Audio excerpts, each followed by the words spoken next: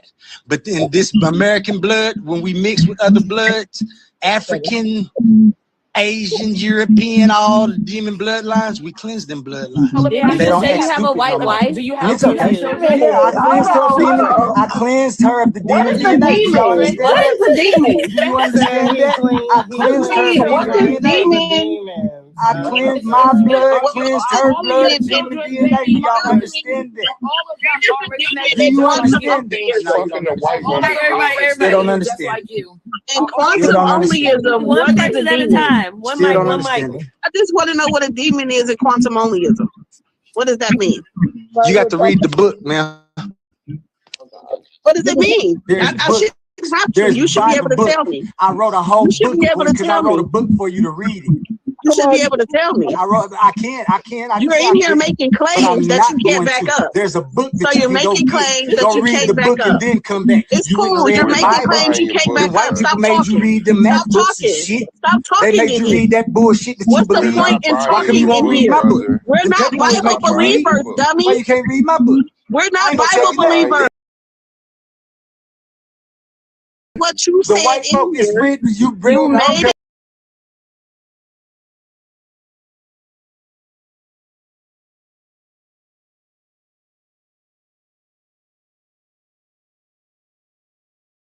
That I'm a victim. That's a suicide. So that's a victim. Yes, it is a victim. If you go to the hospital, they're going to say you're an animal attack victim. What? You're a victim of an animal attack. But you should no. That's what they're going to say because they didn't know that you chose to jump in there. Animal or entity that suffers direct physical, emotional, or financial harm, injury, or death due to actions by another person, accidents, illness, or unfortunate circumstances. Play some up, So when you choose to do something, you're not a fucking victim. You chose to do it, you're not a victim by his definition. It also refers to someone tricked, cheated, or sacrificed in a ritual. Oh, peace. How you doing, man? So that's about other people. So what I'm saying is when you choose to do something, you're not a victim. Let me get more And by definition of victim, that's what the fuck I said. So checkmate, motherfuckers. It's not checkmate. You sound crazy. Victim. Oh, checkmate. Look at y'all It learning. says, yes, a willing person can be a victim, often in context involving a victim mindset or victim mentality where a person adopts the role of that's what y'all got. Avoid accountability or gain attention. Okay, that's an urban black problem right there. That's an urban black problem right there. Hold on, read that. Hold on. But honey, I agree with your agency argument. Niggas do got agency. You do have control of what you can and cannot do or what you are doing. So she's right on that aspect, right? I agree. And what you just read right there explains what goes on in these arguments and explains what goes on in the urban mindset. Yeah, because y'all do got a victim mindset. The white supremacist But ghost. that's not what I'm talking about. Carry on. Hey, the whole combo was a victim mindset. It just said that you could be a victim if you're tricked or if you're a participant in a sacrifice or something, whatever it read. So if you're tricked into doing something and you do it willingly, you're still a victim. From the outside, no. If you were tricked and you didn't do it willingly, you were tricked into doing it. So you what did, I'm saying you have to do it. Can't nobody make you do nothing you don't do willingly. You were tricked into doing it. That means that you were doing you thought you were doing something else, and you were doing this. So that's being tricked into doing something. That's not doing what you thought you were doing. You're doing something else. That nigga work in our house. That's crazy. Right? So that's what I'm saying. So what a victim is somebody that has something done to them from somebody else. Not somebody that's doing something themselves.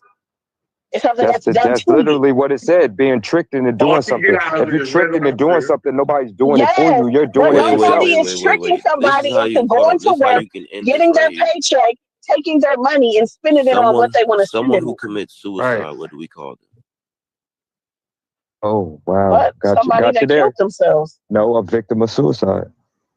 Boom. Y'all call them a victim? No, that's what society calls them. They killed themselves. They did what the fuck they were supposed to do. They succumb. They succumb to their situation and their environment, and it became too much for them. And they did something willingly to themselves, and they're a victim of their circumstances. They did to themselves, right? But how can you make sense of what he just said and then talk about white supremacy in the same breath? Say that again. What are you talking about? I think he's talking to me. What she just said, right? Yeah. About the drug dealer and the user, right? When you look at the same thing with the white man, aka white supremacy, and black people, How can she be mad at the fucking white man then? Because she didn't say that. I the said drug that. dealer is the white man, according to their logic. According to their logic, the white man is the drug dealer. And the black people are the user. I'm not talking about. I'm talking about the drug dealer that's selling it. You getting what you getting. So, like, the argument, there's no argument there.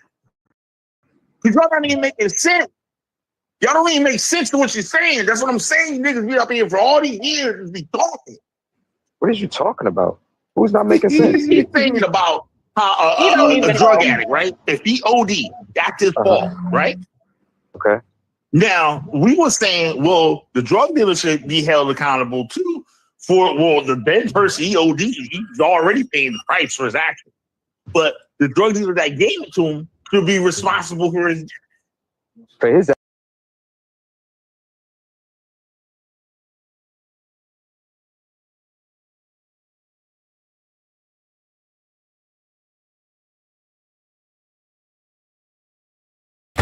Attention all debate fans. You've been watching, you've been arguing, you've been picking sides. But now it's time to level up. From this point forward, all debates on this platform are going members only. That means the hottest clashes, the wildest arguments, and your favorite personalities going head to head will only be available to subscribers. You want real scholarship, you want the smoke, you want the unfiltered action, then don't get left outside looking in. Sign up today for as low as $3.99 and get full access to every debate, every moment, every knockout argument. This is Titans Debate League, where legends are made and debates get real. Join now or miss out.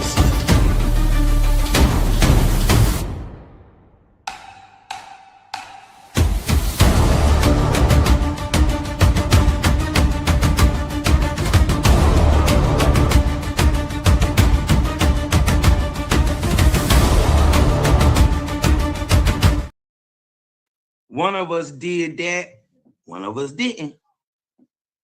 And then you know, a benefit can be a thing that you have that you don't even apply.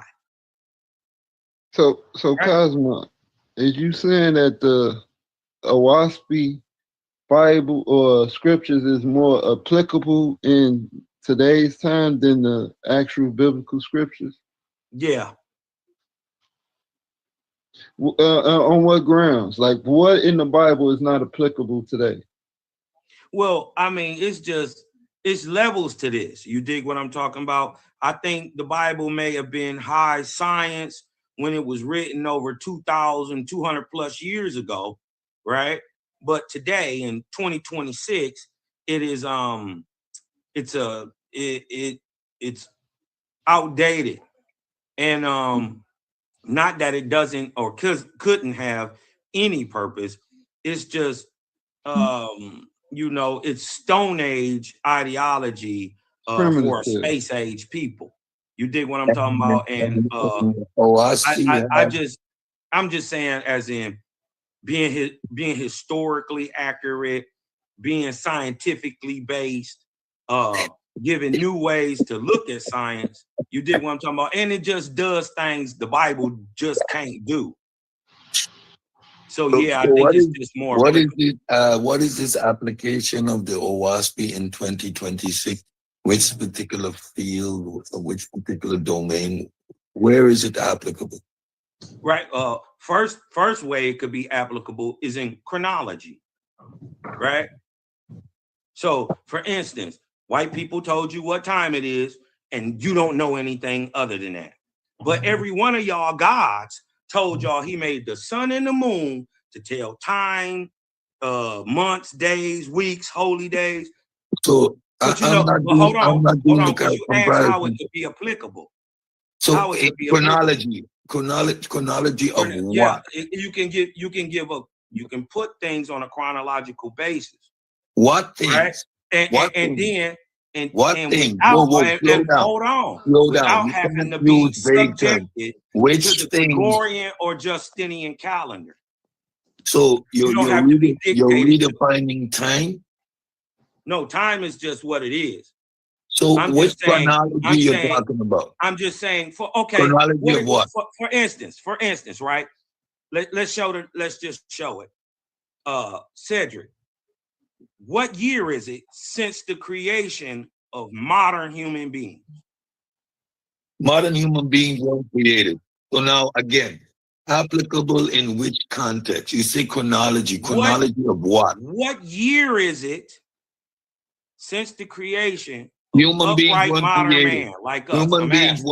Human beings weren't created. I never acquiesced to faulty premise. Okay, So they weren't created. I don't know anything in creation. So tell me I've never seen a watch without a watchmaker.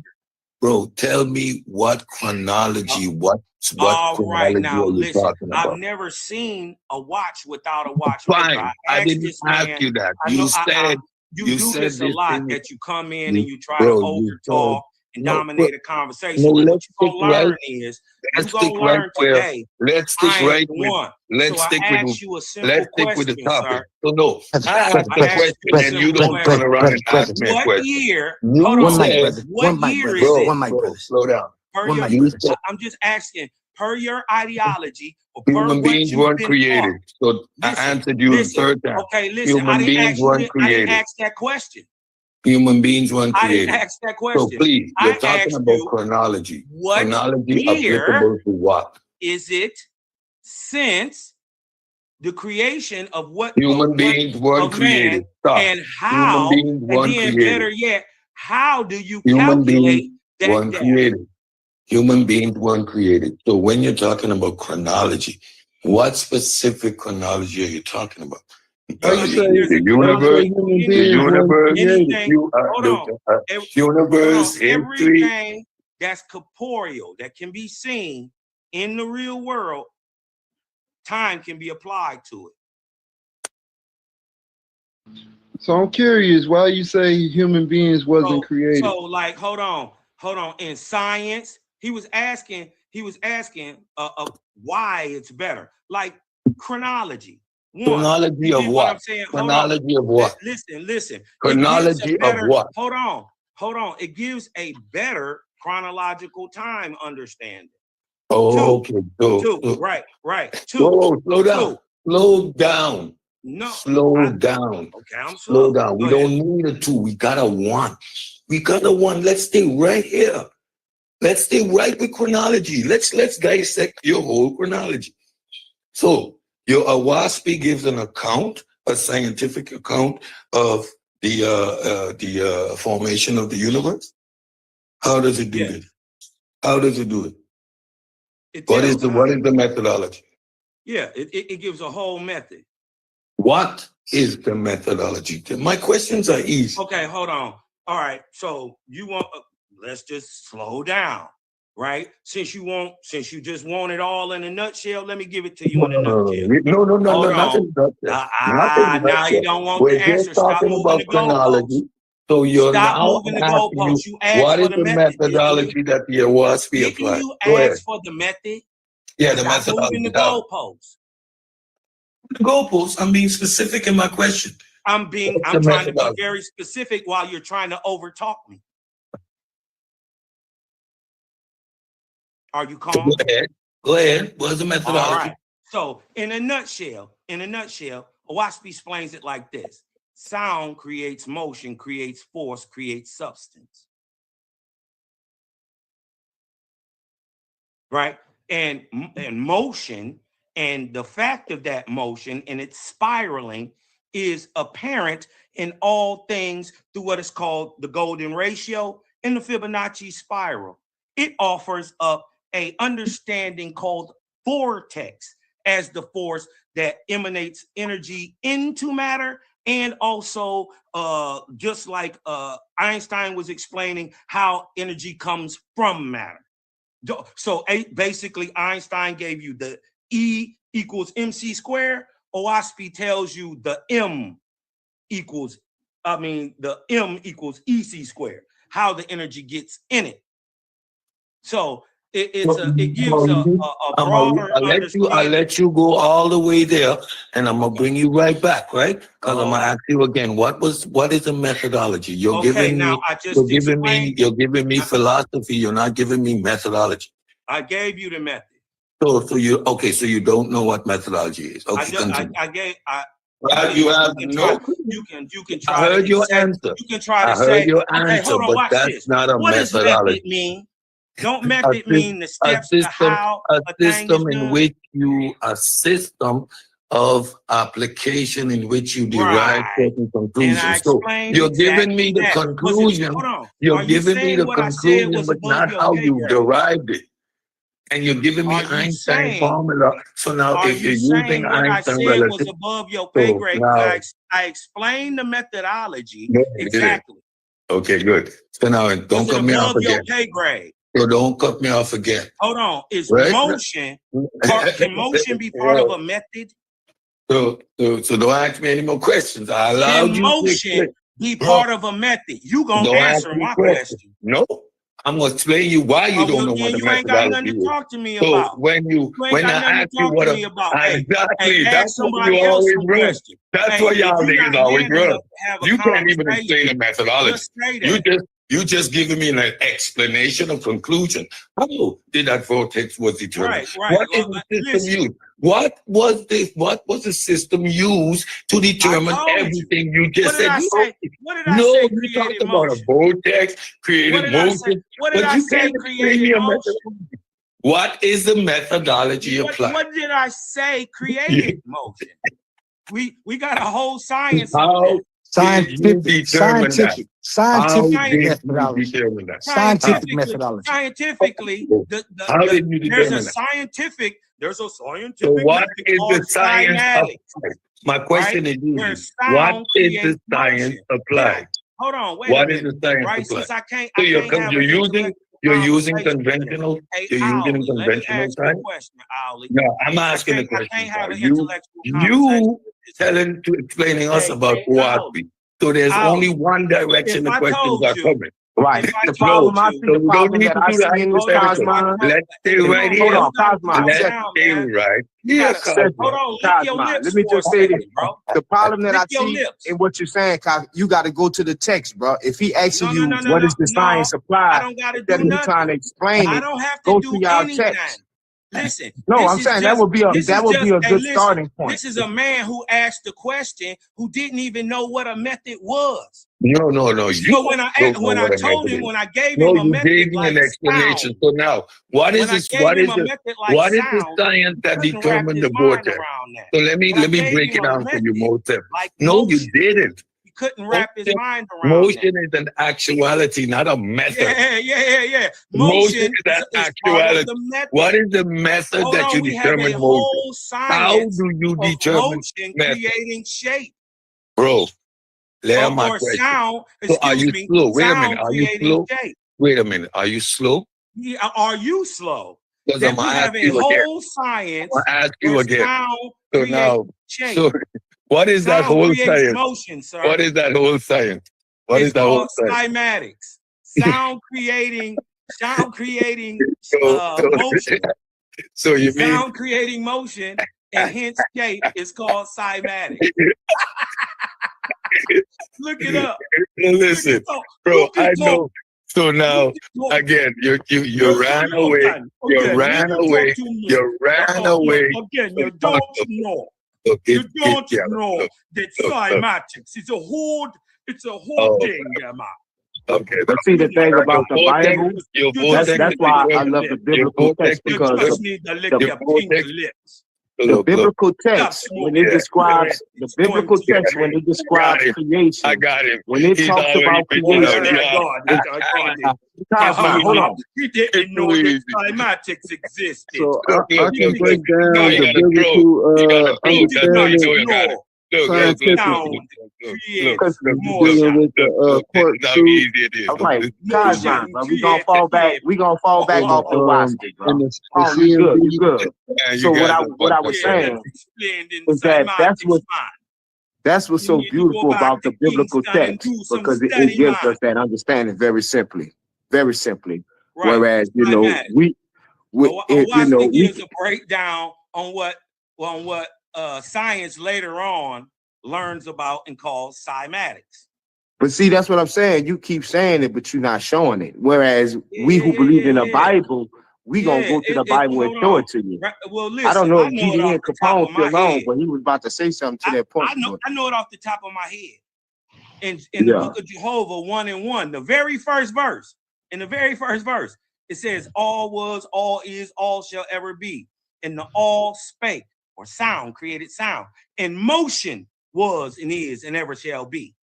Ain't that the and same because thing of that that motion, and because of that positive motion, what's the dude's positive name? force, they called it he and him.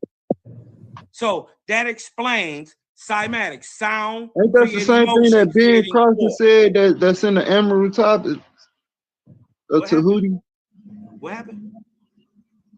I'm saying what that quote that you just said, that sound like something I heard Ben Carson say that was in that's in the Emerald Tablet. Okay, all was, all is, and all shall be. That. Yeah, Billy Carson. You mean Billy Carson? Yeah, Billy Carson. Yeah, I never seen that in the book of Tahuti. I think he might have wrote the book of Tahuti, but or the whatever that. No, I'm just saying it's a phrase. He say all is, all was, and all shall be, as above, so below. And he say these are the words of thought. I actually read the Emerald Tablets. Oh, so that's playful. Right? So I never seen that in there. I think the first line is below, that part is in there. The as above, so below. But I never seen the all was, all is, all shall ever be in there. I never seen that. If you can pull that up, that'll be dope. Yeah, I'll get it. Yeah, that's what's up. I'm not saying that it's not in there. I'm just saying when I read it, I don't remember seeing it. And I apologize to the black race for calling John Marlboro a nigga. That I didn't mean to do that. Niggas are just black people. I'm sorry. And just sidebar, I hated that from Chris Rock. It's the difference from black and nigga. I hated that because we all the same. But yeah.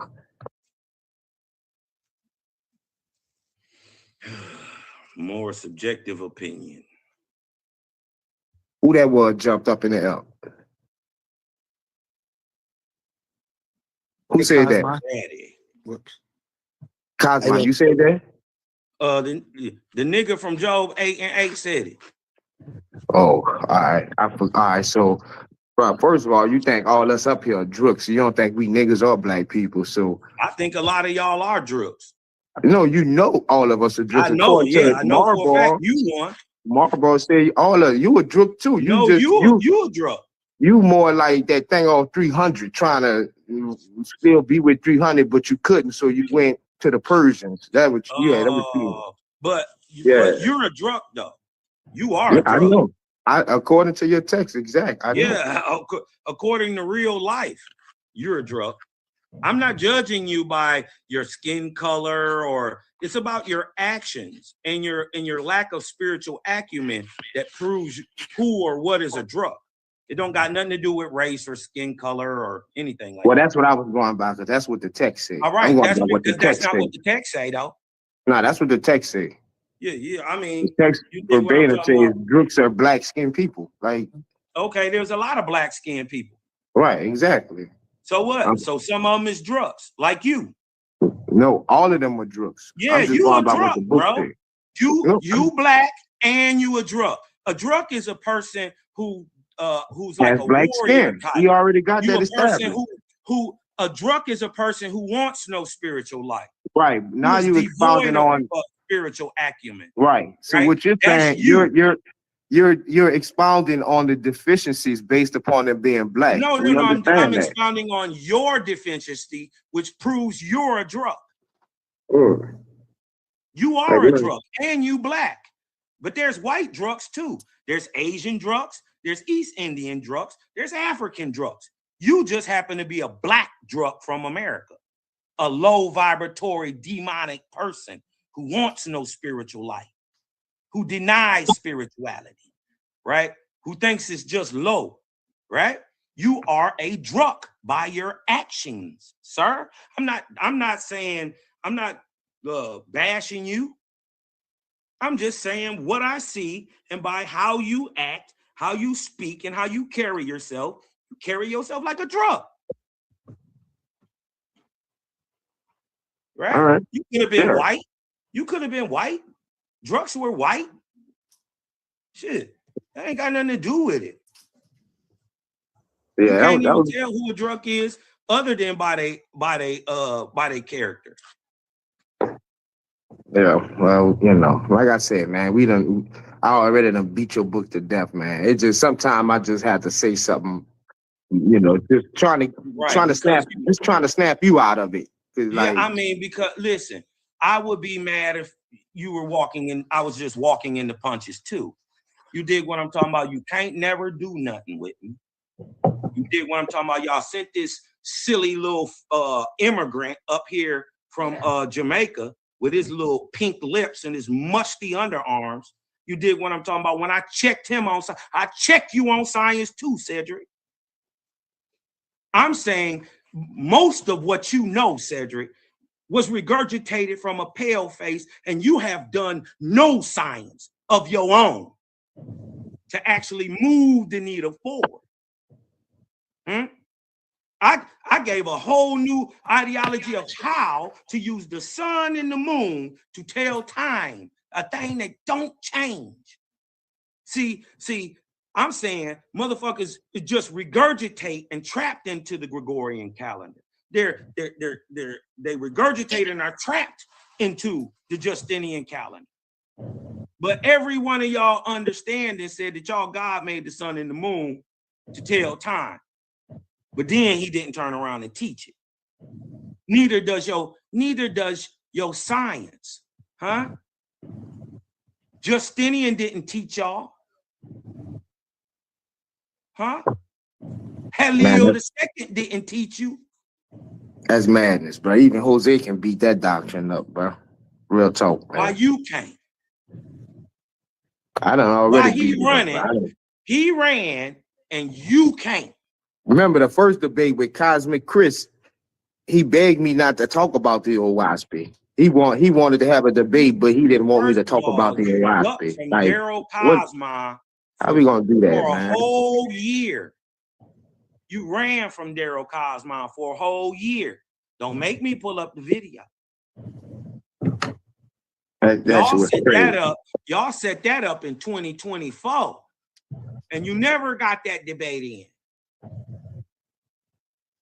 You was running from him till I end up cornering you and punching on you in 2026. You started this with Daryl Cosman in 2024, running. Stop with all this tough guy talk, man. How long you been in the WASP, bro? How many years? How long you been a hoe? Oh, bro, I'm not even gonna act like you said that. I'm asking you a real question, bro. That's all I'm saying, man. No, I'm saying how long you been in it, bro? The same time you've been a coward, I've been on no WASP. Bro, come on, bro. So you scared to answer the question? We equal then.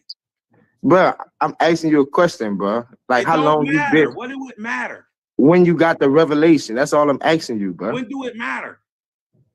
Man, but y'all niggas be so sensitive, bro. The whole point is, do I have a mastery of it? Am I applying it? You read the whole thing? I could have had it 5 minutes. If it's beneficial and it's working, then what is you mad about? Why you hating? No, bro, listen what I'm saying. First of all, it's madness to follow any type of European saying anything at that day and time based on the condition that we was in. That's the first. I'm just saying OWASP indigenous to America. It's an American language. It come from the American soil right here. Look, earlier I said Jose can beat the job. I don't need no other people from no other land who ain't from my culture, who ain't from even from my landmass, telling me nothing in a language that I don't even fucking speak. Fuck Hebrew, fuck Phoenician, fuck Paleo Hebrew, fuck all that, fuck all the Greek, nigga, fuck the Masoretic text, and fuck that rebirth of that dead Hebrew Yiddish that y'all speaking today.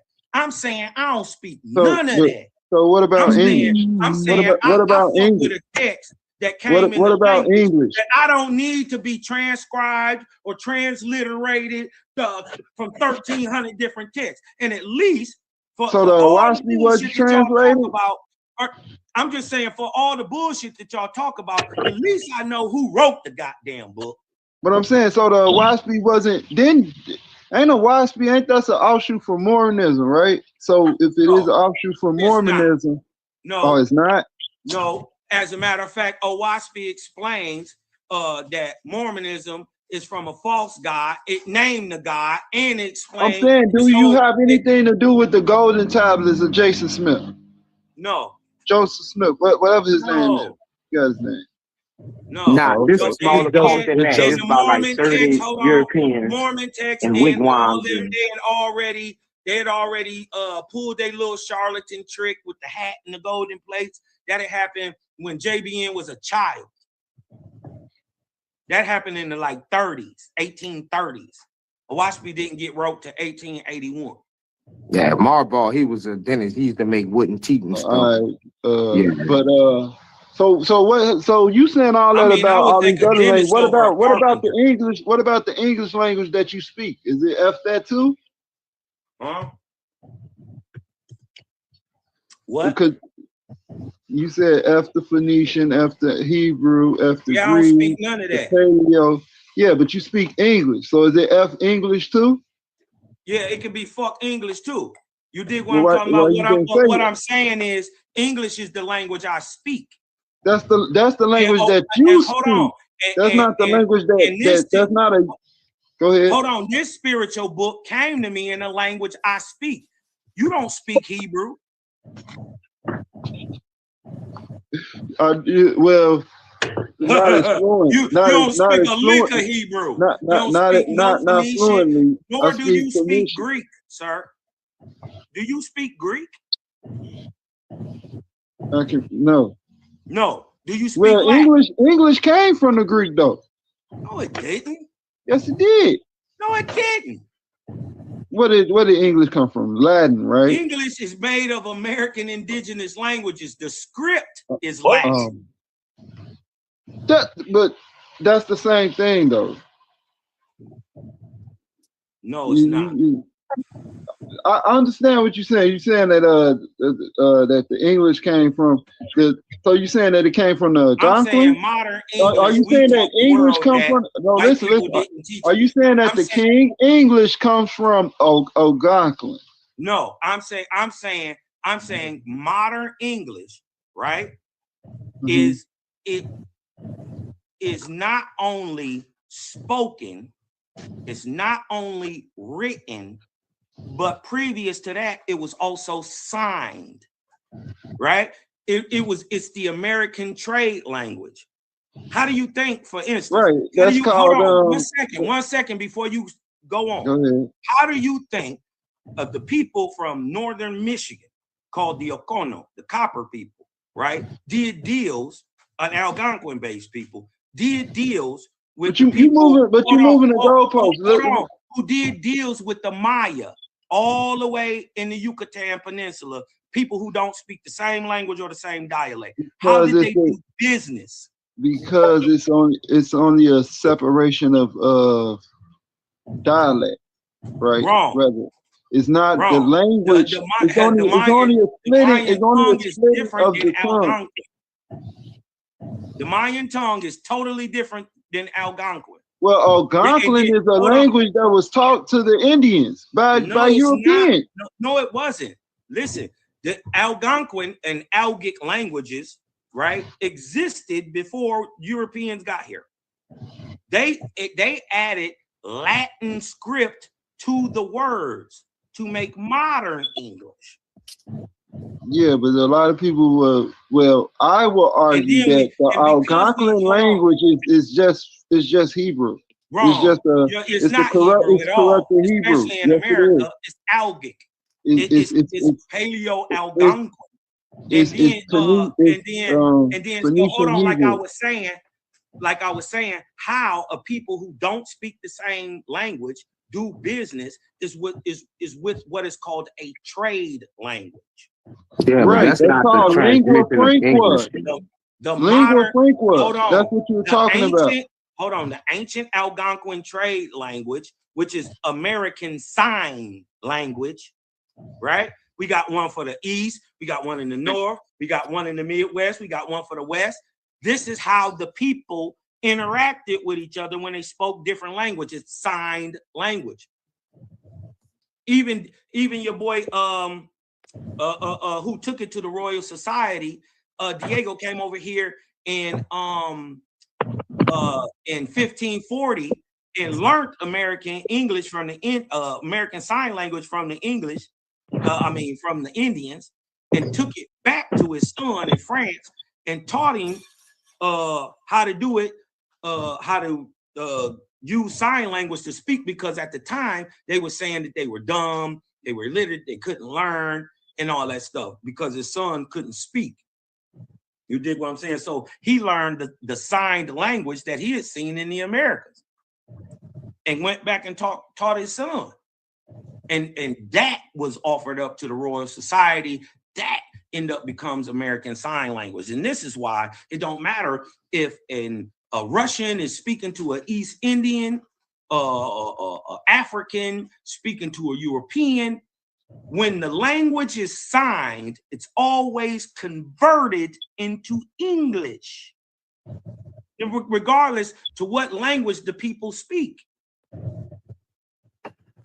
Sign language had nothing to do with the English language. That comes from a long transmission. The origin that you find is in a Romance language, Romance languages, which is the descendant of Latin, bro. Sign language and the spoken word and the written word are all three different things. Listen, like I said, the Latin script was applied to Algonquin. They did that with the Bible. That's how it got done first. With the Algonquin Bible, 1660s. Y'all didn't know nothing about that? Yeah, that's what I was getting at. That's what I was getting at. That they translated the Bible into the Algonquin language to teach the natives. Right, but the script is Latin. So they put a Latin script on Algonquin words. Yeah. Okay. What is y'all? They did the same thing for most languages now and modernly. German is written, even though it's German, with a Latin script. Spanish, right?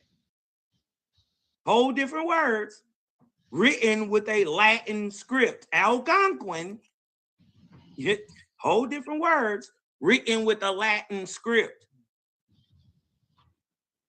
They went around doing this shit. This is what dumb diversis is about. This is what emblanqueamiento is about. Right? So where can we find that the English writing, the Algonquin language was transcribed by into Latin characters? Hold on, let's look up real quick. Let's look up the Algonquin Bible by James Elliott.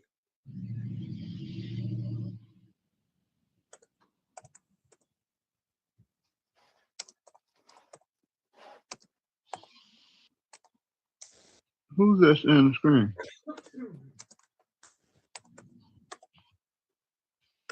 Oh, that's me. I was just looking at the modern day American alphabet, because I think he's talking about American English. I heard somebody say King's English. King English and American English is different. When you're talking about and when you're talking about signing and sign language, a lot of, like he said, those are two different things. They once called writing sign language also. Everywhere. But is it true what he's saying that the Algonquin language was transcribed into a Latin script, which later became known as English? Hold on. In the first one to do it is right here. They indoctrinated you with Bible, the Algonquin Bible. The Algonquin Bible Translated into the Algonquin language. Translated. Hold on, right? So that means he had to learn Algonquin. Right? But that don't mean that the Bible was Algonquin in its origin. We didn't say it was. I don't know what you're saying. That's never not even the claim. That's what I'm trying to get to a point to where he say they use Latin characters. They do. You still haven't got to that point. The Algonquin Bible. Hold on, brother. Go ahead. Brother, it's simple. It's simple, right? Since you got it pulled up, if you want to look and see if they use the Latin script on Algonquin words, just pull up the image. Right? It's got the image right next to each other, both of them. The New Testament of Lord and our Savior Jesus Christ.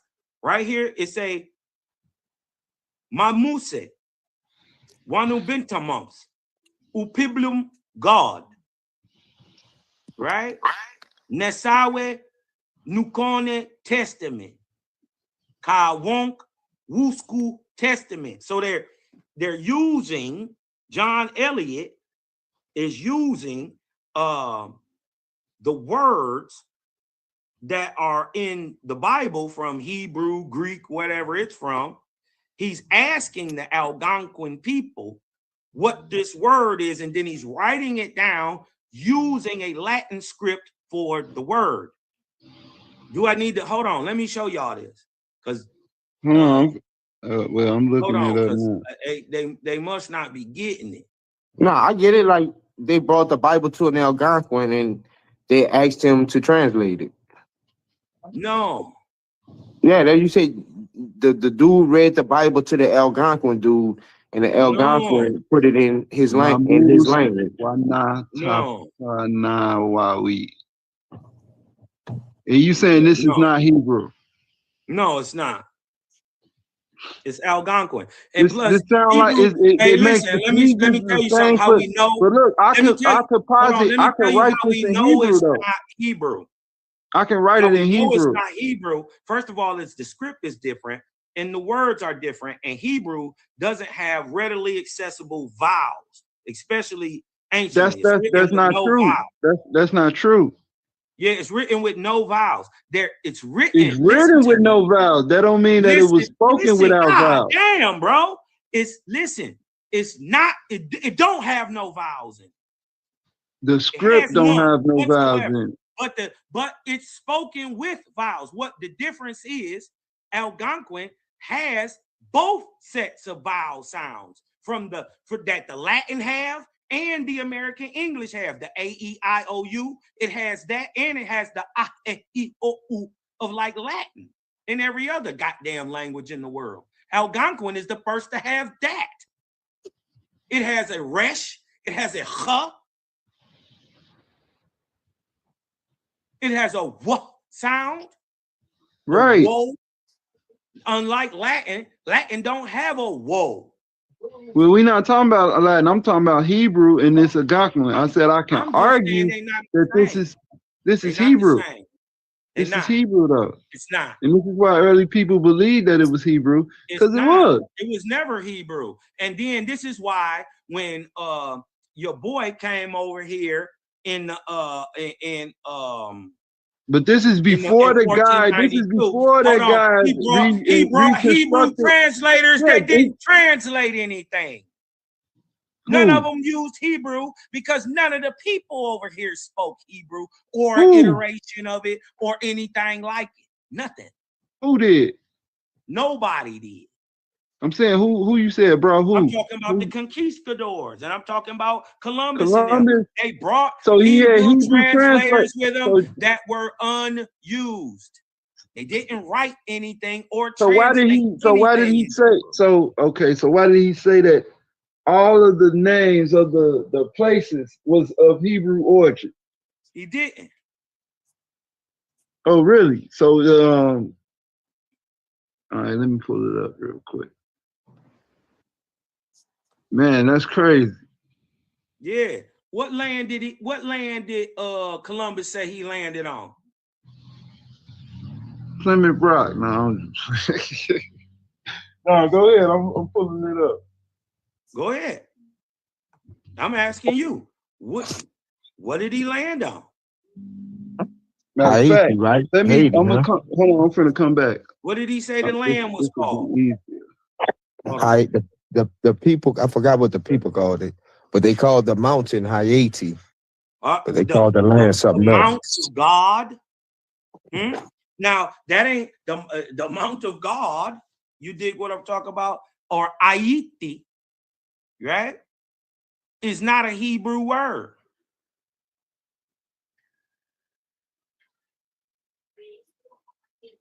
Huh? They came over here and gave them these lands Christian and Hebrew iterations, right? To their liking. But that's not what they were called. But you're doing, from what I'm understanding, you're doing a lot of conflating like truths with like not sound conclusions based on that truth. You show me that the island that they landed on, Haiti, had a Hebrew name. That's all you got to do with all that. I don't have that information. Right, because it don't exist. Nobody has it. I can't say that. I guess GD and Capone had the information. So all right, I'm waiting on you. you. I'm gonna pull it up in 1 second.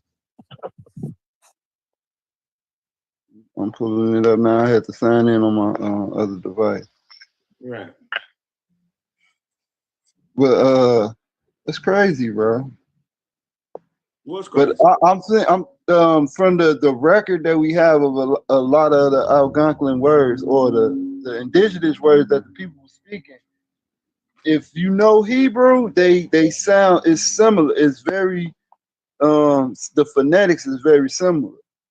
Hold And on. even the meanings of the words, even the meaning of the words are the same in the contextual way that they use the words.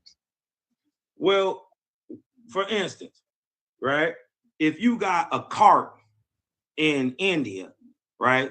And the word for cart is whatever it is, and you got to say you got the same thing but a different word in Asia, the same thing but a different word in Africa, and the same thing but a different word in America. Do that mean that they got the word from one another? It means that the word is it came from one. But they all using different words for the same thing. So the thing would have had to come first, and then each one with their own people with their own tongue named what it was. For identification. I got you. Right. So y'all can see my screen, right? Yeah. So this is Christopher Columbus. This is Christopher Columbus and the participation of the Jews in the Spanish and Portuguese discovery by Dr. M. Carlson, right? And it was edited by Charles Grosh, PhD. This is in 1894. So let me go down. I think it's on page 100. You know what else they found that year in 1894? What's that? The golden plates? No, the atom. The atom. Yeah, the atom. He said them golden plates, boy. He could. So yeah, I mean, it would be cool if he talk about golden plates or whatever, but at least they got golden plates. Where them tablets that written by the hands of God? All right, here we go right here. 2 tablets that written by the hands of God. Because if you ain't got them, your Bible fake. You can't authenticate anything. I'm saying it was all changed. All right, so let me read this real quick, bro. It says, of the more interest then they made of the migration is the question whether any other analogies in language and tradition, in religious concepts or in religious ceremonies justify the acceptance of this ethnological theory. It says, Roland Chief argument in the support of his view in support of his view is the language of the Indians in Española Cuba, Jamaica, in the adjoining islands. He contends that it has many resemblance to Hebrew. Now here's the argument. In fact, he even calls it corrupted Hebrew. Quick, hold on. So he called it corrupted Hebrew, right? Then he said he inserts that which the names of Cuba and Haiti are Hebrew, and that they were first applied in the earliest cliques, and that means chiefs. I mean, wait, what does it? Well, it's gonna explain. I'll explain. I looked this stuff up before, but it say cliches. So it say the chiefs or the leaders. Cacique? Is that what you're trying to say? Cassians who discovered the people of the islands. The name of the rivers and of the persons in use among the natives are derived from the Hebrew.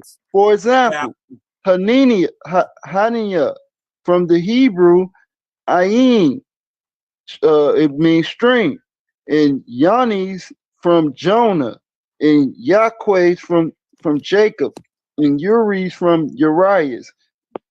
So it goes on, right? So it's a Sabial from Seba, Masi from Moisi, and the names of their tools.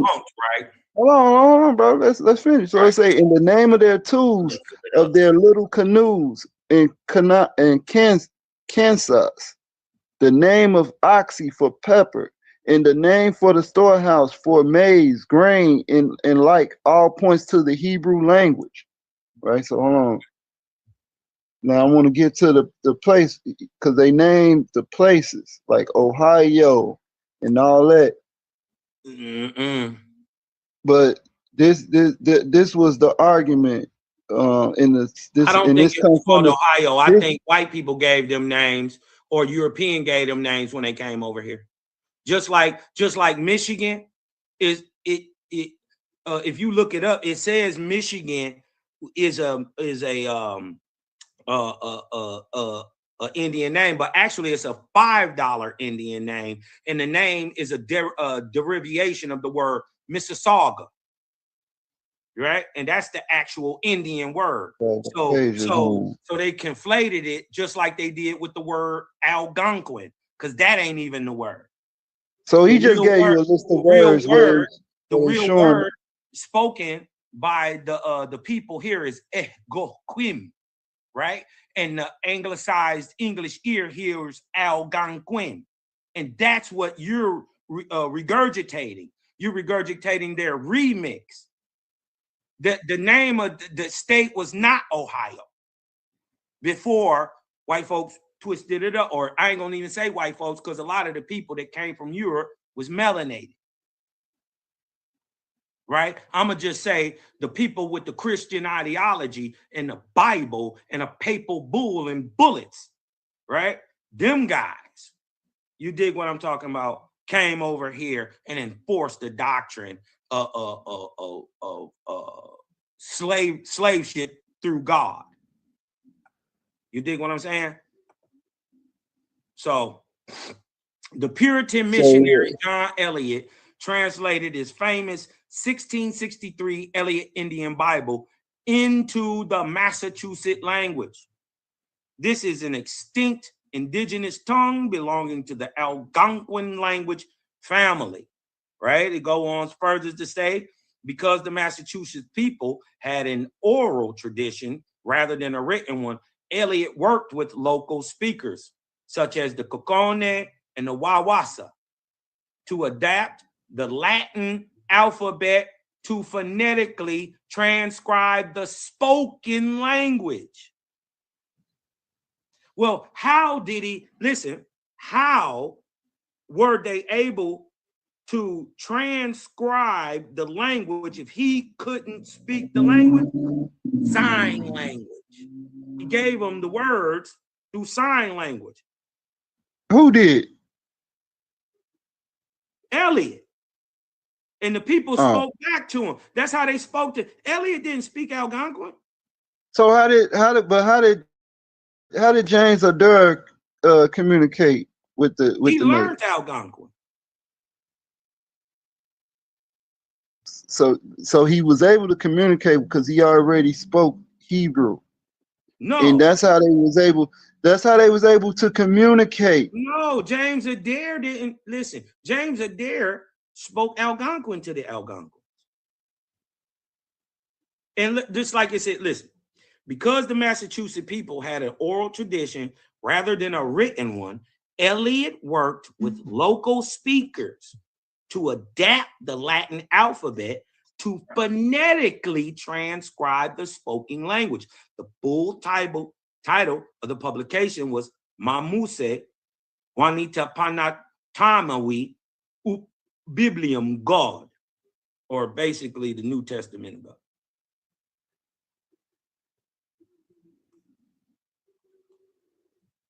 All right, so let's go to some of the. But so, what do you say about they? So I just showed like the language similarity, like some of the words people will say long words, right? Yeah, they are long words. That's because listen. So how did they get long words? Listen, because English is a trade language. Why do you think it has the most long words? Because it depends on who you're talking to. In the regular Algonquin, which we see is the birth of the modern English, right? We didn't have words for like hot dog or kindergarten. That's German, right? So dealing with German people, we took them words into the English language as long words. So depending on who you speaking to, you may get a different name. For instance, we call the great river that flows through the middle of America Osceola. But dealing with the French, you dig what I'm talking about? We call it the big water or the great waters, right? They would say their word, right, for big, right? And So we would say our word for water. Why was they saying hallelujah? Right, that's it. Because the creator does one thing only everywhere, right? So this is why they have certain practices that look just like the people in Asia say it too. The people in India say it too. The people in Africa say it too. Because these people who praise this great spirit, not God. The great spirit is God. It's not, especially not in America. There's a difference between Geechee and Manito. Manito is the understanding that American Indians had that they turn into God. This is why Geechee Manito, or in a sense, God, works for Geechee, the creator. God is the watch, creator is the watchmaker. So what language? What language is the word? Hallelujah, God, though. What language is the word hallelujah? Look, they say, look, check out some of these words they say, bro. Hold on, they say, it's transcribed in a bunch of languages, but it's Algonquin first. Right? Because you got to remember, Algonquin and the Algic language predates anything Hebrew. So this is a book. So let me see, is this it? Father, they talking about the language. I want to get to the numbers though. When they say the numbers. So like some tribes. Hold on, I'm gonna get to it, y'all. I'm gonna get to it. Hey, GDN, did you know that the American Indians had statutes, laws, and commandments, sort of like the Israelites? They had a Torah. Wait. Yes. But we had them thousands of years before Abraham even existed. And it ain't 10, it's only 8. They had so you had them thousands of years. What year are you saying that they got? We had Algonquin laws from the creator. Never had or there was an Abraham. They did have Torah. The neat. They had a Torah. They had a resemblance of the. They had a replica of the Ark of the Covenant. No, that they used to carry. Show me that. According to James Adar's work, who spent 40 years, he wrote extensively about their practice. I mean, but bro, that's after colonization. We can't. So we saying that just because the Mayans carried a litter that possibly looks like the Ark of the Covenant because it's carried on poles, that's the Ark of the Covenant. They had. I ain't saying. I'm not saying. I didn't say that it was the Ark of the Covenant. I said they had a replica of the Ark of the Covenant. I'm not saying it's the Ark of the Covenant. What? How? Where? Can you show a picture of that? No, it's not a picture. This is what he wrote. How? He never seen the Ark of the Covenant. How does he know what it looks like? What you mean he never seen it? He never seen it. How do you know it's a replica? So he describes it, and he describes it as it being a replica of the Ark of the Covenant. What of what? A replica of what? What does it look like? Because I would say that same so we can move on from the language. I'm gonna go to that when he talks about a box carried by 4 people. I would say is the Mayan litter, which predates Christianity and Hebrewism. But they don't sit. But hold on. As a whole. Yeah, but they don't sit this thing on the ground. Exactly, it's carried. It's a litter. It have to be carried. That's the same thing that the Ark of the Covenant. That's the same thing they have to do with the Ark of the Covenant. Listen, you're proving my point. It's a box that they carry. But you saying it's the Ark of the Covenant, but the ancient Mayans say I said it's a replica of the Ark of the Covenant. It's not a replica. Because, and I'm gonna tell you why. Because if it was a replica, it would do the same thing. No, it wouldn't, because it's a replica. It's a reconstruction of it because they've seen it before. Is a replica car still a car? A replica, no. You can drive a replica car, right? No. Yes, you can. No, you can't. Oh, all right, never mind. You did what I'm saying. So my thing is, I'm just saying there ain't no proof to what you saying. There ain't no proof to what he's saying. You dig what I'm talking about? There's a whole bunch of books of what the you mean there's no? Hold on, wait.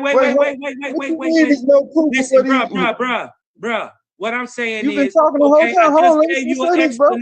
I understand. I don't want to argue with you about it though. We heard what Dog said.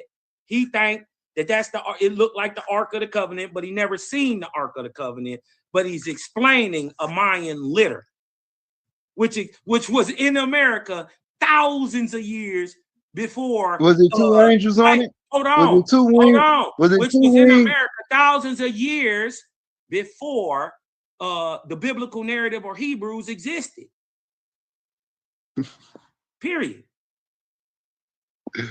Well, this is some work right here, boy. Yeah. I'm just saying we not accepting just because a guy who has a point to prove and trying to connect some this place to some this is the Holy Land. This is where they no. Israelites is Israelites. Algonquins is Algonquins. It just so happened we praise the Great Spirit, right? So, and the Great Spirit don't do no whole bunch of different things everywhere. So yeah, when they got the praise, and they spoke different languages, but it only sounded different, only sounded similar when they started praising. It wasn't until you start praising till you hear, wow. Right, because it was sacred. Right, because it's the praise of the Great Spirit. But they're and not they don't and they just don't say Jehovah like that. They say let me see how it go. They say, yo, Masha, hey, Masha, wah, Masha, ho, Masha, yeah. They say it like that, like it's rhythm, but you hear the Yod it sound more like Yod. It sound more like Yod Hey Vahe. No, it doesn't. So for one, it ain't Yod Hey Vahe. It'll be Yod Hey Wahe. I didn't say. I said it sounds more like. Right? No. So okay. So all right, let's move on to another point. The whole point is the word existed in Algonquin ever before there were any Hebrews to ever speak. That's the whole point.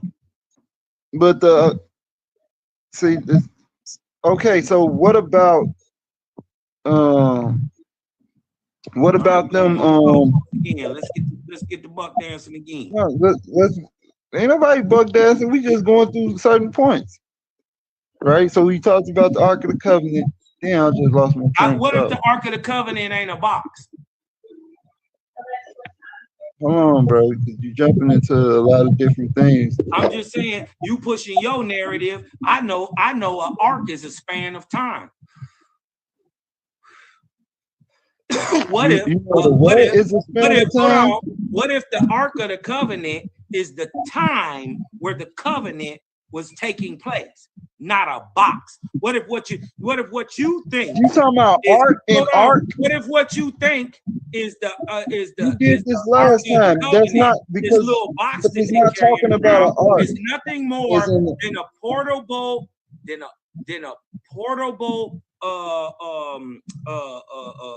temple or like a holy place, and you could just pack it up and carry it around.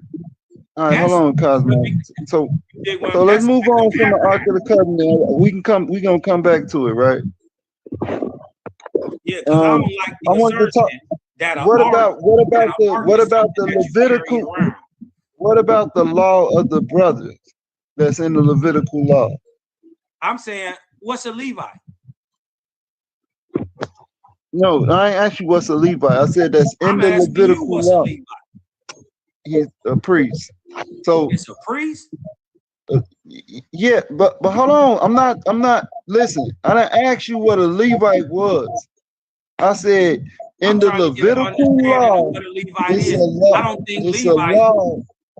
It's a law that is called the Levitical law of the brothers, right? And it's when someone dies, their brother is to marry their wife and bring forth a child in their name. We know that the Indians was practicing this same practice verbatim. Where? And this is in James Ladar's writing. Where? In America. Who did it? What you mean who? I said the indigenous people. He said, okay, I get that he's so just listen, saying his work is very specific in the sense. I'm asking, listen to what I'm saying. I'm asking a very specific question. Who were the people that married their brother's wife, they sister-in-law, and had children with them, making we know that it's children. Well, we know that this is a practice. Their nephews and nieces. Well, we know that. Well, I don't know. You probably misrepresented that. So I don't think we did that at all. I don't think we did any of that incestual type. Yeah, you talking about nieces and nephews and stuff like that. I didn't mention all that. I didn't mention none of that. So we know. So we know that this is found among the Choctaw. No, it's not. Where? Where is it found? Yes, it is. No, where? It's a law for the. It's a law. No, it's called the law. It's called the. It's called the law of the brothers, bro. It's called the law of the brothers.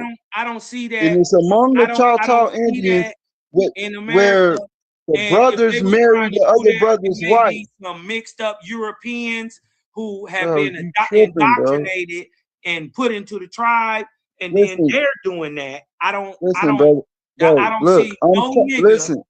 see no nigga marrying his sister-in-law after she married his brother. I don't see that happening. So if his brother, can we have a conversation, bro? Listen, according to the law, if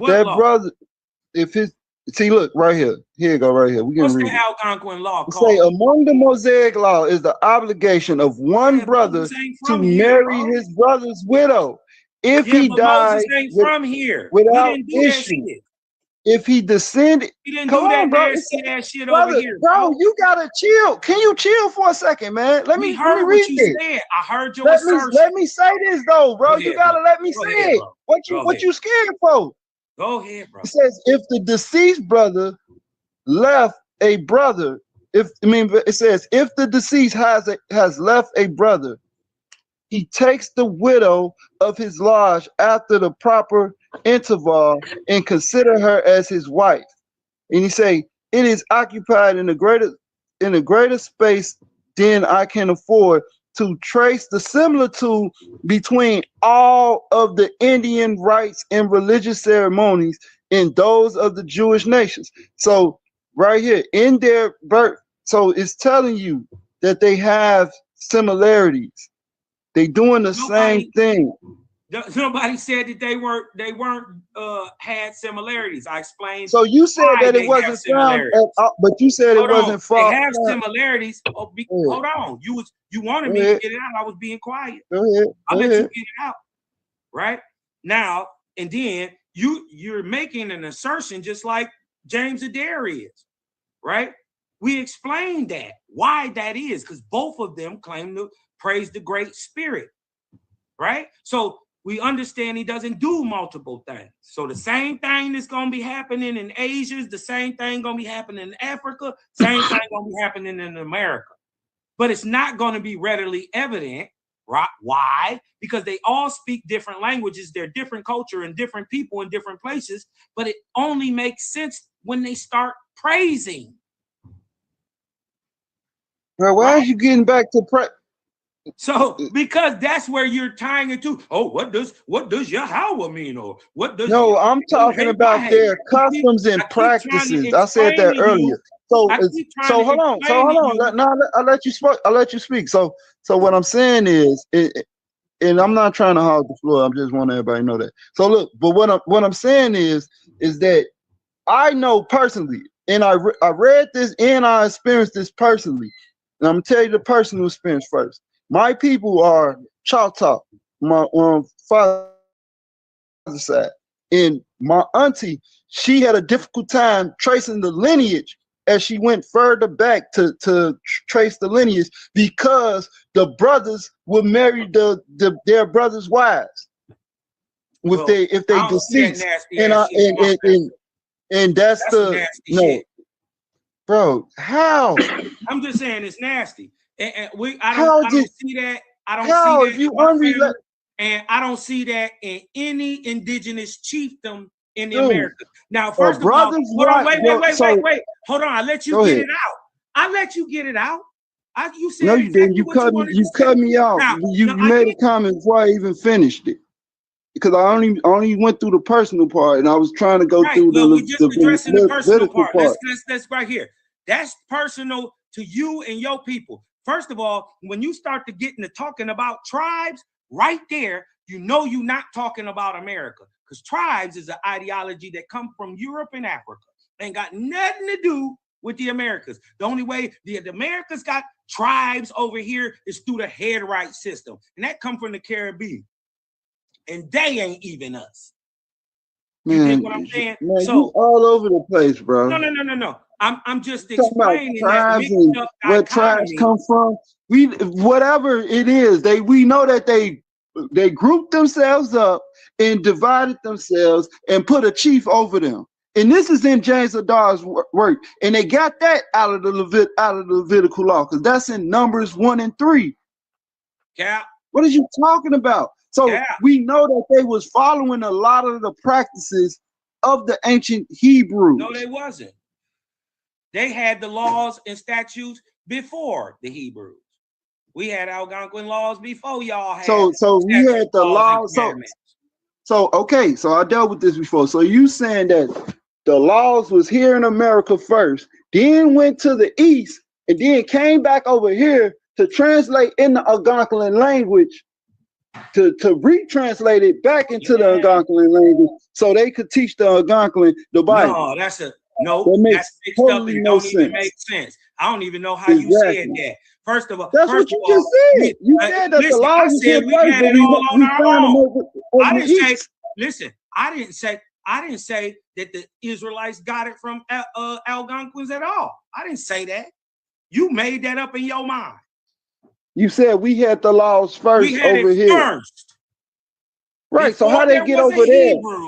Before so how there did was they get over there? As a matter of fact, hold on. Let me say this. Before, per your Hebrew calendar, before your world, your whole earth, before God made your whole earth and heaven, which was in 3761 BC, per the Hebrew calendar, we already had statutes, laws, or 10 Algonquin laws here in America. We already had it. So how did they get over here? Hey. Yeah, we already had them. That's all I'm saying. Before the biblical narrative starts in 3761 BC, we already had them. Algonquin laws. And one of them is just to be a real nigga. So how did they get over here? I mean, not over here. How did they get over there in the east? What do you mean? How did they get east? Wait a minute. Hold on. Ain't your creator supposed to be ever present? Don't that mean he everywhere? I just want to go through some of these books, right? Why would he need another man to take? Oh, never mind. Hold on, I just want to go through some of these PDFs so y'all can see. Yeah, so I can show they you make that a lot of similarities. They make a lot of claims. You dig what I'm talking about? But all of that is during colonization. And So then many of these people, hold on, many of these people that they looking at, right, are Mongoloidal Asians, right, who immigrated here. They're migrants. They were slaves, Chinos. You dig what I'm talking about? People who got made into Native Americans. They're people who were never indigenous to America. They was Afro-Asiatic. Well, it don't matter. It don't matter. They wasn't from here. So this right? is James so them people, thousands of years later, could have brought something with them after we enslaved them and did whatever we did to them.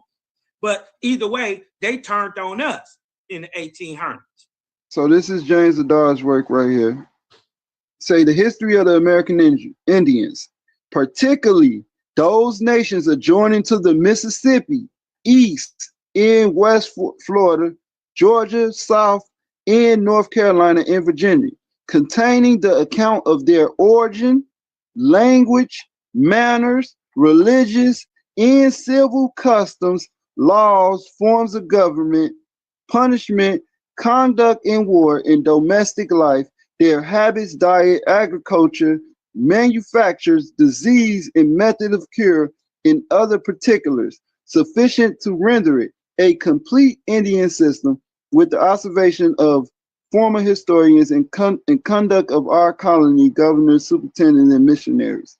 Also, containing the descriptions of the Floridas and the Mississippi lands, with their productions, and this is the benefits of the colonizing Georgia and civilizing the Indians in the way to make them all colonies more valuable to the mother country, with a new map of the country referred to history by James Adar, Esquire, a trader with the Indians and resident in the country for 40 years. So now this complete work, 1775, this is his complete work. Now he gives you a complete system and he correlates it with and show how different it is from all the, he show how different it is to all the other nations, all the other nations in the East. And he say that it mostly resembles the Hebrew way, the ancient Hebrews. Watch this. Let me show y'all something that Let me show y'all my screen. Share my screen real quick. And he goes into the language. Let's just nip this in the whole book. So he goes into how they set themselves up in tribal forms, their practices, their ceremonies, their customs, diets, all of that is in. You can find it in the Mosaic Law. You done? Yeah, go ahead, bro. All right, let me body bag that dumbass shit, right? Sorry, I got to do it to you like this.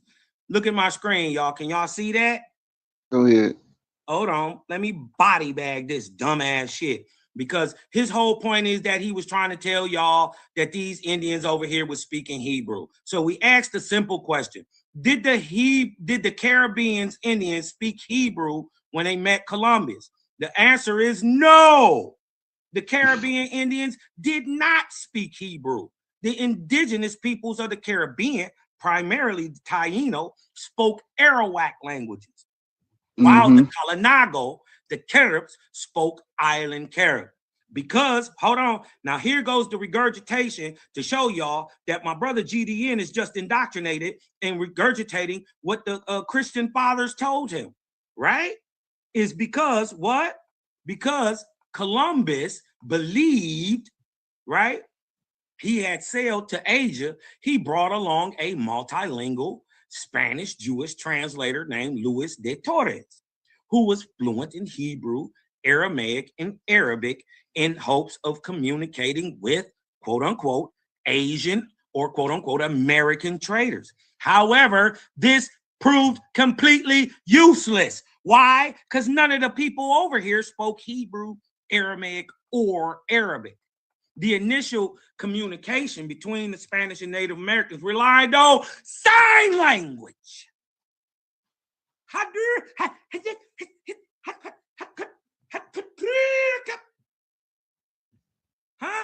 Who got fired? Initial communication between the Spanish and Native Americans relied on sign language. The exchange. Give us a source on that. Eventually, hold on. It's only gonna hurt a minute. And eventually, Taino interpreters who were forcibly taken by the Spanish and taught rudimentary Spanish. Huh? Hadouken.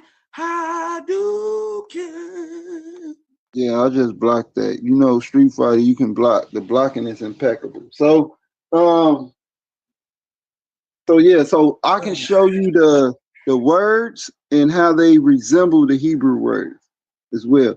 Like even when we pulled up the Algonquin Bible, ain't past right? The fact that hold on. Do you understand now that they never spoke Hebrew in America? They didn't speak it. No, that's contextual. So because Hebrew is because they didn't speak. They didn't speak. They did not. Yeah. No, I agree. They didn't speak modern Hebrew. They didn't speak no Hebrew. Well, they said Aramaic. They were saying Aramaic. So I wasn't talking about Aramaic or Arab. I'm talking about Paleo Hebrew. When you say Hebrew, it's talking about a modern reconstruction of the Paleo Hebrew. Are we talking about 1492? Remember context. We're talking about 1492, sir. Remember your context. Don't go willy-nilly and crazy on me.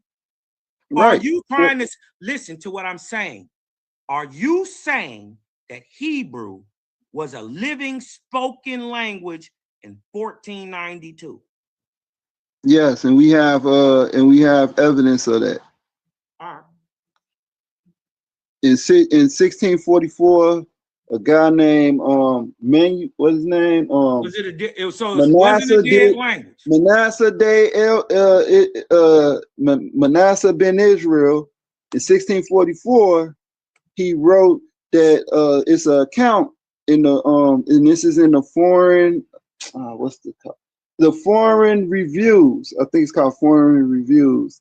I have it on my phone. I'll pull it up in a second.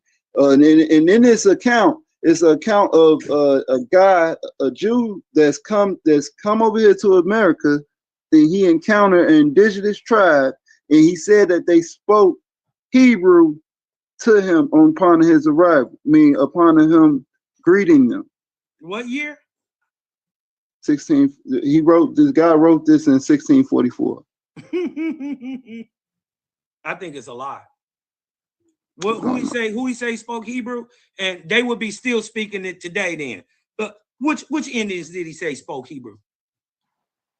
Well, he just said he said that the Indians that he encountered, they did a smoke signal to another tribe far off, and they arrived, and that other tribe arrived on the ship, like on like a boat, like a little boat, probably like a canoe or something, or a little raft. And they arrived, and it was a 3 men and a woman, and the woman was the translator. And when she came up, she spoke he say the ancestral language.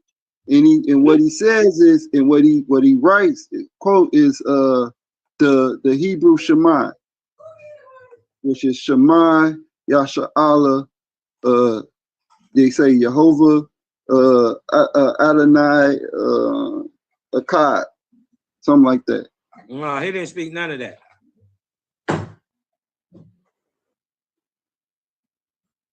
None of it. That was, first of all, I debunked all that. Well, how? You talking about the fact that, first of all, Tainos speak Arawak. Kalinagos speak Carib. That's who Columbus met. They still speak Carib, and they still speak Arawak and Taino to this day. It's other tribes. Is not but just. That's who was on Haiti. But it's not just. Yeah, that's Columbus. It is just the Arawak no, and Taino. It ain't just. Yes, it was. It's not just. It was anybody other than the Caribs in the Caribbean.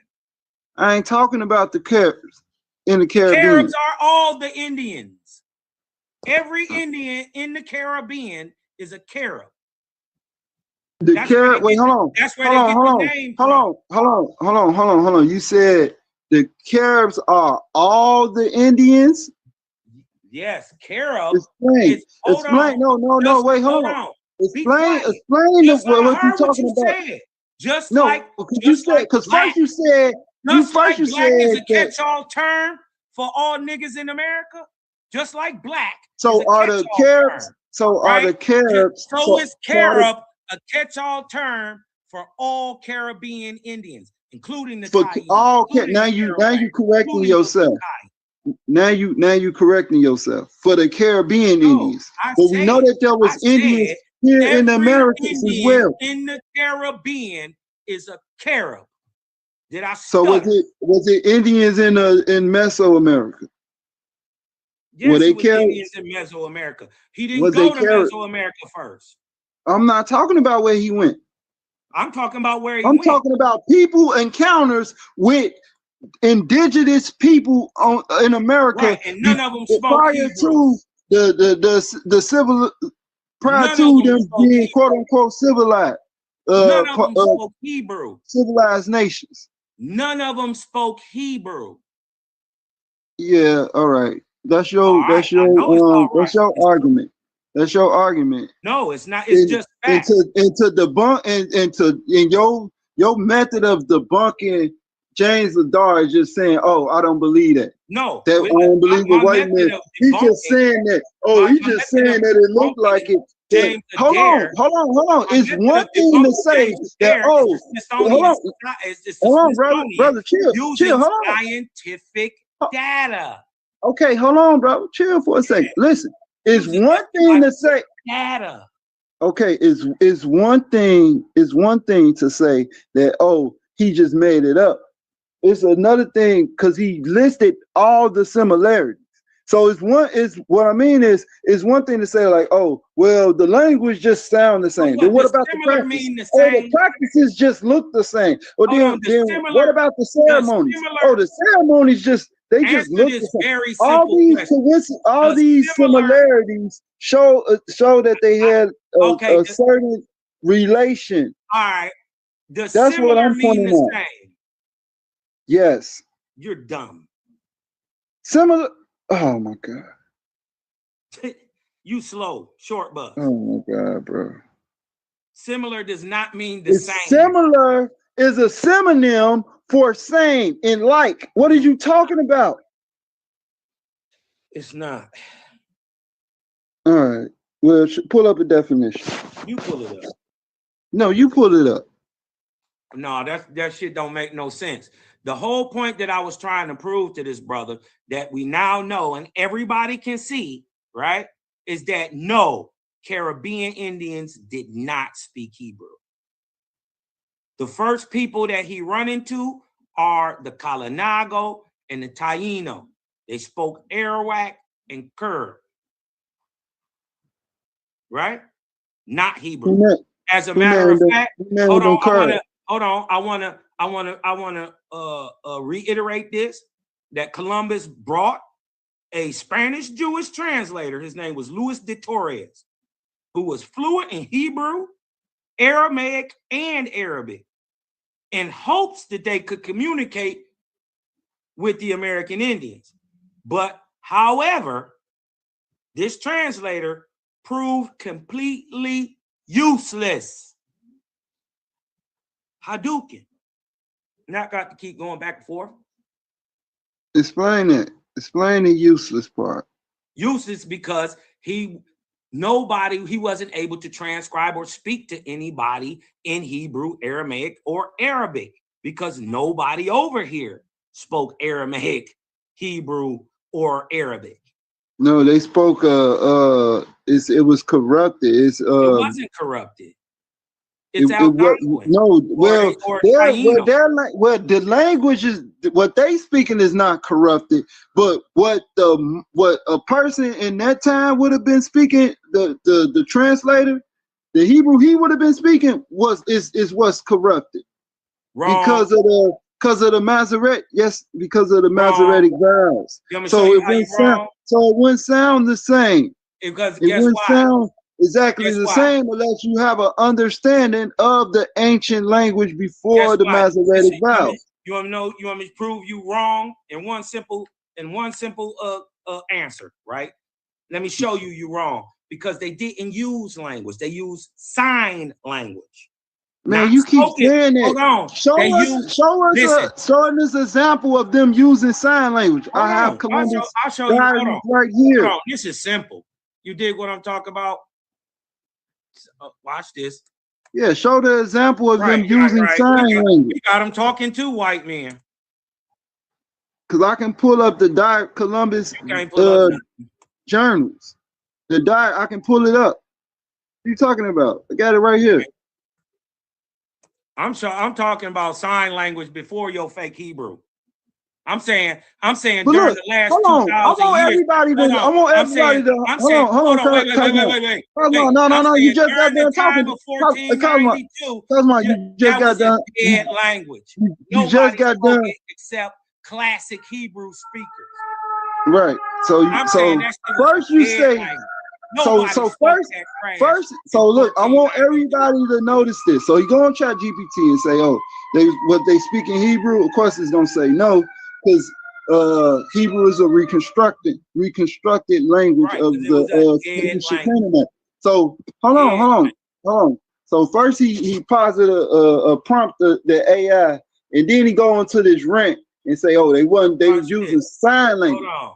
But before that. He mentioned that they had the laws of Moses before the Hebrews had the law of Moses. So we had this shit before there was a Moses. He said they had the laws. So if they had the laws, why they couldn't have it? So if they had, man, you ain't got to lie to kick it, bro. Okay, it's cool, bro. Listen, I said we had law, statutes. You said they had the laws, statutes, and commandments before Abraham. Okay. But Abraham ain't the one that gave them the law. You Hebrew niggas even existed. We already had the law. That's okay. That's your position. Okay. It is so what it is. So they had the laws before the Hebrews, but yet they didn't speak the same language of the Hebrews. Exactly. Because they a whole different people. So how did they have the laws of the Hebrews? How did they have the laws of the Hebrews? Let me show How did they have the laws of the Hebrews, but they don't speak the Hebrew language? When the laws of the Hebrews they don't have written in Hebrew the Hebrew laws. language. They don't have Hebrew laws, silly man. They don't got Hebrew laws. They got Indian laws. So why the observers was observing what they was doing and kept saying that this resembles the people of Moses. This resembles the law. They get benefits from saying, right? They get benefits, right? This is how they spoke to the white man. American Sign Language.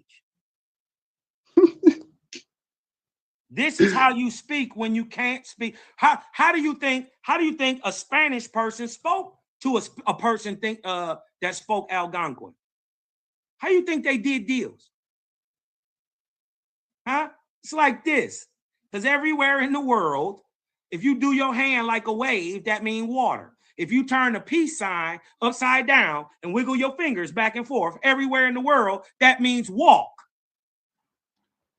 If you give yourself sparkle fingers going down, coming from up to down, everywhere in the world, regardless to any language you speak, that's rain. That's what sign language is. Well, you're not making sense. I make sense to the people who got common sense. You're not making sense. You get on this whole thing. Matter of fact, let me cut you real quick now. So what about the letters from the from John Adams to who was it? Is it Roosevelt? How can a John Adams and who is it? Thomas Jefferson? Thomas Jefferson and John Adams. So no, it ain't Thomas Jefferson. I'm tweaking. Damn, the other guy. Hey, get your shit together, man. Hey, look, I'm about to get up out of here, man. Hey, now you running. Now you running. Go ahead. Now you running. I'm out of here. Yeah, I'm done. Yeah. You whatever you want to. Listen, my point is that no, American Indians did not speak Hebrew, right? And the people who saying that it looked like it, it looked like it, every one of them got a benefit from the church to say so. Yeah, but you can't prove that they didn't. Yeah, I'm just saying they benefit. And we got replicas of Hebrew from trying to say that we somehow these amalgamated people who came over here before they had boats. Europeans didn't even have boats, but somehow we came over here beforehand. Nigga, we come from here. We don't come from anywhere. I don't know where your people come from. And I'm not denying that you not Israel. I'm not denying that, right? I'm just saying, even if you is, you an immigrant. You not like us. This dude is hilarious, bro. You hilarious. I'm just saying, I'm standing. Go on about your way. So, somebody wrote a letter. They wrote it. Y'all thumb up the video. Well, he probably gonna share this live. You did what I'm saying, but y'all, I think Gideon thing probably gonna go live after this. Whenever A1 get it done and share the face off and the actual debate, we'll go back live on the outcome. You dig what I'm saying? So you didn't debunk. You didn't debunk. All right, brother. All right, bro. I'm gone, man. All right, I'll holler at y'all. Yeah, you didn't debunk James Adar. You just pulled up something that's prompt to say no. That's it. It's too many. They have too many other practices, and you see this. It's all in writings. It was a big thing in the 1817, 1600s. Prior to Mormonism, and it's still. I'm trying to pull up the article for y'all real quick. And pull up the article that is still a talk today. Damn, I think that's in my other phone though.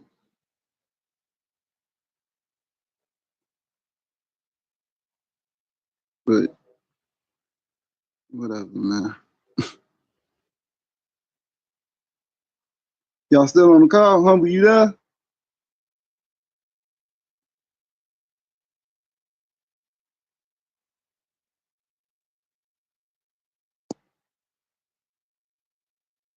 I want to see the information debunked. That's it.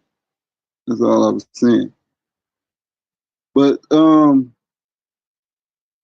the I'll probably leave, but I did want to share something, right? About the language of the Choctaw and the Chickasaw. The Chickasaw. Let's pull it up real quick.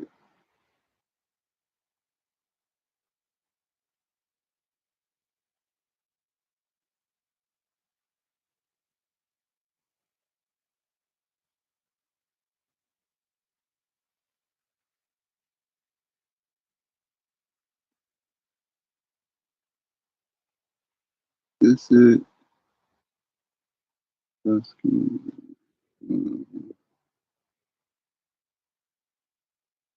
all right.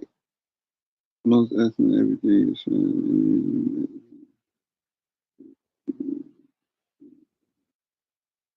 okay, that's one.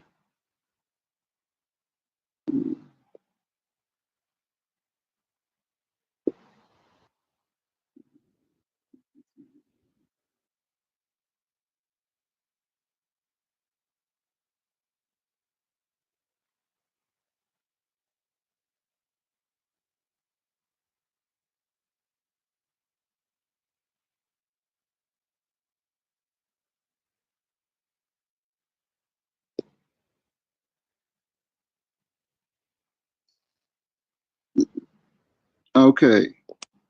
So here you go right here, right?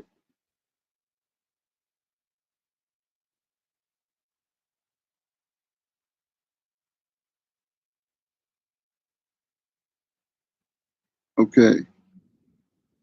So it say on page 78, say, I shall here give a specimen of the Hebrew method of counting, in that of the Cherokee, Chickasaw, in the Muskegee or the Creeks, by which some further analogy will appear between the savage Indians and their supposed Israelitish brethren. The Hebrew characters were numeral figures. They counted by them alphabetically. Aleph 1, Beit 2, and so on to the letter.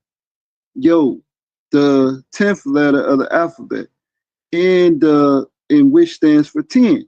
Then, by prefixing the Yod to those letters, they proceeded with their rising numbers, as Aleph Yod is 11, Beit Yod is 12, Gamal Yod is 13. I'm saying this wrong, my bad, y'all. Yod Aleph is 11. Yod Beit is 12. Yod Gamal is 13. Yod Gamal is 14, etc. They had words also of numeral power as Akkad, which is 1, and Shania, which is 2. Then they got 3 and 4. They say we shall now see how the Indian method of numbering agrees with this old standard, as well as with the idiom of the Hebrew language in similar cases. The Cherokee number, thus, Seku, Tabri, Cheoa, Namaki, that's 4, and what's that say? Ishki, 5, Satar, 6, Kerkagi, 7, and Sambayari, 8, right? And Sabnera, 9.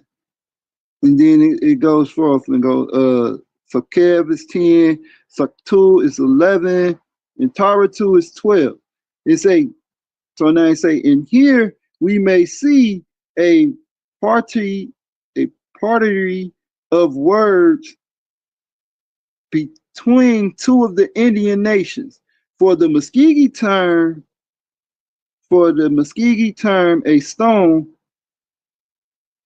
tabre, which glanced at the Hebrew, as they did not only build with such material, but used it as a word of number, expressive of two. In like manner, Ishki is 5, which signifies a mother, which seems to show that their numeral words were formerly significant and that they were of one stock of people. So what he's saying is, even though the words sound different, he's saying that their words, the words that they use for numbers, it also had a representation or a symbolic meaning for something, or a meaning, or a comparative meaning to something else. Just like the Hebrew word, like Aleph, is the word for one, but it also is it's the character or the word, you spell it out. But it also means ox, which have the characteristics of strength and power. You know what I'm saying? And it's the first letter, so it's like the first strength or power. So that's what the Aleph represents. So it's representing like going towards like the first power or something like that. So they say the Chickasaw in the Choctaw count in this manner. So he go through how they count, right? But he says 10 and 1, just like how the Aleph, the Hebrews do, 10 and 1. With the Yod first, that's why when I corrected myself, I said Yod Aleph, that's 10 and 1. And it says, and so on. And he say, and the Cherokee has an old waste town. I think that's a waste town. Yeah. They have an old waste town on the Georgia southwest branch of the Savannah River called Tugalo, which word may come from under the former observation upon the numerical word two. And he say, and they call two Pompion Asof, which resembles Asaf, which is 4, right? So then he say, in the Cherokee called 20, Tambari Sakah, 2 10s, right? So in the Hebrew also, so it's gonna tell you. So it say it's Tambari. Remember, Tambari means 2, and Sakab is 10. So they say it's Tambari Sakab, which means 2 10s. And the Chickasaw turned it Pokuli Tagagalo, 10 2s, as if the former, being the Chickasaw, the former is the Cherokee. As if the former had learned a number from the left to the right, according to the Syriac custom, and the latter had learned it from right to left after the Hebrew manner. The former called 100 Sakab Kuli, Kuk, and as before observed, 1,000 Sakar Kuli Kari, or the old 100, for with them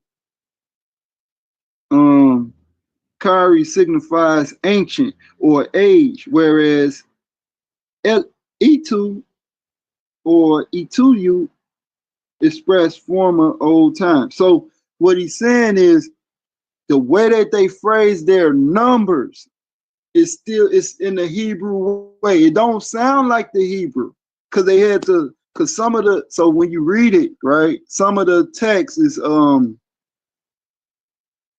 so when you read his work, he explained like how like the war and stuff, like how the ancients die off, and the youth is the only one, because this is 17 So you know they already been colonized.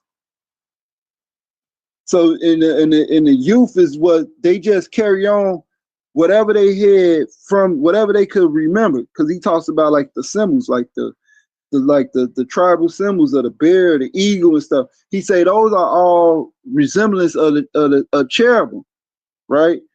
But and they use that like it's a lot of his work is a lot. He breaks down the whole system in showing the dynamic of it being related to the Mosaic Hebrews.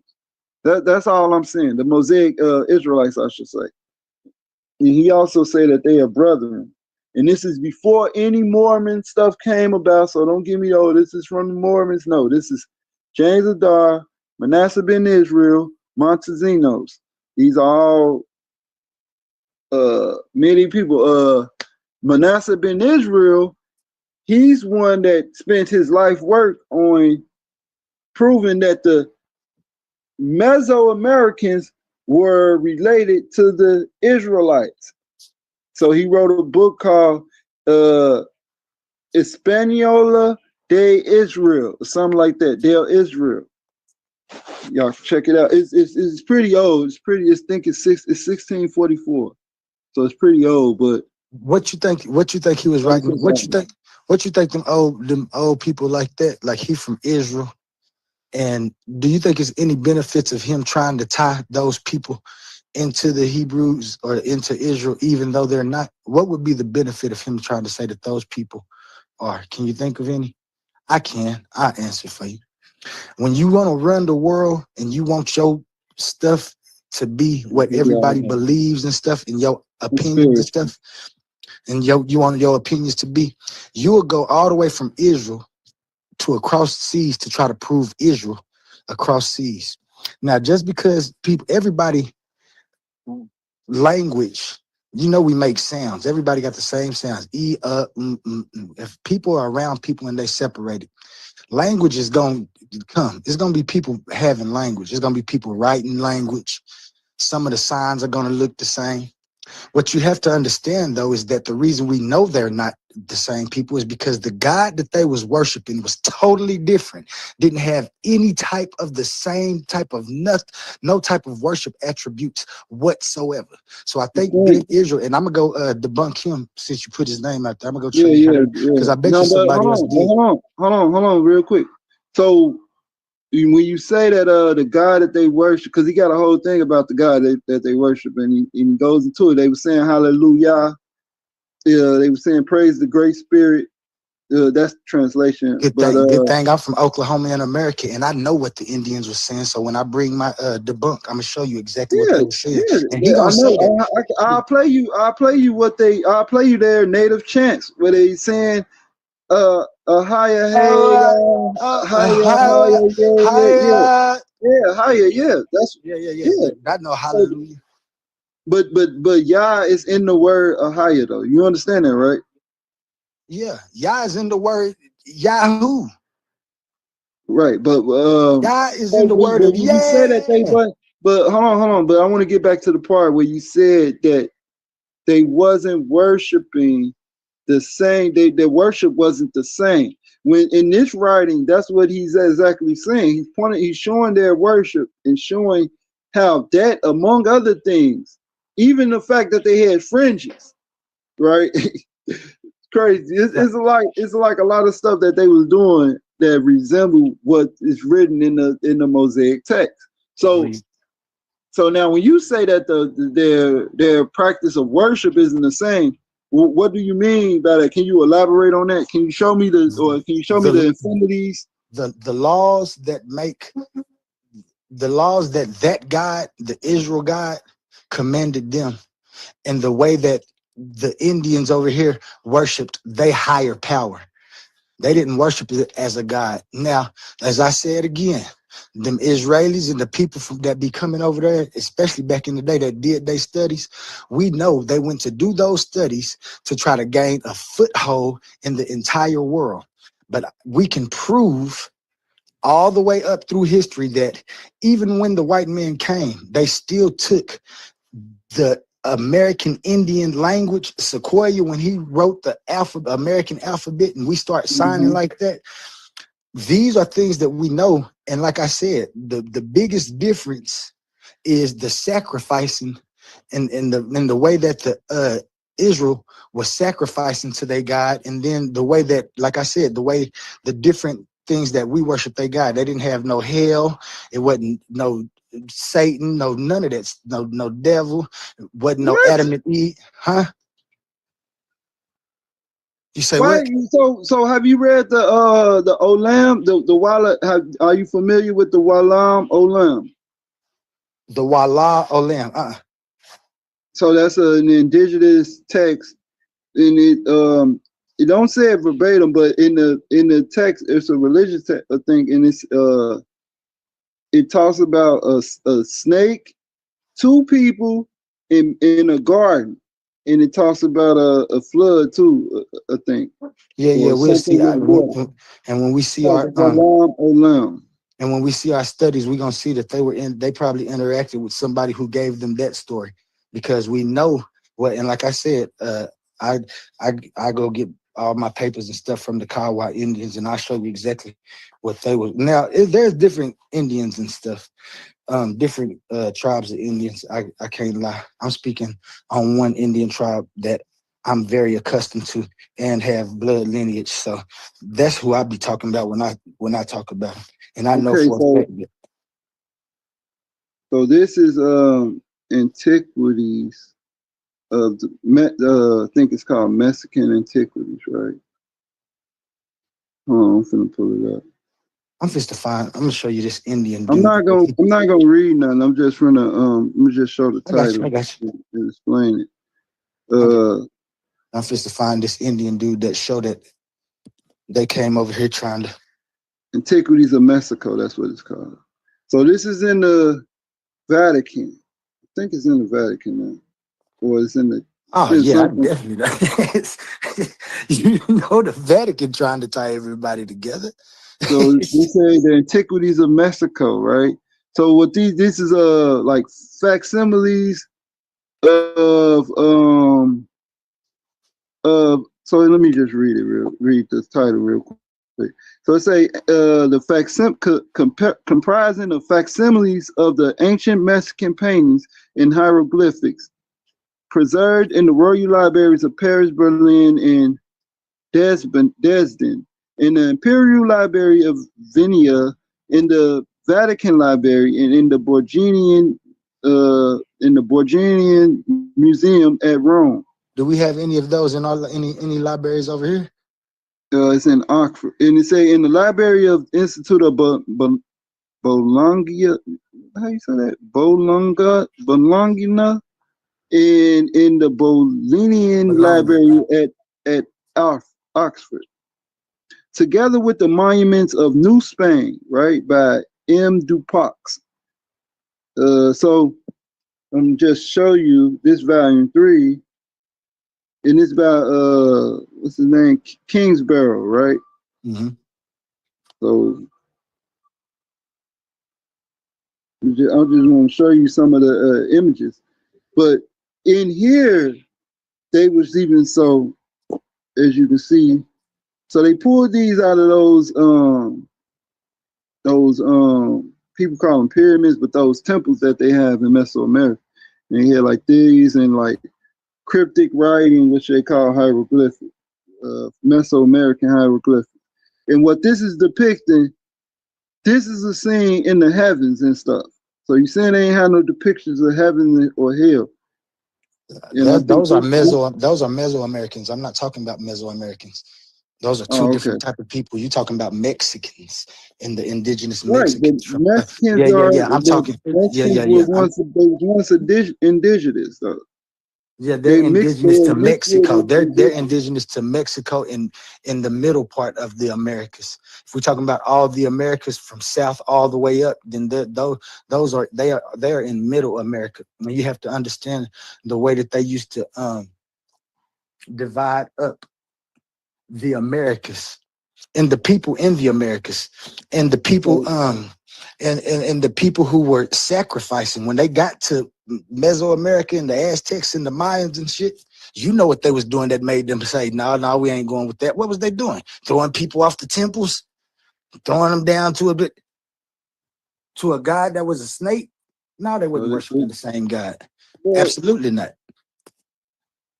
Well, this the whole thing with the snake thing. That's very contextual. I don't about the snake.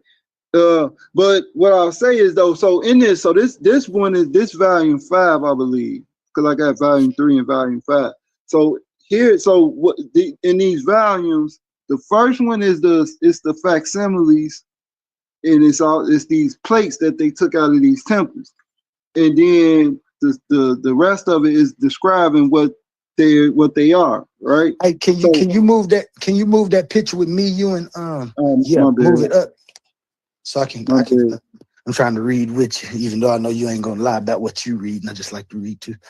Yeah, but so upon me reading this, like if I put in Passover, right? Watch this. Now this is after. This is this is before what's it called? So if I put in Passover, right, and I search it,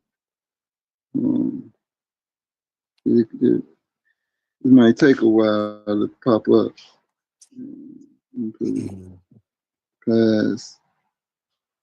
I always found it best. While you doing that, I'm just gonna say, I always found it best to start, and I ain't gonna lie, right there with Sequoia when they was forming the American alphabet, to be able to get a good foothold on exactly what American Indians came from and what they went into. Those Mesoamericans and the Aztecs and stuff, they was a little bit they worshipped the panther goddess Bet.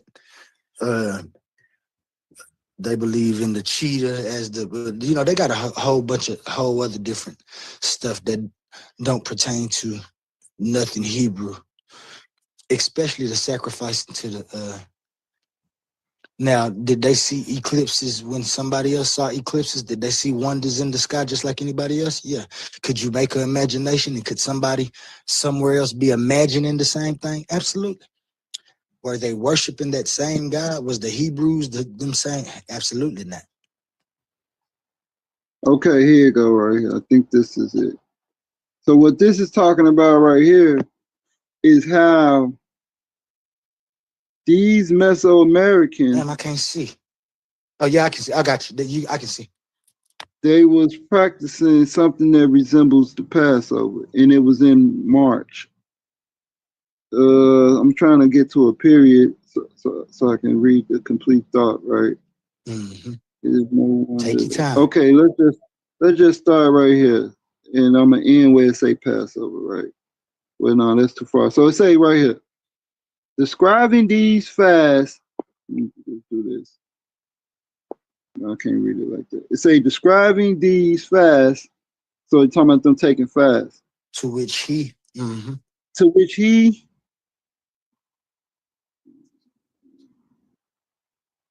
To which he gives the common application of festivals, although the macerations of the body, they're talking about the cuttings of the body, of the blood by bleeding in fasting, were they entirely consistent? I gotta zoom out, bro, because I can't read it like that. That's his name, Quetzalcoatl.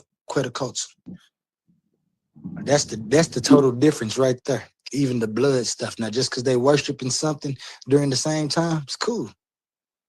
They try to tie stuff in, especially back in the day. They was trying to tie so much stuff in when we know it's incoherent, especially with the God.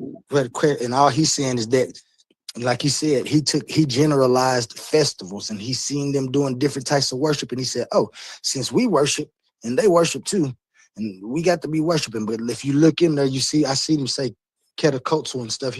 He said the bloodletting. Well, he didn't call it bloodletting, but that's what they used to call it. The bloodletting of their sacrifices and they fasting and worships is totally different from what the Hebrew people was doing. And this is some of the problems that they had when the Hebrews or different religions come across other people who have religions. That's how they weigh those civilizations on the way that they worship. And then if they didn't like the way they worship, they knocked them off. So it's a esta fiesta se hacía en el Principado de Marco y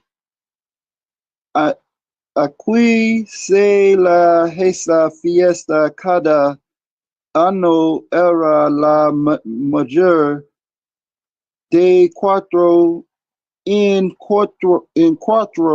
wait, did I say that right?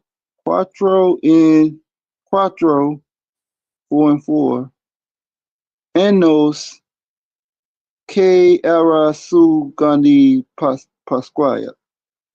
So this is in Spanish. It say hasta de su celebración si me llama Texaculi. That's Teholo. Yeah, go ahead. No, I was just going. That's Teholo. Yeah, so it say que corre de que años de Dios. So that means New Year. I mean not New Year. That means year of day or something like that, or day of year. So this is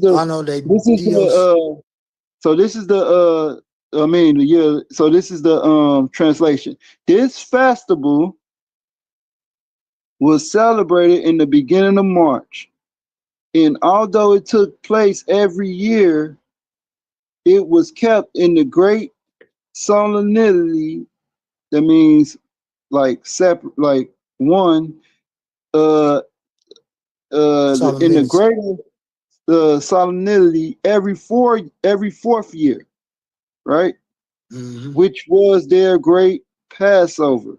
The day of its celebration was named Texaculi, or Tehuli, right? And say, which signifies the year of God. It would appear from the following passages of the 19th chapter of Leviticus that the fourth year was esteemed also by the Jews at a very early period of their history as holy. So he got a quote here, and then it say, and when ye shall come into the land and shall have planted all manner of trees for food, then ye shall count the fruit thereof as uncircumcised. 3 years shall it be, and uncircumcised unto you, it should not be eaten of, but in the fourth year, all the fruit thereof shall be holy, to praise to the Lord withal. Look, so right there. So that's in Leviticus. So he say the Indians got something where they celebrate the food being holy or stuff like that. No. That ain't what he said. That ain't what he said. He said that they had their own festivals and celebrations which match up to the years in Leviticus, and how that you just read was from Leviticus. I remember hearing that in church all the time. And that's how they worship. And that it. Yeah, that's in Leviticus. That ain't. Yeah, so it say, let me finish. So it say, in the 5th year shall ye eat the fruit thereof, that it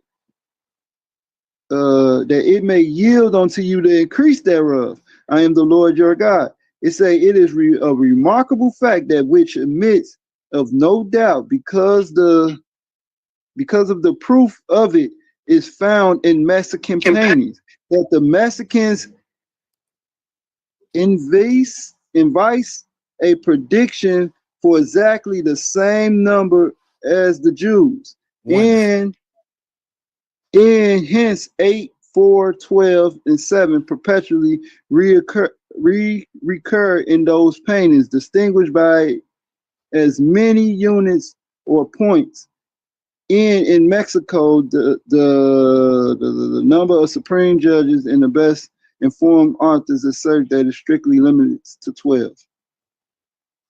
Yeah. All that's saying is that they had their own time festivals and celebrations that matched up with theirs, but they celebrations was different. When you look at what it said about the like I said, what it said about the Mesoamericans, and again, them is Mexicans, them not the North Americans that I'm talking about. But we'll talk about them because I know you're trying to tie them all in. Now, like I said, he was showing the similarities, and then he told the differences about them. But he said it's a remarkable thing to notice.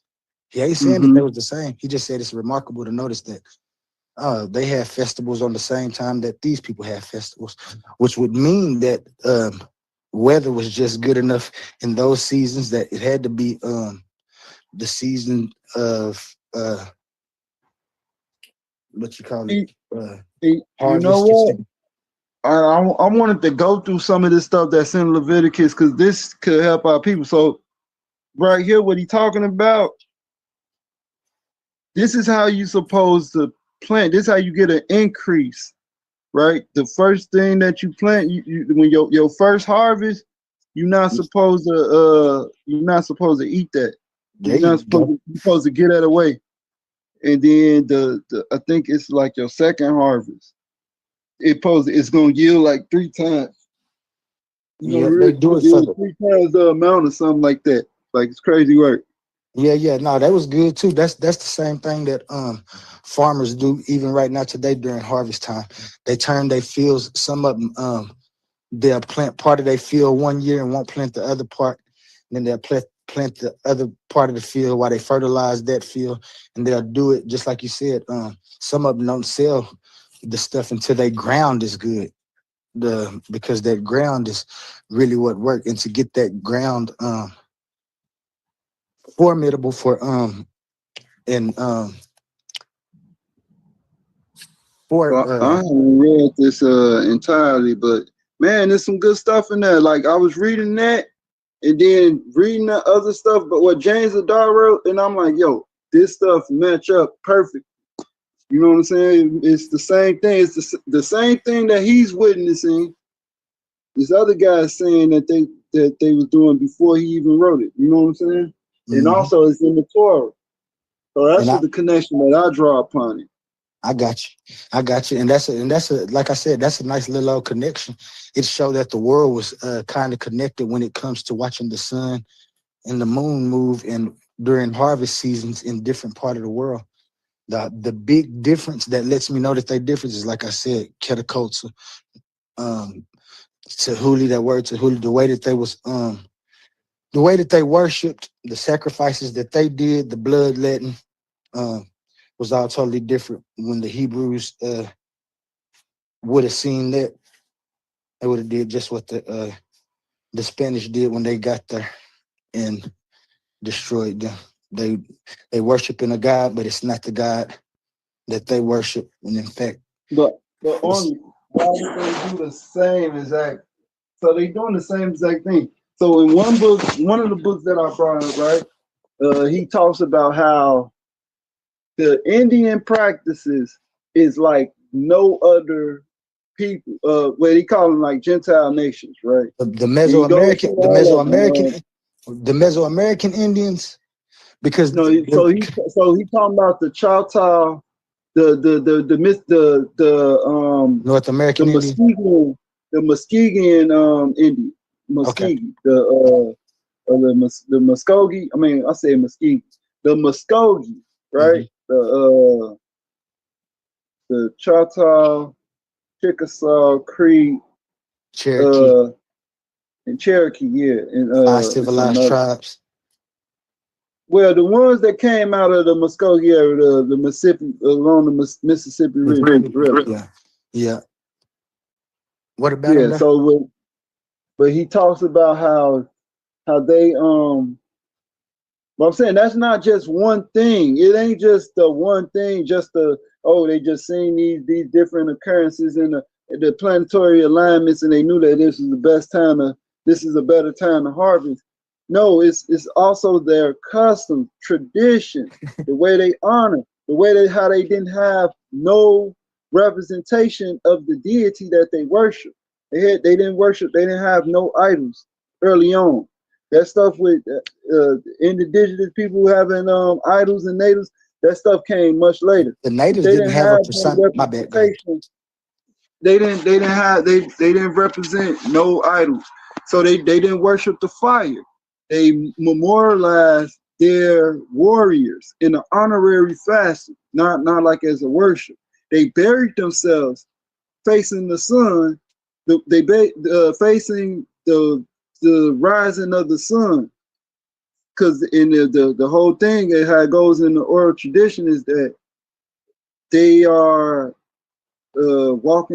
traveling to their homeland or something in the east where the sun rises.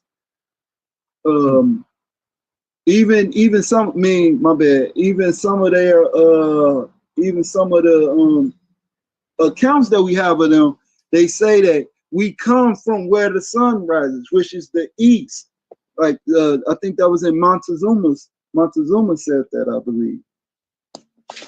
But man, there's a lot of stuff. Even I even found out that the Mexican, I think it's the Mexicans, but they had genetic DNA that connect them to West Africa. And I know in Veracruz, which was the first black city in Mesoamerica, right?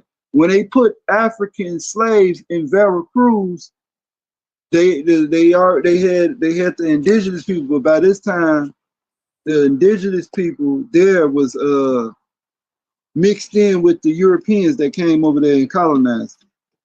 So, but once they put the African slave, once they brought African slaves over there in Veracruz, they rebelled and formed alliances with the indigenous people. And I believe they did it because they was brethren. You know what I'm saying? So they band together, and that's how they gained, quote unquote, their independence. In 1600, that's what Manasseh der Israel. That's what he wrote. I mean, not his name Manasseh der Israel, but the Manasseh ben something. I forgot what's his name. Manasseh ben something. But he wrote Espanol der Israel, meaning Spanish or something like that. Del it's like from, or it could be is. You know what I'm saying? It could be is. It's different variations of how you say that word. But I can see the similarity even in the words. You know what I'm saying? Mm-hmm. Even in the language. Like if you show a Taino word or Arawak area, how you say Arawak word is going to resemble those same phonetics. Like one of them is I mean you can put those words, you can transliterate them into Hebrew characters. You know what I'm saying? And it'll mean something. And it'll mean, the meaning of it in Hebrew will be similar to the meaning of it in that language, in that Indian language. That's what I'm saying. Gotcha. Yeah. The 4 words that we can look up to see if they're the same, and if they're the same, then you can match them. If they ain't the same, they ain't the same language. Okay. Find mother and father in both those languages. Find boy or should I say son and daughter? I don't know if they would have called them sons and daughters, but especially mother and father. If mother and father is the same, because that's the simplest word that wouldn't change, then I might go do some more, because I ain't gonna lie to you. GDN, one of my biggest faults, I can't lie, is as soon as I see anything incoherent in people's views, I stop looking and I just stay on them points because I don't have to go any further. And so I haven't debated this topic before. I've heard this topic and I've had discussions about it. And remember, I use logic, and I do trace my steps through information like that. But I also understand that even the people who had the power to write the books about things they seen, they were always writing in bias. They would never writing in something, because when they went to see those people and stuff, they wanted to time in. When they was taking slaves and bringing slaves from Africa to this place, is to mix those bloodlines that was here, that was native here, with those bloodlines, and then they can say, oh, they're the same. Now, if we think about fish, a certain kind of fish, we think about a certain kind of fish that might be over by Africa, and then you think about the fish that's over here by America. If you get them fish, some of them gonna have some of the same markers just because they fish. Now they tell you that life started in Africa, but in my studies, and when I look at what I would call life from water and algae and things, and I look at Africa and I see that jungle and stuff, and they say life came from there, I have to start asking myself, where did life evolve from? Did it evolve from the shores, or did it evolve from the land within Africa and come out? They always say we came from water. And I look at algae and plankton and how it washes up on every shore in the world. So I know that life washed up on every shore in the world. They try to tell us that we are from Africa, but it just isn't plausible, for the simple fact that we know that if they all were, why is it that they found people over here who don't have the African marker that's actually black? Why is it that they can go and they'll do a blood test and tell you that these markers, and then we know that people's blood gonna have certain markers, whether they can or not. And then the people who benefit from telling people who they are and who they kin to will say, oh, this the marker that you look for. And then we look for that marker, not even knowing what that marker actually is. That's just what they told us, and that's what we go for. Now, I don't knock nobody that want to be Hebrew, Israelite. If you want to be cursed, that's cool. I'm not going to do that, because I simply observe and experience something totally different. There's no need for me to go back to that incoherence, because the God that y'all arguing for and the creator is the same God that everybody argue for, and y'all have differences in that when you talk about the biblical Abrahamic religions. Besides those creator gods, you got so many other different people who claim that there's a certain kind of creator God that's supposed to have did the same things. Stories match. Do we say that those people are the same people because their stories match? No, we know they ain't. I don't know what it is that make everybody, the first black samurai. I seen that thing the other day, somebody putting that the first samurai was black. The first everything, you know what I'm saying? And it's cool. It's just, I think the reason I get that part. I think the I hate reason we when do people that. do that, but Go ahead. It be some merit to that, but and then some of it be, you know, rhetoric. You know, just be people rhetoric too as well. But you got to be able to decipher that. So, but you said something about finding a word for mom. So I do have that. The word that they use for mother and father, and it resembles the same word for that the Hebrews use. I think they say Ami. The Hebrews would say Ama for mother. Look, this one pretty interesting. That I just looked. I had some screenshots in my phone. Damn. My phone. Hold on, let me see. I had some screenshots here, right? And it said right here, right? I think this is it. Is this it? It say the name for a woman, a good woman, right? Is Yama Tabi, right? The word good in Hebrew is told, or so you might hear some brothers say tawab, but it's told. And we can see like some of the vowels, it just shifts over time, you know. Mm-hmm. Which could you know, it could evolve into a whole nother dialect or language. You see what I'm saying? Definitely, I But know the exactly what you're concept saying. of the language is very similar. It's very synonymous with one another. I got you, and I ain't gonna like I said, because I ain't gonna act like I done did a lot of studies on that. My studies take me as far as incoherence, and then I stop and I just try to argue those points. But and like I said, if you find them as words, I don't know what made me think about that, but those words like that, father and mother, and stuff like that, if we can find them amongst different places and they seem the same, and then we find just a few more words.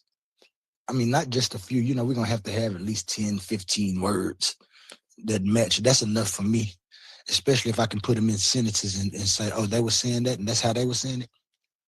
It's just that I would not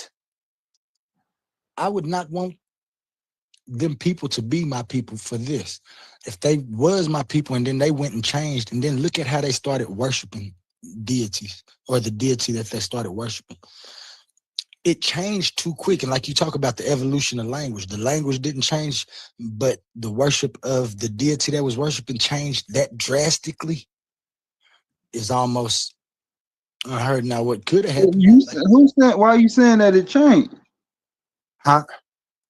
Some of the things get lost. Some things get lost, you know, so you got to think if they in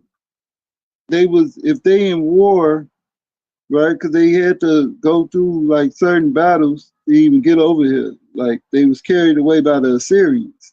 So if you look at it, some of the people that remain, like some of the practices will be lost over time. That's all I'm saying. I agree with you.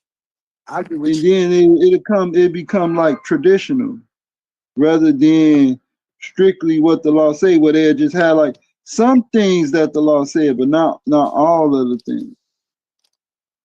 But yeah. I'm saying it's enough to form an argument. And when you said the words, right? Mm-hmm.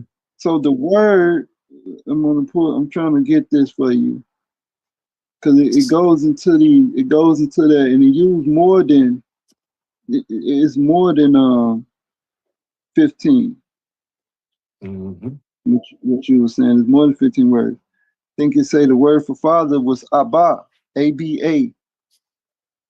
However they will pronounce that, but I know it say Abba. And then it say in the word for mother is Ami, A-M-I, A-M-M-I. My bad.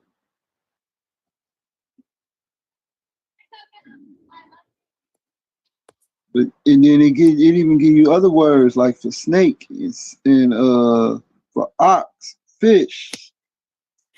You know what I'm saying? It's too. I don't know. They too close. The languages is too close. So here go right here. I mean. Then it talks about the good woman, right? A goody woman is called Yama Toby. Yama Toby. And when you see, the reason that we can't connect it is, for one, we don't know African dialect, right? West African dialect. Because if you go to the Igbos, they talk just like this. They talk just like what I'm understanding from my experience. Because I actually talked to Igbo women on Bigo and stuff. They some of these words that this guy got written in his book resemble, as I'm going through how they would say it, it resembles how they would speak. You know what I'm saying? Yeah. Mm-hmm. Like I said, I don't doubt it. I know sounds. Chinese got the word Yama too.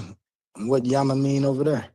Like it sounds. The humans only have so many sounds that we can all have. If we in different groups communicating, We're gonna all have sounds. We might even have some sounds that mean the same thing. But like I said, it's just a high claim to say that those people are the same people. That's far-fetched for me. Nothing wrong with it. Like you said, you can form a good argument. Me being who I am, I could probably form it. You see, I just helped you with the words. The words that we know might have stayed something like the same. What about the word God? What word was they using for the deities? Are they kind of the same? Hell no. Ishtanhulo. And they did, but Ishtanhulo means the great spirit. And that's what they called it in South America. What they called it they called it Yahweh in Hebrew, right? Well, not necessarily, because you got to think we have the Bible where it says he said call him Ishi. When you break it down, when you go back to the original language. No, I'm talking about it's a scripture in the Bible where it say, "Don't call me no more Bele, call me Ishi," or something like that. Mm-hmm.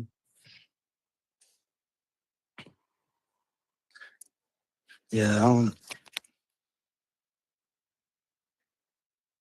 They call me Ishi. So what about? Okay, well, tell me this then. So you believe that those people might be related to the Hebrews, right?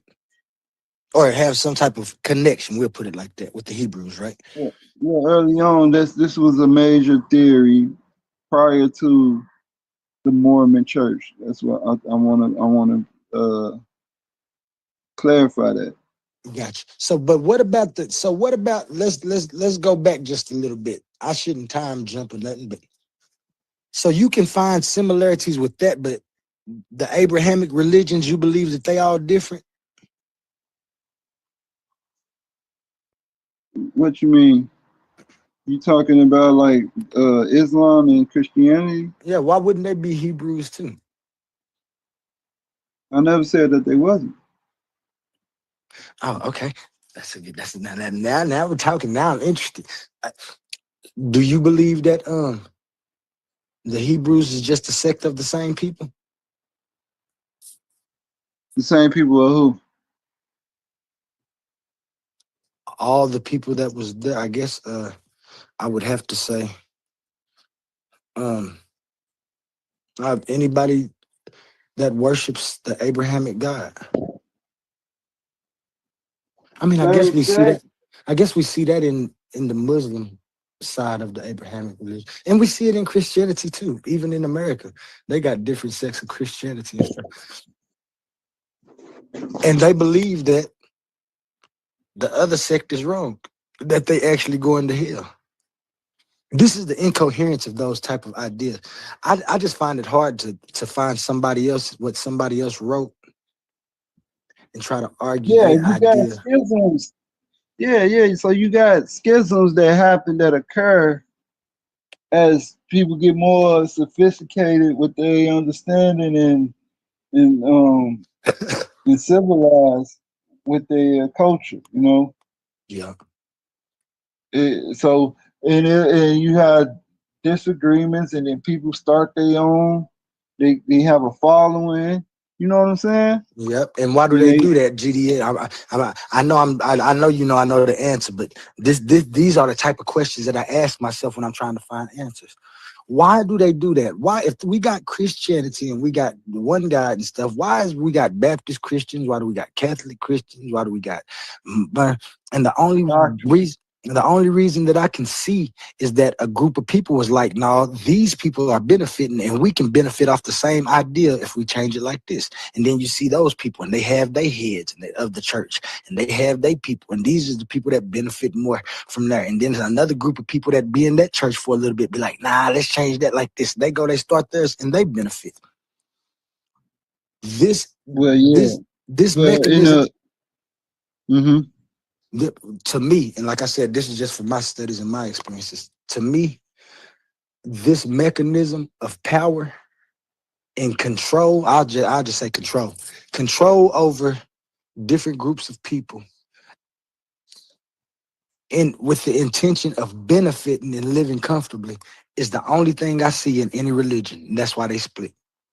The only reason the Muslims split from the Torah is because somebody else wanted to say this is how they want to live. They wanted people following them, so they didn't have to follow the laws that the other people had.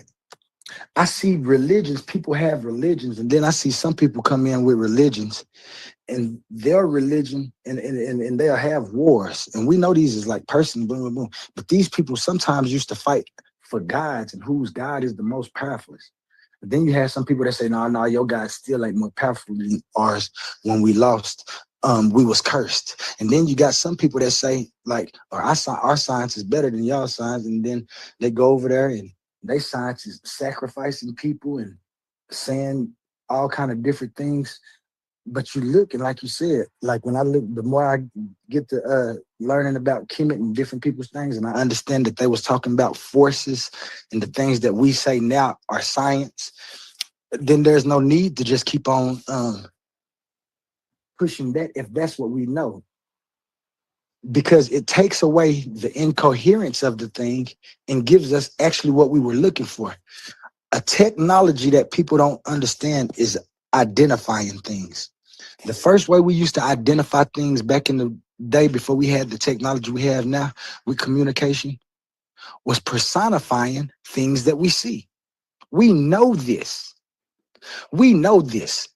If I know that the sun is the sun and that they used to call it Ra, there's no reason for me to go back to call it Ra if I know that it's just the sun and Ra was just the idea that people had to get a story across.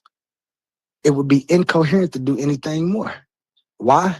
Because when other people, when you say to get a story across, what story that they getting across about the sun? Like the sun, the movement of the sun, the forces that move the sun, the movement of the sun across the sky.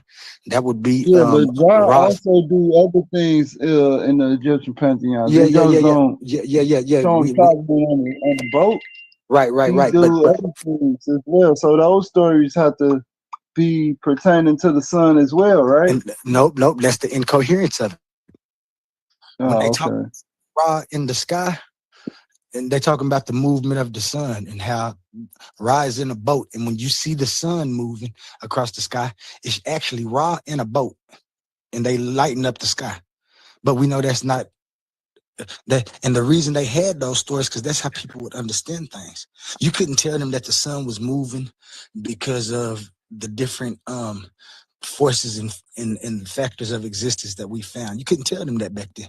But if you was telling your kid the story and the kid was like the sun and stuff, and they had to tell, because they understand, like, they wasn't just keeping this knowledge, like they was actually trying to raise their kids to do this. So they would have to come up with stories for these things. This was the technology that they had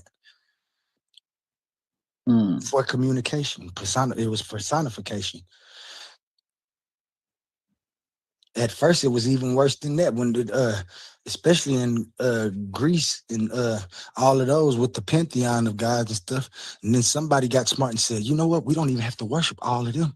We can say that one God has all of those powers. I think that was Abraham who made that the most prominent. Started worshiping one God instead of all these gods. Let's give our attention to this one God. Got Abraham and his family some power. Still today.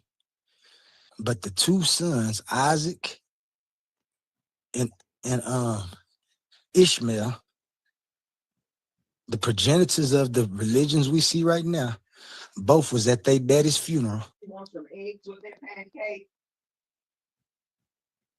Hey, hold on. Hey, Sadiq, Shalom. What's going on? Hey, what's going on, fam? Sadiq.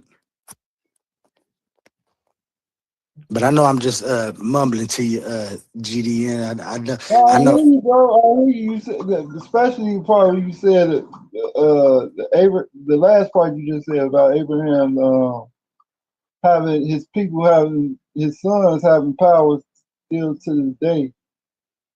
I disagree with that, but I see where you're going with it, especially like with the how they just form different sects to have power.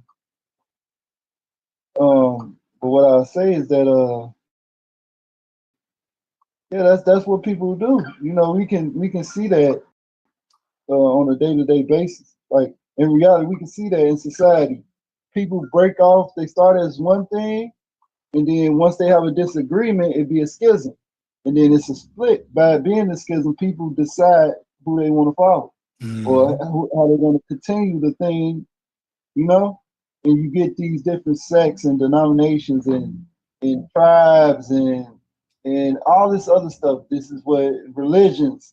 You get all these different things where different things is being taught, which was what? The disagreement from the jump.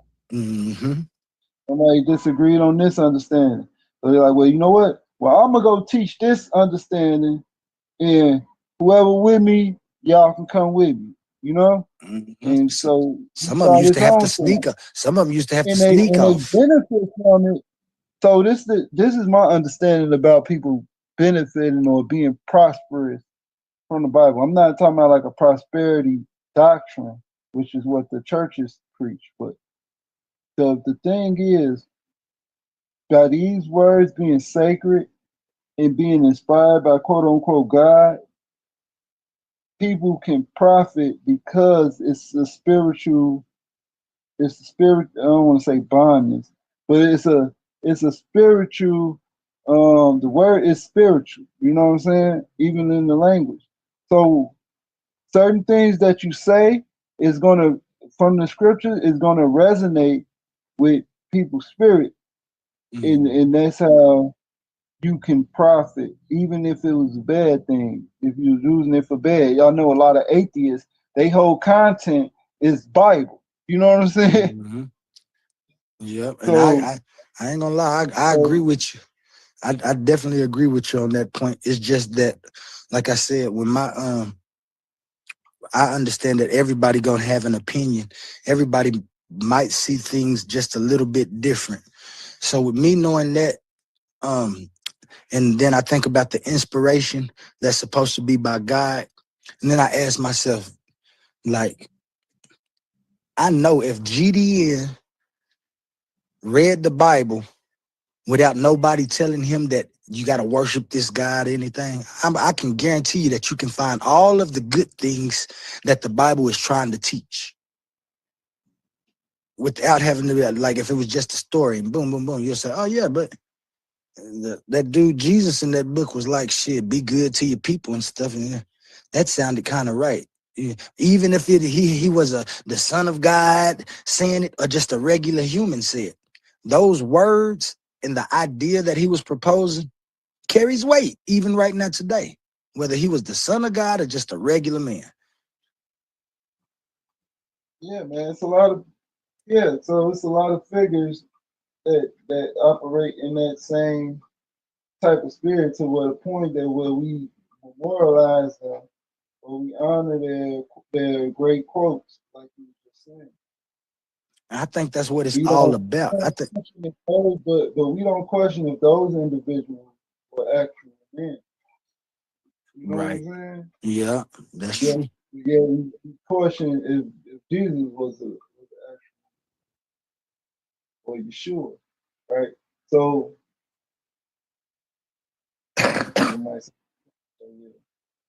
but yeah, man, we've been going at it for a while, man. Yeah, and it's just a good conversation too. I'm glad we ain't no arguing in that. Yeah, I'm learning. It's great build, y'all, brother. Y'all very highly intelligent, you know. Same to you, man. I love listening to you on panels and stuff with your questions, because questions is better than answers to me. When you come up with the right questions, you can get the answers. Some people be asking the wrong questions and stuff. You always seem to have the right questions and the right disputes with people's views. That's why I like you and I listen to you. Like I said, even that thing that you told me today, I'm fixed to go now and do some quick studying to see words that matched. And I ain't just gonna look at North America. I'm gonna look at the whole Americas and go back and see if I can't coordinate them. Because my thing, like I said, when people think about my philosophy, they don't understand my philosophy is made to audit not just itself, but other philosophies too. Find what's matches, find what's good. And if it works, we taking from it. We ain't fist to tell you that if it don't work or it just don't seem to have any carry any weight, we try to push it to the side in order to find a valuable answer to the questions we propose. And that's what I want. I want an intelligible answer. If I say why I'm here, what are we here? And then they say it's a creator. We should be able, there shouldn't be no secrets to none of that. We should be able to answer that. And when you get to the answer of, well, that's just God and we don't know it, that's cool. I understand where you go, but I think that's just lazy thinking or somebody not being able to form the right thoughts to answer that question. And so they give it to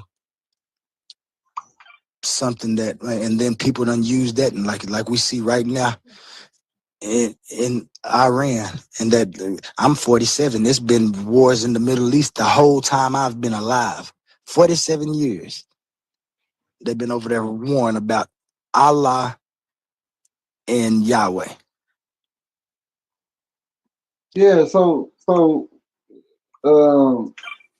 like with that, right? So even though we see like over here, we say like, oh, these things not real, but there's a whole war where people are literally dying, putting their life on the line. You know what I'm saying? For the to be able to inhabit that landmass over there, or to be given the promise that was given to Abraham. Like, how do we view that? Do we view that as that it being still alive? It's obviously real to them, to both parties. Well, that's what it is. It ain't no lie to them because of the curses that was proposed. And when people say that they doing bad and the stuff happen and they fighting, they give it the holy war. But then you look at the people who in power, who got control of these wars. And I ain't talking about the heads of I'm talking about the real government. What's his name? Netanyahu now. We know that he is Jewish by religion, not by blood. And most of them over there, and that's one of the things. And so we'll say, well, the Bible said that was gonna have problems, that the Hebrews was gonna have problems, but it didn't say that these other people was gonna be profiting off of it. It didn't say that you know what I'm saying, these people, it didn't identify they God and where they was wrong. You know what I'm saying? It's just a whole bunch of different things that I'll never get an answer because we don't have enough information to even try to analyze the situation, which is cool because we know if it happened so long ago. It's just this. When I look at existence today and I see where we at, the things that we agree with as a world, how each world nation got things up in the sky and how they still have meetings and stuff, but it looked like Putin and Trump and Z and Netanyahu, those are the people that we fighting for. They ain't even really fighting for God. They fighting to keep those people safe. So when it all comes back to it, you see the American government is distancing itself from "In God We Trust." Why? Because that idea, when they had it, it worked. But there's always an update. Things always unfold. Information always unfolds. And where it's unfolded today, in my eyes, in my observation, in my experience, this ain't nobody else. This is just me. I just see that, damn, there's a lot of chaos being caused for ideas to keep people safe who might not even have any relation to said ideas. It's amazing.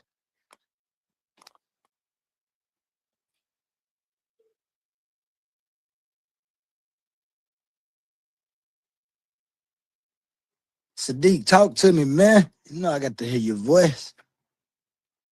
Yo, what's going on, brother? Yeah, back in the check, been taking it all in. What's going on with your brother? What's going on? Man, just having me a nice cool dialect with GDN, one of my favorites over here, man. Getting that information. He always give me good like I say, he asked the right questions for me always to get my mind a ticking again. Man, bro, I hear you, man. Yeah, you dropping it, bro. Yeah, man. Facts, bro. Facts on top of facts, man. What's up, GD? What's going on, brother? Dre? Yeah, man. Chilling, bro. Yeah, man. Yeah, keep on going, bro. Yeah, man. You saying it all, man. Hell yeah, that Netanyahu, man, and yeah, just the way they, that perspective of nature, Netanyahu and company, and how they think, for the short period of time they've been on the planet, has been among other things, a constant state of perpetual war, right? And given that nature is not subject, let's just say nature. This is reasons that we can get the truth by staring at and studying nature, because it is actually one of the only things that we witness in existence that's not susceptible to indoctrination, right? Notice you can't indoctrinate nature, right?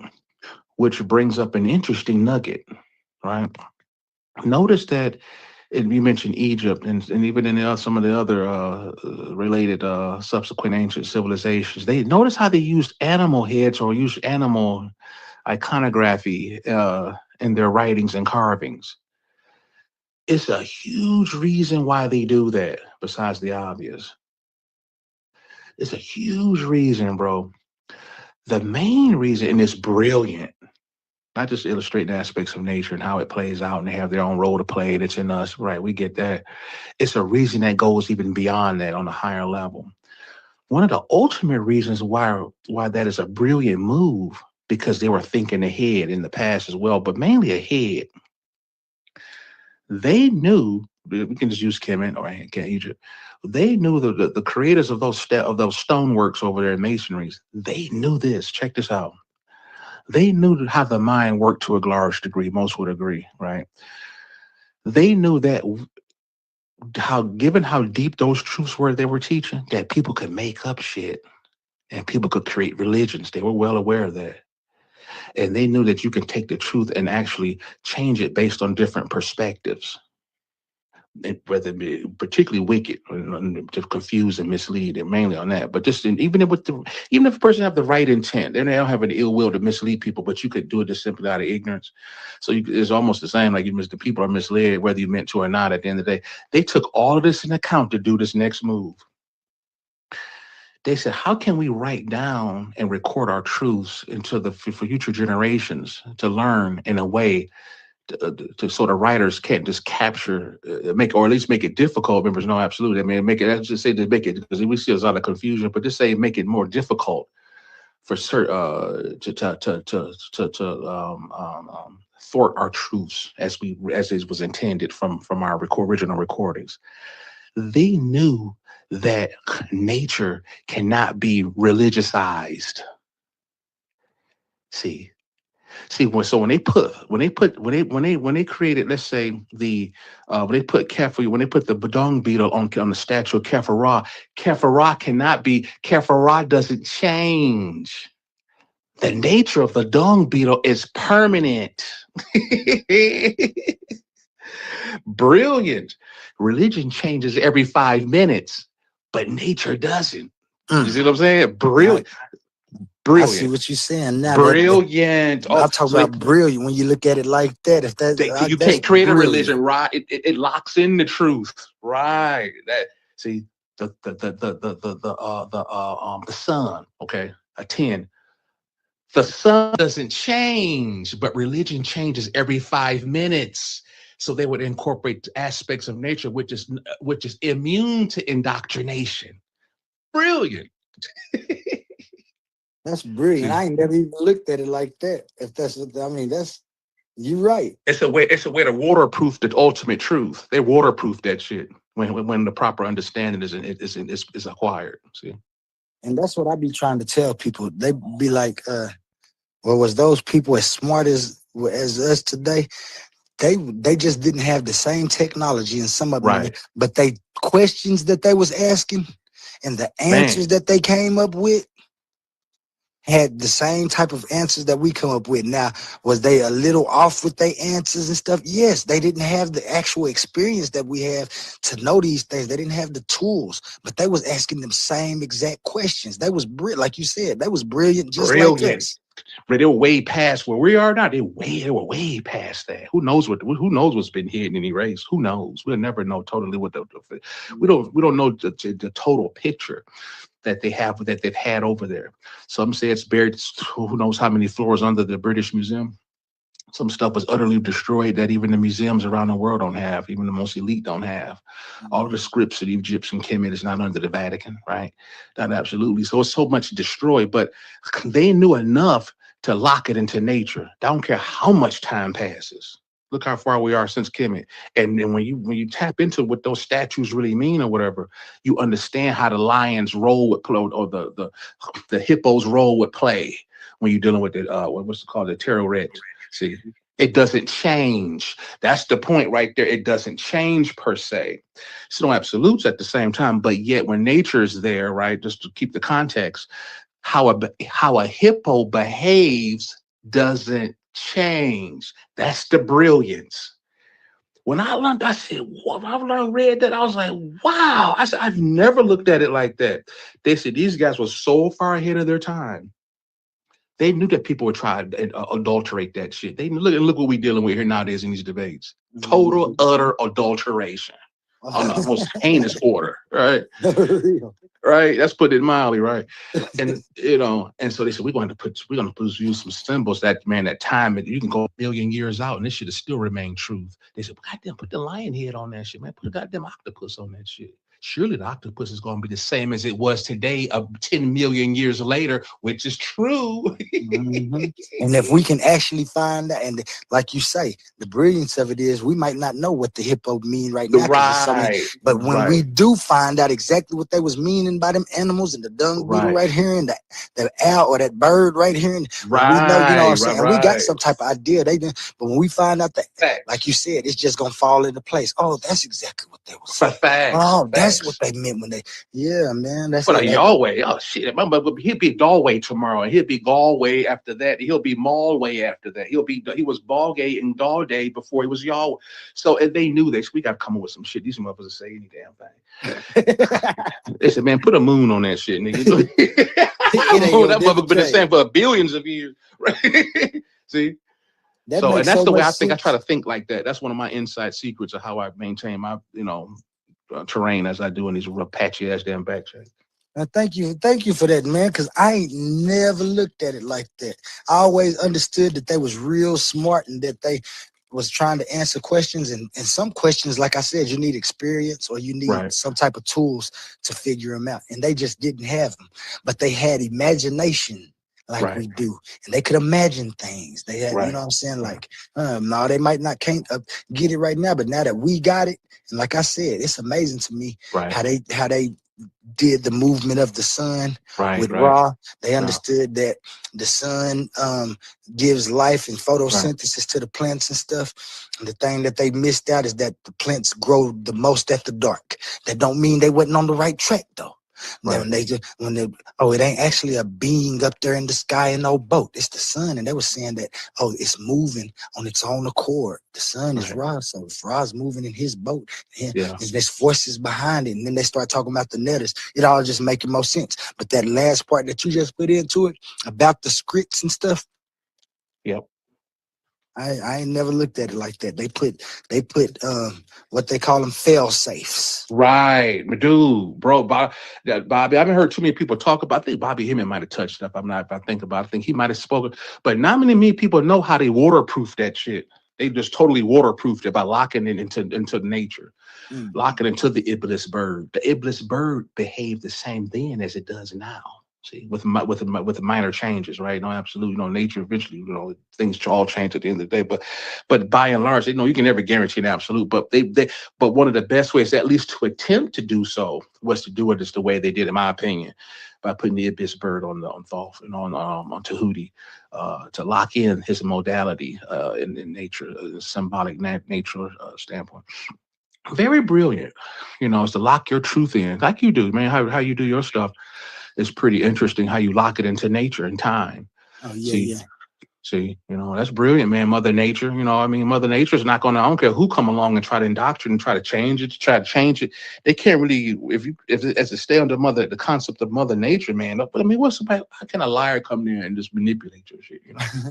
You can't, like you said. I did it like that because I was trying to explain things that I actually experienced, and like you say, it won't never change. Of course, there's aspects of it in different scenes of change and stuff.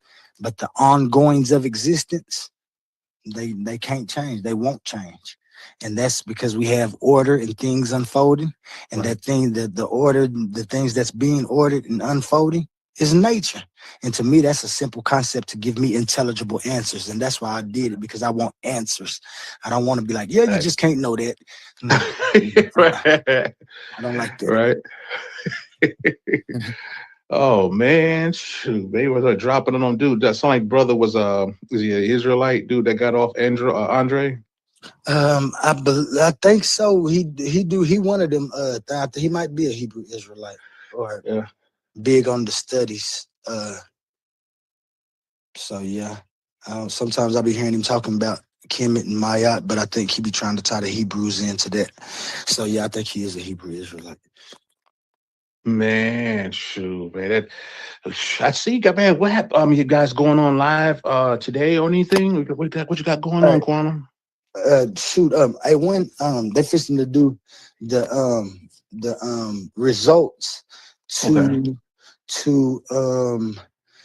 get Cosmon, Cal, and I think that was Gideon talking earlier.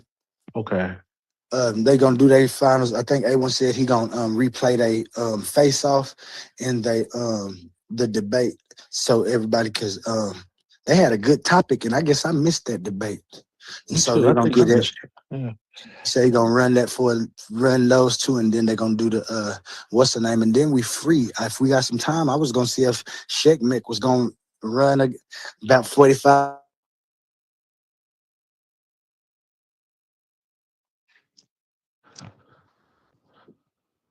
I think the signal went low. I don't hear you. Can you hear me? Hello. Hello. What happened? Okay, I can hear you now. Can you hear me?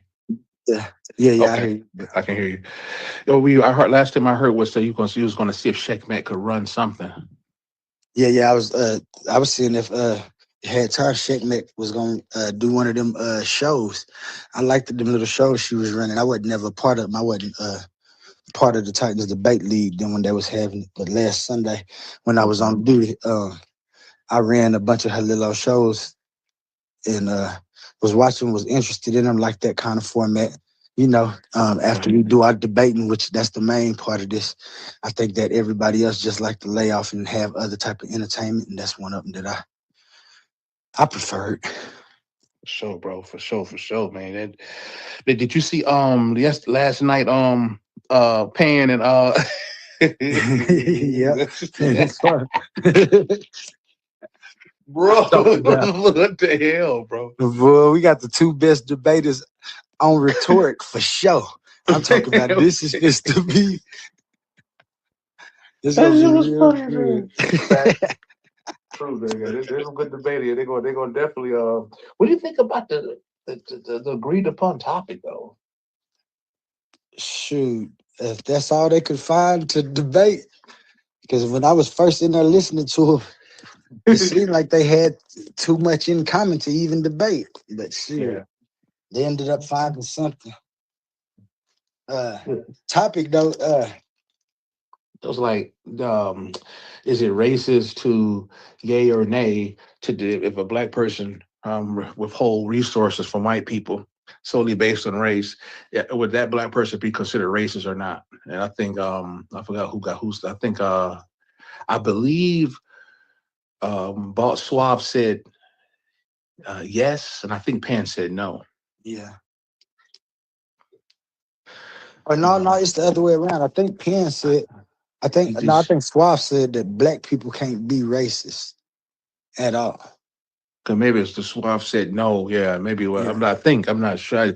I forget who exactly for sure which had the. But it was. But I mean, I don't know. I think then they did a post face off show. For Humble, we were talking about like what is racism, this, that, and other. I don't know, man.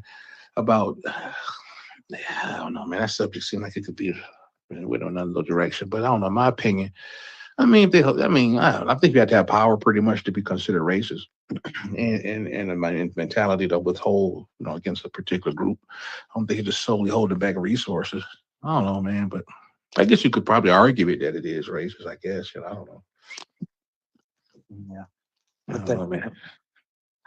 It's hard today to especially with the way that they worded it, right? Because if it was racist when the white people was holding resources from us, what would make it not racist if we do it? And then my brother, Caesar brought up the aspect that black people just don't like white people because of the way that white folks have done us in the past. Right. But I see that black people haven't done nothing to each other.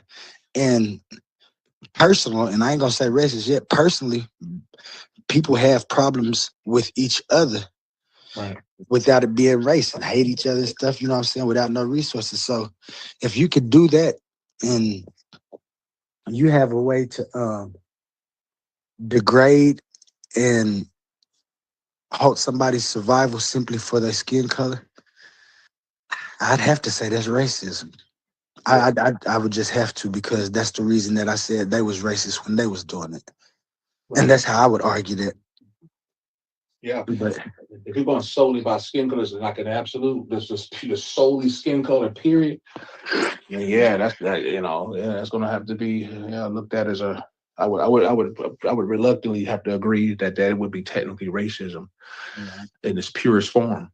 It's purest form, and that's why I said it's going to be interesting to see, because both of them are intelligent. They have their own ways to argue, so I like to see what type of points they bring up. All right, man.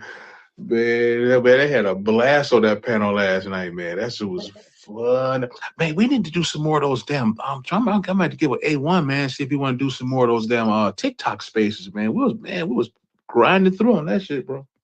Yeah, he gonna start back. I think his plan was definitely after we get the debates over with for this season, to go on there on TikTok and do some panels, find some more people to come debate their ideas, new ideas and stuff for the new season. And I've been searching too. The dude God Justice that was on here, he one of the guys from TikTok, and I got a few others. A couple of them, they argue good on TikTok, but I don't think they'd be ready for these type of debates. Which that don't mean I'm right. They could be, and just like to argue, but I done came across a couple of views that I never heard of, like the Baha'i faith. What is that? The Baha'i faith is basically, to me, is the Middle East Owaspi. Oh, damn. They believe that all the religions, or anybody who has an idea of God, have the idea of the same God, and their perspective causes them, and their individuality causes them to see God how they see it. Oh, that's shit. That's what we talk about that. Shit. Hell, we all talk about that shit already, man. His name is Baha'u'llah, and but he basically is like we're everybody is God dreaming of himself in a different form and in different situations. So it all ties back into the existence or the universe as the being. Is just that they put that creation in there, and when you put creation, you know that creation is intention. And so to me, that's what I took it. Right, I always takes it down, man. You know what I'm saying? But it's a nice little. I wondered did they religicize it? You know how them Middle Eastern foreigners. Yeah, they call it soulless. Okay, they got a dude named Baha'u'llah. I can't think his name. Yeah, and it's like I said, it's real interesting. They go into it just like the Owaspi, and I was wondering who read whose book first? If Owaspi found out about Baha'u'llah first, or if Baha'u'llah found out about Owaspi and took it over there. But it's interesting to me how much they're the same. And it's just the it's just the Owaspi, to me, they try to have their cake and eat it too, because they try to say the creator is the all, which means that anything that's happening within the all is an intention, but they still say creator. And so that always throws me for the loop, because if the all is just the all, then it doesn't have to be creator if things are forming within it, because creation means intention. And what is his intention for create? You know what I'm saying? It always goes back to that. To me, that's the same thing with Baha'u'llah. They say that he's God dreaming. Well, why is God sleep dreaming? Could he be woke doing other things? I would say they have to be intention as well, without creation as well, right? You always have to have, because there's always a focal point of observation, or something with a mind that's staring at what's being reformed. It's really creating something absolutely from scratch. But just shuffling the new combination does take an active point of attention, which is closely tied to having a proper intent. Now, what kind of intent it is, I mean, it can be anything. You could be building a bird's nest if you're a bird, or it could be it could be trying to create, it could be something you see in a human reality, trying to reform something that's already been there to make an artificial sun. See? Yeah. You always have to intend what you're going to do, to a degree, it's just, because otherwise you get into separation, you start breaking it into absolutes and things if you remove intent totally. Yeah. Well, see, and that's why I say to me, that's better. An absolute condition as opposed to a unmoved mover. I'd rather have the absolute condition of existence, which is ordered, updating, and with that condition of being, that makes more sense, because then everything would just operate on the vector to be. Right. Yeah. And then the intention would only come for the individuals or the life like us, who can manipulate not just our being, but anybody else's being. Right. Yeah. As opposed to ending their being or not, you know what I'm saying? And that's where intention comes from to me. And that's why I say, like, I don't like the creation for a creator for my thing, because the intention, when you ask them what was the intention, then they'll be like, well, God didn't have to have an intention, but he created, so he had to have an intention. You know what I'm saying? They don't know what they're talking. And then I don't know, sometimes I be asking questions, and when they be giving me answers, I be thinking that I'm the one that's silly, but I don't be. It just be them answers they be giving. And I got to understand that too, because like you said, they don't understand the concept if they don't sit down and actually understand the question they answering. And a lot of people don't. Right, they don't know that, man.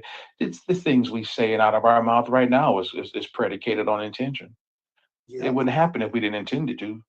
Right. We think about it before we say it. The unseen governs the seen. I mean, there's a lot of ways you can say this stuff. Some even say, I can always go a little further. The source or the soul, which some would say the source of all, right? We do appear to think of things that's new, but some say that by the time it's say, let me just keep it straight up. Like the things, let's say if I say the word bus, or say if I say the word car or whatever, as soon as I say it, it's already been thought of as a preliminary, right, to prevent an absolute, because I can't say nothing that's totally absolutely unique, that's outside of the source. Kind of to what what's that guy's name? God Gift was saying. So he was trying to articulate that. Use horrible examples, but horrible examples, right? But as I say, car, it has to be a delay in that which it matriculates down to physicality, so that the source can think of it first, right? And so I'll act it out because I'm disconnected from it via perspective, my limited perspective. And so I may interact as my own perspective pushes me along the path. And so yet whatever move I make has already been slightly thought of before I had, from which I come, which I'm speak from, right? And it's like there's a lot of ways you can illustrate that. Radio waves, how something broadcasts from something, there's also a slight delay before it actually come out the radio. Right. right? Or you say if somebody's in a canyon and I'm the point of origin, I'm the originating point of sound waves. That's a holler in the canyon. Ah, but you don't hear it to the other side till See? Or shadow. You got a real counterpart, you got a real point, not a counterpart, but the real point, right? But yet before that shadow's created, there's a slight, when that light comes on, there's a slight delay before the shadow's actually created. That's what you know. So other ways you can go and use physics, science, phonography, and all this other stuff to, you know, light and all this stuff. And so, but yeah, we have to have the illusion. I would agree, I would agree with him saying illusion, but there has to be there to break the absolute. We can never function totally off of the requirement of just removing to the totality of free will without the illusion of choice. So to acquire a value of experience, to be alive, to develop, so purpose can result through experience, where moreover the prize is to accumulate higher and higher degrees of wisdom, knowledge, and understanding. This is what dude left. He left all of that out. There's a lot in responsibility. Like Kaz jumped in. She's like, hell yeah, responsibility. What the hell you can't. It's a lot of shit. It's not simple as just eliminating free will. It's a reason why that if you become too knowledgeable and too logical, as we've seen what the onset of AI is doing to a lot of our heads, if we becoming we're actually too outsmarting ourselves right off the planet. See, this is why you can't go absolute with what you think we know. And so because what'll happen, you become disconnected. And you'll become atheist. You see, if you just look around and think you probably think life has no purpose and all this, given some of these perspectives I'm hearing back here. Right. And you'll lose your magic. You'll become relegated to a robot and all this other stuff I go into, some of which I mentioned in that call that day. And so you always have to be given a choice of a state of affairs. And brother went to talking about something about, I think some movie script, and you know, whatever, like the actors are just trapped, functions only within the total trappings of the script, and he's reading what to do and say from some script, right? We're not reading from anything like that. No one's telling us what to do necessarily, like a director or a casting director would do in that way. There is some point of instruction. Our parents and school teachers and our people at our jobs, supervisors tell us what to do. But he said this one director, it was very limited, very absolute. It was riddled with absolutes and shit. And because of that, well, go ahead, brother. No, I was listening. I was just laughing. Yeah. That's pretty much it, you know. And you know, we have to determine to develop the possibility of life. If the hard drive is to expand, cosmic hard drive is to expand, or that we could say or you could say your mind, hell, just locally, if your mind is to expand based on your experiences, as you accumulate more and more knowledge, like into outer space, as life persists. Notice they say space is even quote unquote supposedly expanding in a like manner. As byproducts and just functions of life and wear and tear, you know, come in and out of existence and things like that. It causes an expansion as we add and up, you know, acquire more knowledge, pretty much like a library, right? You know, you see. Yeah, I definitely, like I said, I definitely agree with you. It's just that that thing with the intention. I know it's intention within existence because we have it. The thing, what was the biggest question is, like you said, the free will. But when I look at my studies and my outlook became that we just have will. Right. The reason I know it's not free is because I can't describe an unfree will. What I can describe and look at and actually experience and observe is that existence and time and nature has constraints, built-in constraints. Now there's several examples due to the absolute law. We can go into showing where there's examples of something that can give you a unwill or anti-free will, or placing a, pretty much, to be quite frank, a limitation on absolute free will from your perspective. Meaning, look at the universal laws. If you had, this is how I learned it in my circles. if you had absolute free will from your perspective, not from the God, but from your perspective, right? Then you should be able to mute all universal laws. Absolutely. Right. You should be able to you mute all laws and fly, and just while you walking down the street, just simply fly through the sky like Superman. See, if you had absolute free will, you could just while you fly, fuck, I got absolute power. I might just go ahead and disappear and fly to the sun. You could fly invisibly if you had absolute free will. So that shows a check and balance against total circumvention of said law. Now, on the other side of that, we go to another absolute where well, I would say it like this. I could try to say it from absolutes, but so it shows there. So where you can, now, there is some laws you can mute.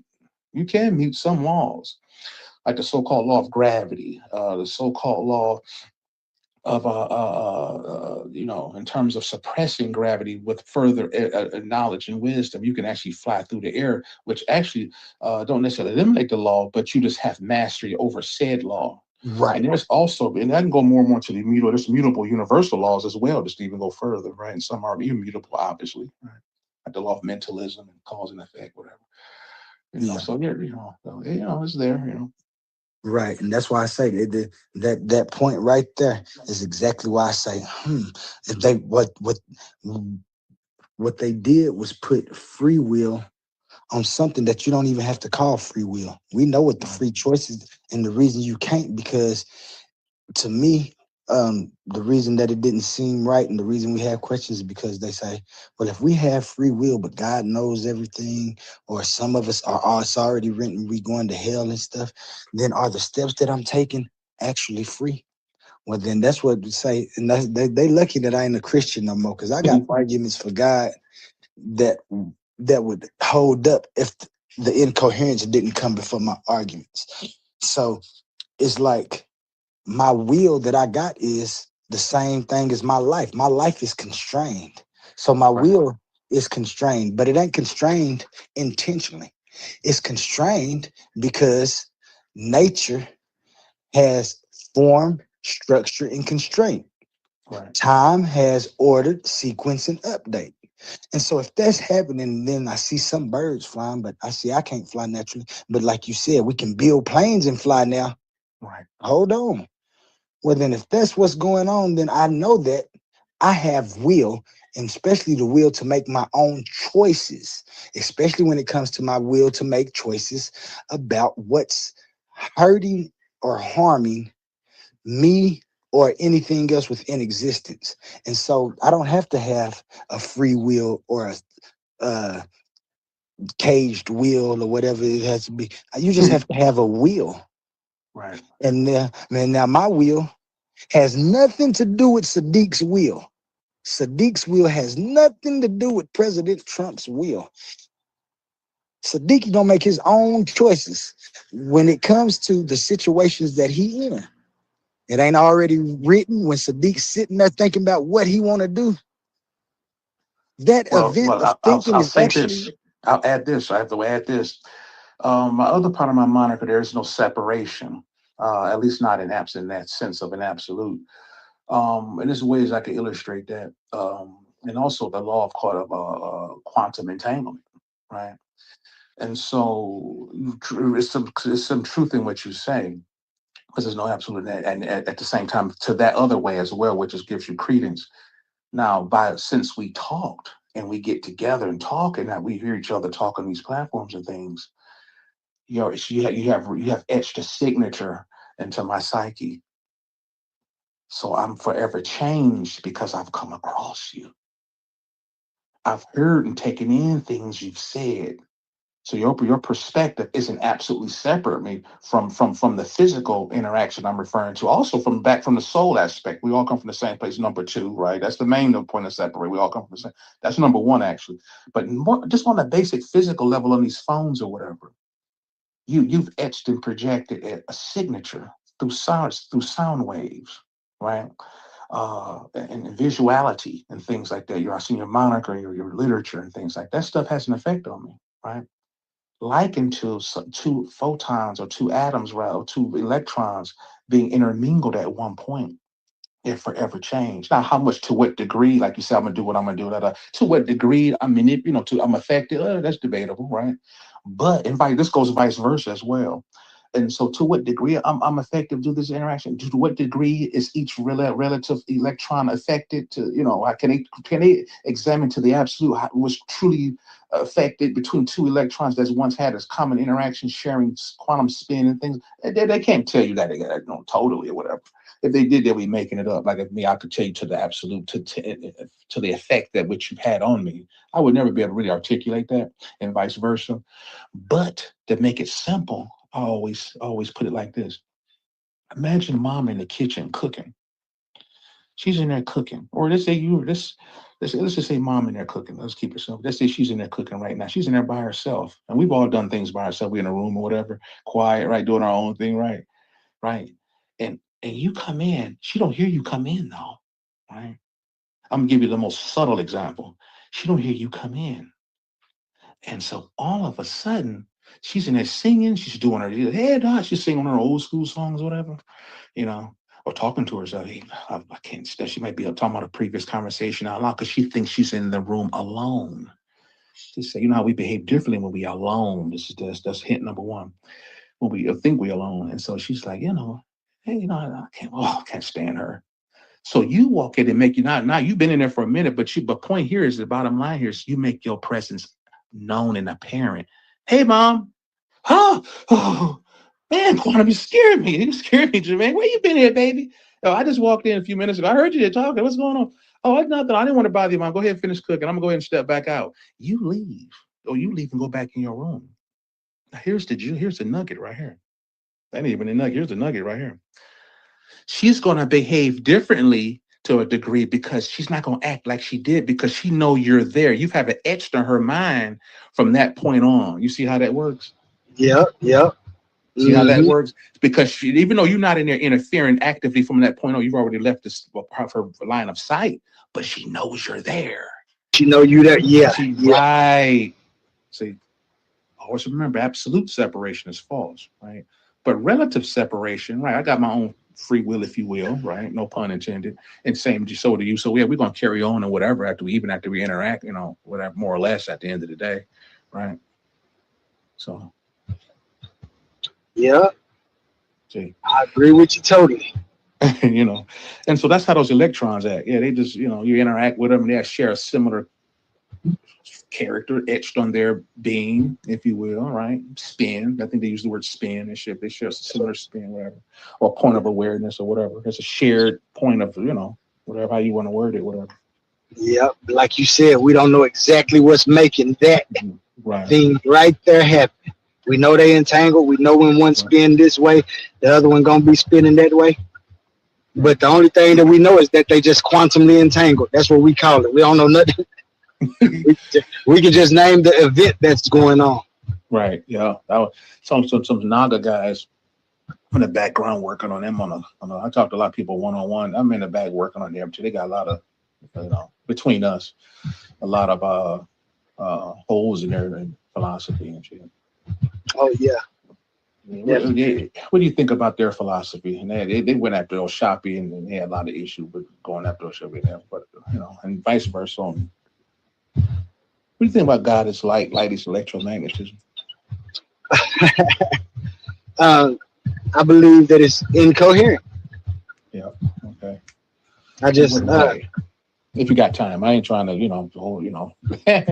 great. I don't want if you have anything to do. I'm just I'm chilling. So I'm driving. So if I sound funny, it's just because I'm on my way somewhere. But the reason that's just incoherent to me first, because I always look for intelligibility when my argument is about an intelligible answer, and you'll never get an intelligible answer with that because when you start arguing, you see they'll change it from God is light to electromagnetic, and light is electromagnetism or electromagnetism. But then when you start talking about spirit and stuff, they'll say that that's what they're talking about. And so they do the same thing that other people do. They give it an identity, but that identity shifts with the meanings or whatever point they trying to prove. Another thing that lets me know that light isn't the idea of God is because that thing that we see as light is the movement of a particle, of an individual packet of energy, a quantum. We know this, right? We found that out. In some of those quantums, we found that we can manipulate. Have you seen the frozen light yet? I've seen an article on that and laughed at it, but what you make of it? Well, it's a scientific project. Now, true enough, the particles and stuff that they use, they manipulate them to get the what do you call it? The desired outcome. That's just the thing right there. Okay. If you can put together an aspect to control the totality of the event that we're watching, then that can't be God. Right. No way, no how. Wait, what was that? Where's that last part you said again? That can't be God if they can control it in that aspect. Oh, you talking about we're talking slowing it in down. light of Naga's philosophy, right? Okay, I got you. Okay, and right. not just because, and I've took this same concept with time. It's just that time is different because we don't change time. We just experience it or observe it as it moves different. That's what the difference is between my idea of God as time and God as nature. Is that, like you said, they don't change. We can change it, but the thing that's going to only be changing is our aspect and our perspective of that part of nature or that part of time. Right. But the totality of time is still be going. Now, if light is God, they shouldn't be able to actually show us the mechanism and freeze it and tell us like, oh yeah, we got control over this. Yeah, that would be an interesting conversation to see. And I may run that by them to see, run that article, come a couple of different articles on that to give them a couple of different views on how what the science is looking like with that particular notion and just see what they think about it. And they might have looked at it, but I never talked to them about it, just to get their spin on it and see what they say. I noticed they talk about you seen that debate with between Naga and Oshapi. Yeah. Talking about how the Cos's position was, the light that the Oshapi God said was all light. Jehovah said, he's the all light in the book. And then Naga said, yeah, that's it right there. We got you. And they was going back and forth. I think Cos won that debate, but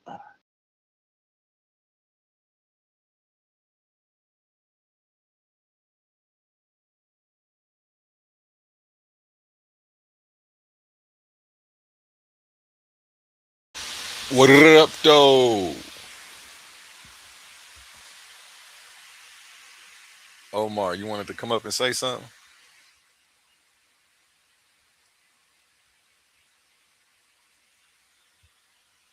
Okay, I'm about to drop you back down, Omar, because I really ain't want to come up here anyway. This a rerun. You ain't saying nothing, no. You muted. You got the floor for like 2 minutes before I let this finish. Okay. So now, Brother Omar's finna kick some science. So this is what we gonna do. Let's kick some. Hey, A1, good morning, brother. Shalom, brother. Thanks for bringing me up. I just wasn't sure if this was a new cook, but I saw that this was a cook kind of piggybacking off of yesterday, and I know that brother's been on, and I heard Oli and the other brother talking. So this is what we gonna do. Let Brother Omar kick some good science for y'all. So this is what we gonna do. Let's talk about particles. What is a particle? Science? Something that can be split? Or better yet, how about we talk about element 115? Oh, did Brother Omar say that? Element 115. On the, hold on, the newest element on the periodic table. Or do y'all want to talk about Bob Lazar? Element 115? Particle slices? CERN? Uh-oh. Yo, Brother Omar can hold this weight. So let's cook. Let's cook now. Because, you know, I could talk about that too. Yeah. You know, I could hold my weight. We just ain't all Bible. Uh-oh, CERN, what? The Hadron Collider?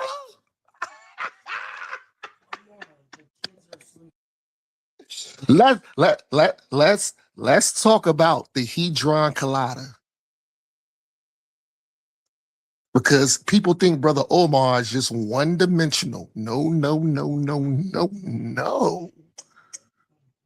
We talk about back when I was up in school up in Chicago on how I won multiple science fairs.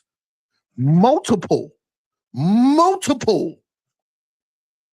I went to Stewart School in Chicago.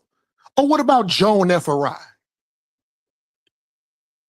No, let's get back to this Hadron Collider thing about subatomic particles shooting back and forth, splitting time, how time doesn't exist,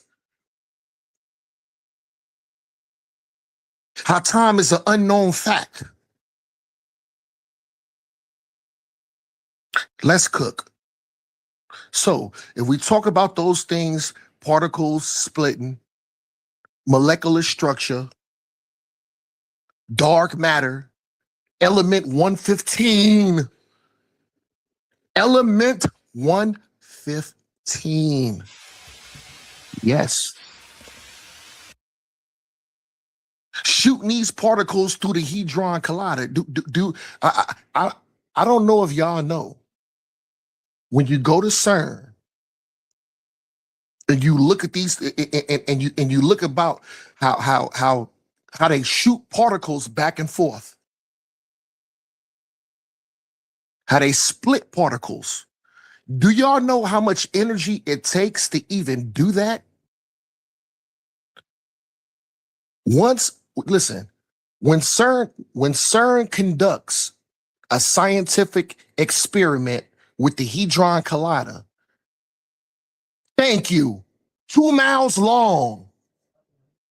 2 miles long. Yo, imagine they shooting particles back and forth, banging these particles, splitting them to where the particles is now splitting in half, shooting them back and forth through a 2-mile tunnel.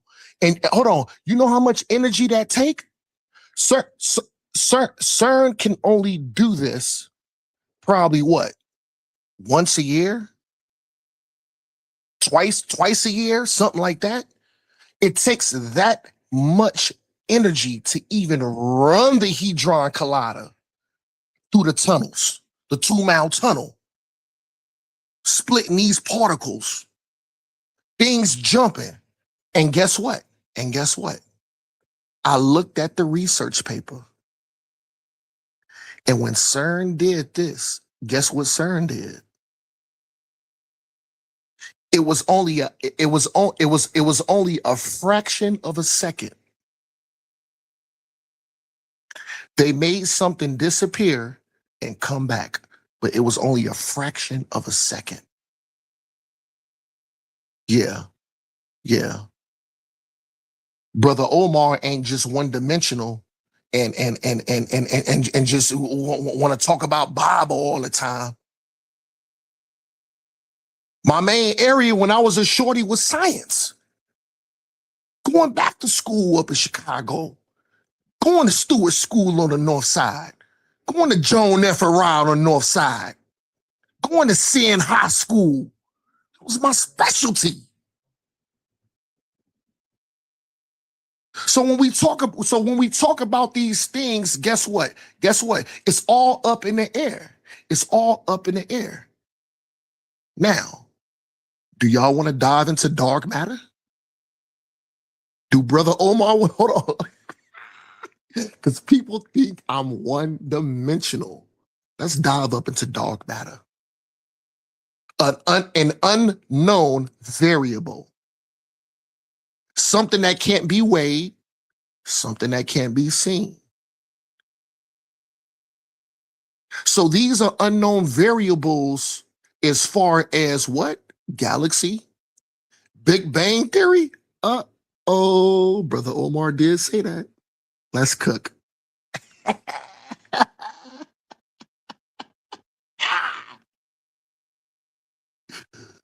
So when we talk about all these unknown variables, element 115, because I know y'all don't want to go into the Bob Lazar story.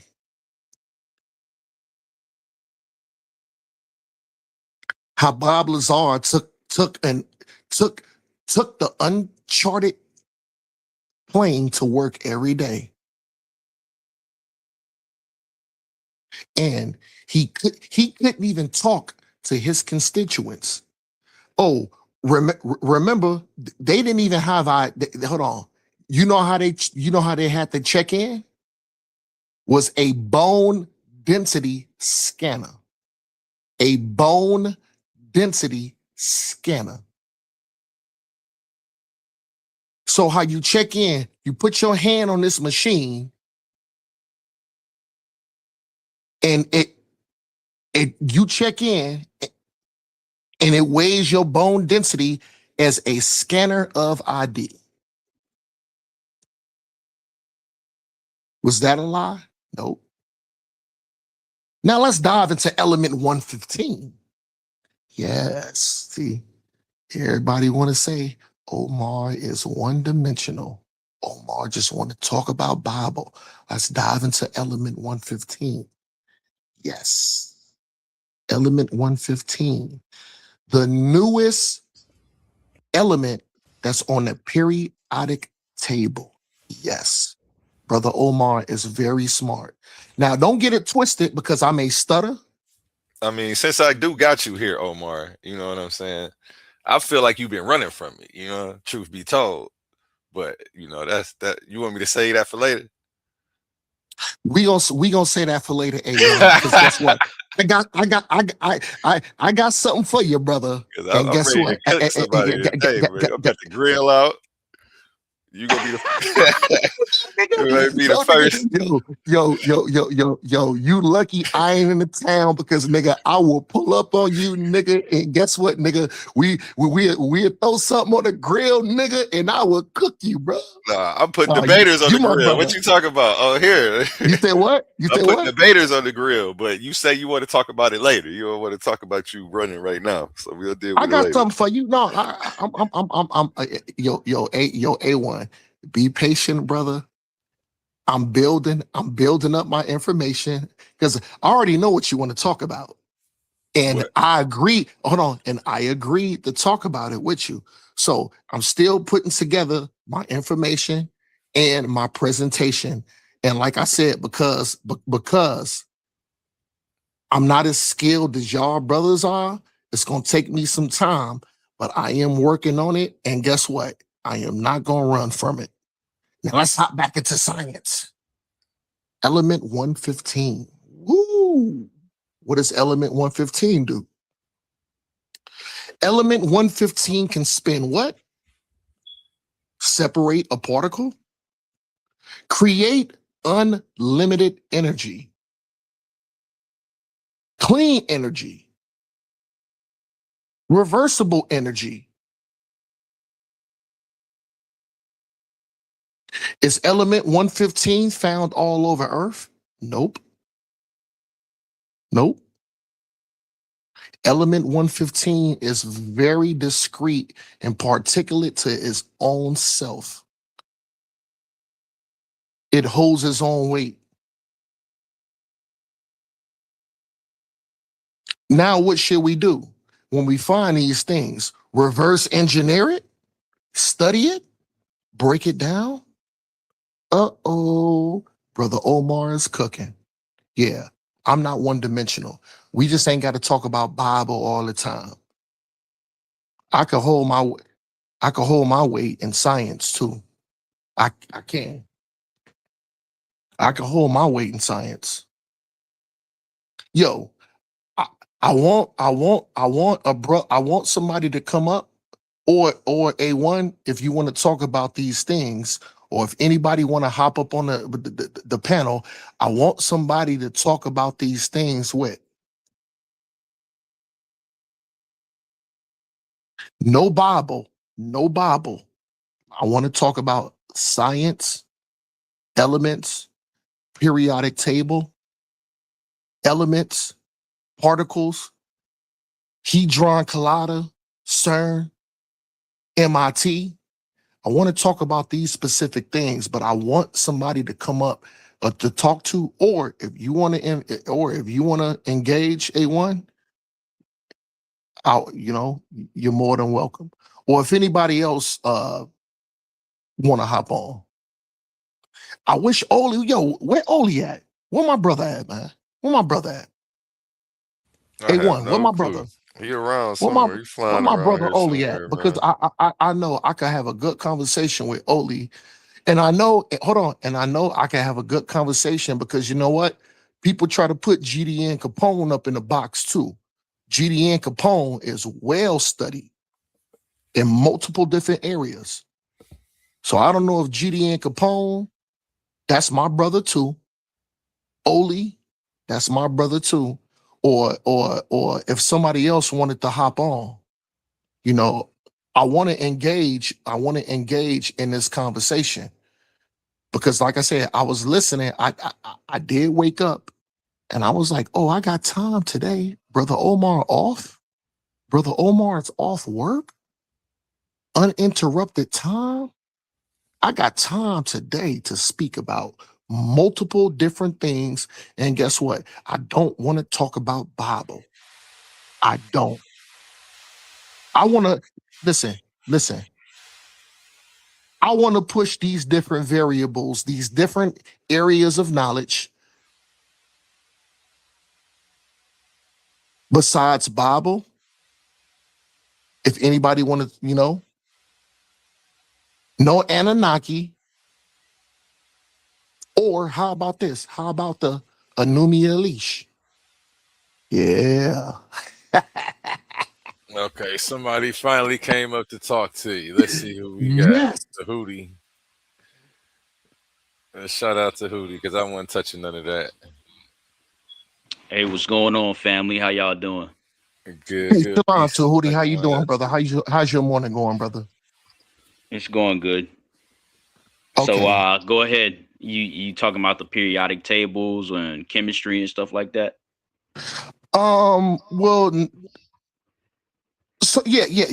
To make a basic breakdown. So so this conversation on what I want to do, I don't want to talk about Bible. I don't want to talk about Kemet. I want to talk about science. I want to talk about variables. I want to talk about the periodic, the periodic chart. I want to talk about element 115. I want to talk about variables. I want to talk about the Hadron Collider. I want to talk about particles separating. There goes my brother, GDN Capone. There goes my brother, Hey, right shalom. there. Yo, Shalom. You know what? I'm gonna go ahead and mute out. To Hootie, go ahead and lay your premise, and then I want to hear GDN Capone premise on some of these ideas that I was talking about. I'm gonna go ahead and mute out so y'all brothers, can shoot y'all shot too. I was actually interested in hearing about the Large Hadron Collider. Now that you brought it up, CERN.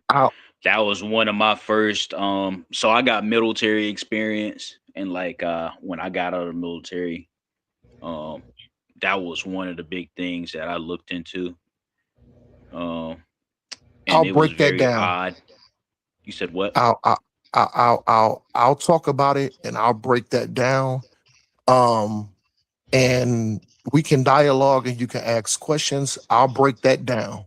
But if GD and Capone want to go, but then after GD and Capone to Hootie, you can go ahead and shoot away with your questions and I'll answer all of them. but I want GD and Capone to give his insight on these ideas and things like that. Because like I said, the thing is, people try to box us in just as being Hebrew and Bible, not knowing that we have a scientific background too, and we're very smart and articulate. Now, is other brothers more articulate than me? Yes. Yes. Like I said, I stutter sometime. You know, I may not be like the super duper guy. You know, I just like to keep it basic and use simple words. That way everybody can understand me. But I'm gonna go ahead and get the floor to GD and Capone, which is my brother. Salakia. Not, yeah, shalom. Peace to the panel. No, I argue you the bully, you know, you the self-proclaimed bully, you know. So, you know about how you articulate or your speech patterns and stuff like that. Don't let that discourage you. You know, one thing that helped me was Moses and Paul. You know what I'm saying? Paul ain't had perfect speech. Moses ain't had perfect speech, but when they had to speak up, they spoke with authority. You know what I'm saying? Because they had the spirit of the Lord upon them. So bro, you be bringing it out. It seems like you've been up studying all night. That's what the I was spirit just about to does. say this nigga been reading all night. He couldn't wait to get on here. That's what the spirit does, bro. It moves you to I ain't study. mad I at mean, him though. not just to study, but different things. You know, you may get a thought in your head, an idea. You know what I'm saying? But it's something that comes along and tell you to pursue it. You see what I'm saying? I like that. I like that. So yeah, I'm gonna let y'all brothers go ahead and dialogue, and I'm listening in though. I'll chime in when I can. All right. And remember what I said. So sometimes GD and Capone, if I say something wrong, you are more than welcome to come in and correct me. Because like I said, I'm pulling some notes. I'm pulling some notes from 6 years ago. I'm going into my scientific notes from 6 years ago about dark matter, element 115, CERN, Hadron Collider, particle splitting. So you know, my notes might not be super up to date, but I think I can hold my weight. Now, Tahuti, go ahead and you can pose your questions, and I'll do my best to be genuine and stand on ground and answer your questions, brother. Go ahead. Yeah, I got a two-part question. And this is for chemistry and CERN. So when it comes to chemistry in general or any type of science, do you have a top scholar that you go to? Do you include Black or Afrocentric scholars? And question two, do you think CERN is a destructive type of technology that the Europeans came up with, or do you think it just has positive things about it?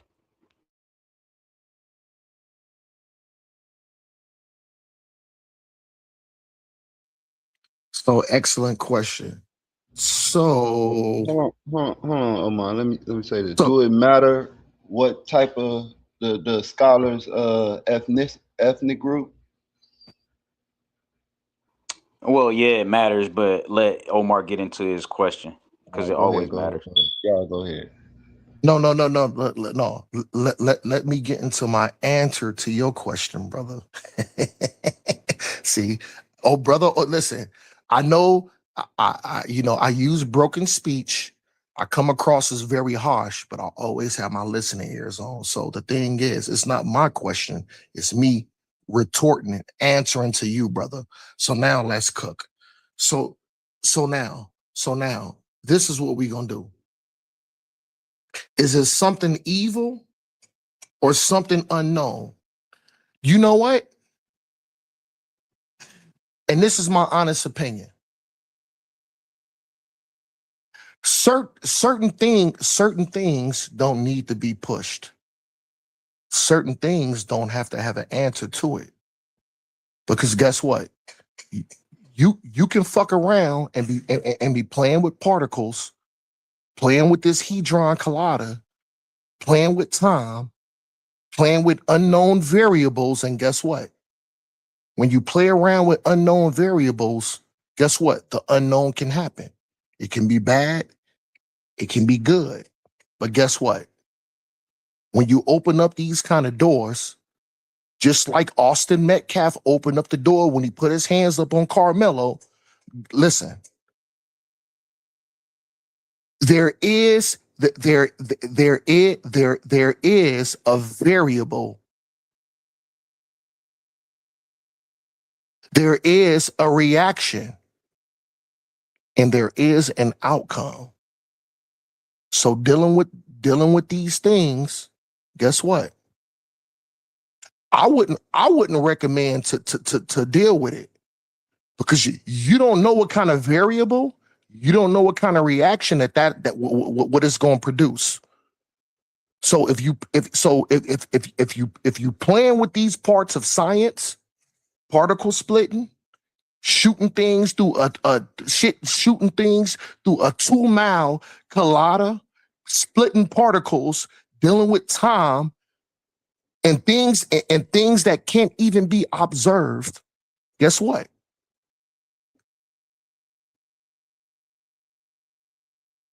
There's going to be an answer to it. And guess what? These are the answers that I don't care about and I don't want to find out because I don't want to be dealing with something like that. Because guess what? Now we get into an area of what? Time, particles, splitting time, pausing time. So when we're dealing with these kind of things and these variables, guess what? As far as my knowledge, these are answers that should just go unknown because I don't want to listen. I wouldn't listen. You can study about it, but to actually experiment and do these kind of things, guess what? If you get swallowed up or get frozen, or what? The Philadelphia Project, on how all these sailors got frozen up in the hull of the ship. Guess what? They was playing around with unknown variables, and guess what? There is going to be an outcome, and you don't know if that outcome is going to either be good or bad. I hope I answered that question for you, Tahuti, and you can shoot another question. Definitely. I just want to add, because you never answered the first question about the scholar, and I only wanted to know if you have a black scholar within that tier of choices, because when you promote STEM, you want to know that it's people that look like you who are engaging in the study and the practice. And then if you got teenagers and kids at home, you want to know that that teenager got some other than to look forward to than sports and entertainment and stuff like that. So that's the only reason why I asked that question. If you don't have any black scholars, no big deal. There are definitely arenas that I study from, and there happens to be no black scholars in it. It's very few arenas, but I mean, I just asked that question just for general purposes.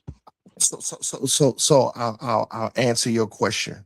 So dealing with CERN and these areas of MIT and so forth. Now we do have Neil Tyson deGrasse, but his area has something to do with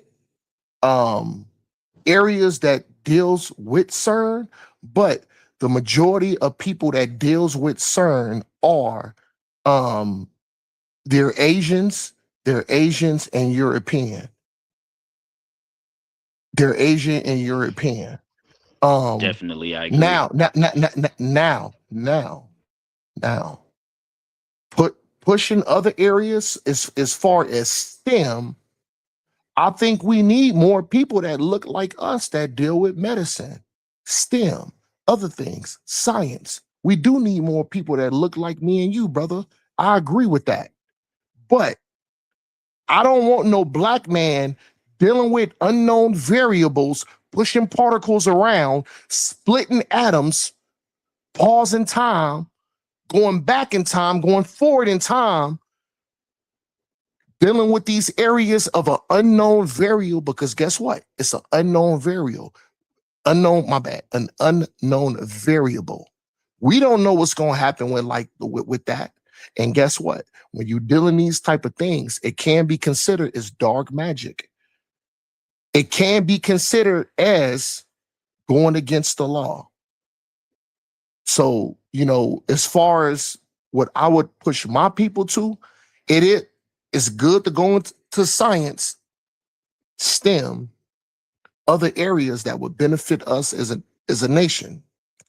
But I will warn and tell, be careful on how far you dive up into it, because guess what? You'll fuck around and open something up that you can't close back up and bring something, and bring that out.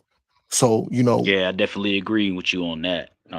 When I we should first came tread across lightly. We should CERN, tread lightly. Go ahead, brother. We should tread lightly, but go ahead, brother. definitely when I see you. I see you. What's all M. Shalom, bro. Love you, brother. Shalom, I'm the top, man. Go ahead. When I first came across CERN, Okay. they were definitely how do I want to say it? Mysterious. And then I came across their YouTube page. I don't know if they still have that YouTube page up, but they definitely broadcast their findings and their experiment results on YouTube. But they, just like you said, I agree with what you said. That's definitely a destructive technology, and it just goes to show you like the time that we're living in. But I'll land my plane with that. Yeah. So when you talk about CERN on how they deal with that Hadron Collider, you know what I'm saying? The Hadron Collider. This is the thing.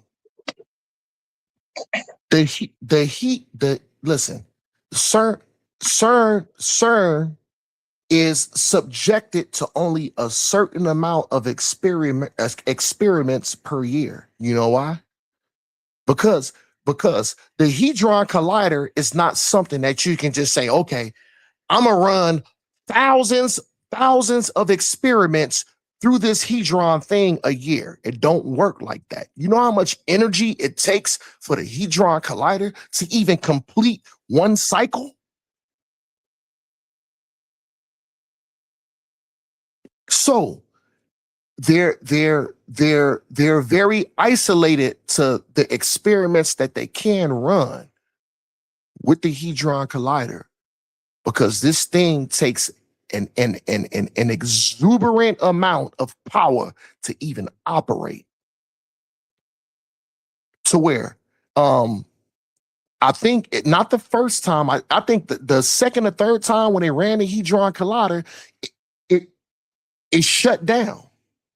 It shut down.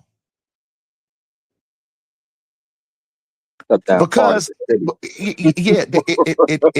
it shut down because it takes an exuberant amount of power to even run one experiment. But go ahead, Tharim Kai, or if anybody else want to talk, I'll mute out.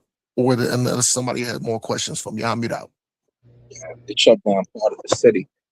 But I mean, I come from the cosmogony and cosmology aspect of science, and that's the certificate that I got. And I learned that I got the certificate at the School of Tokyo, but I've been a science nerd for years. So when it comes to like some of the black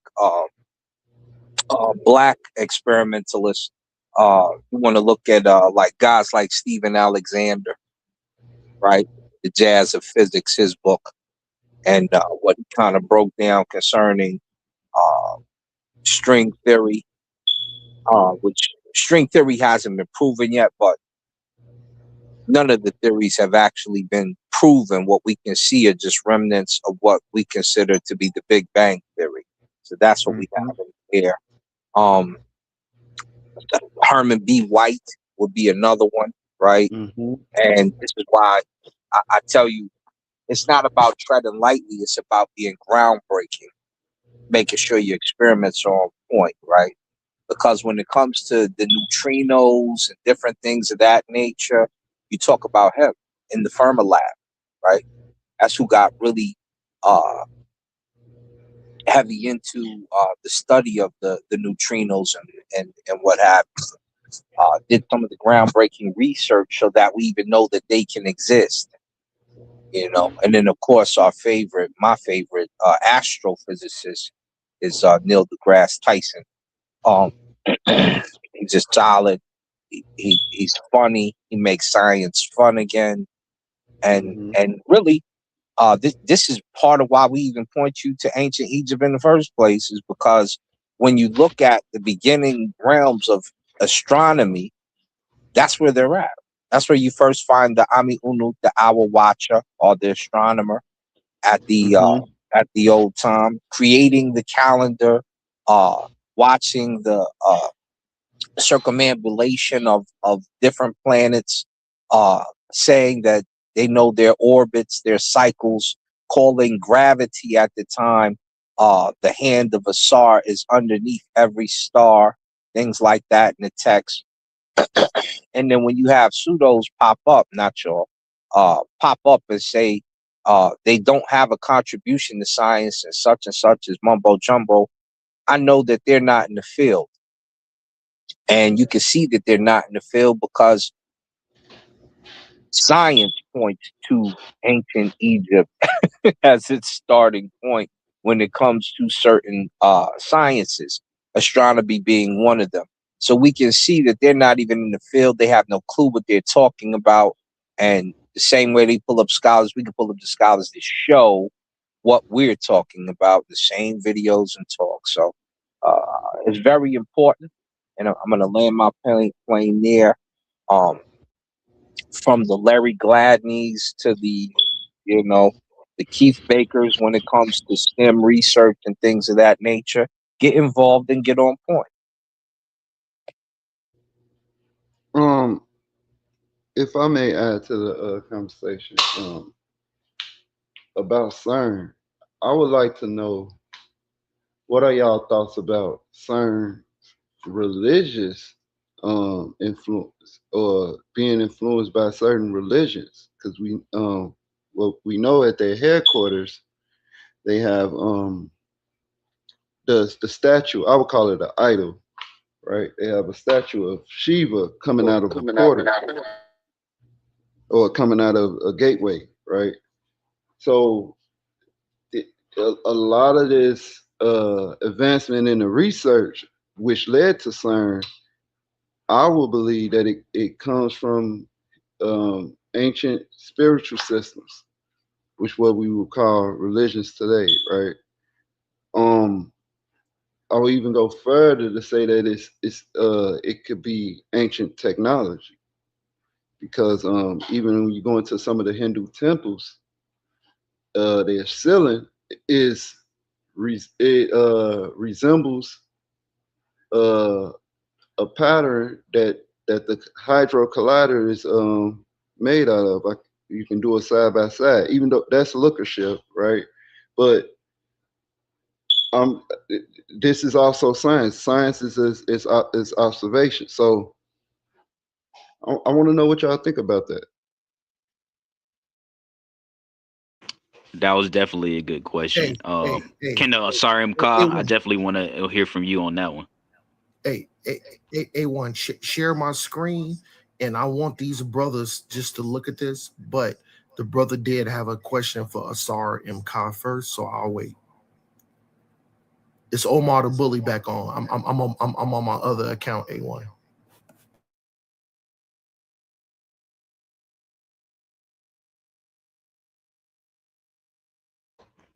But yeah, sorry if you're not gonna answer.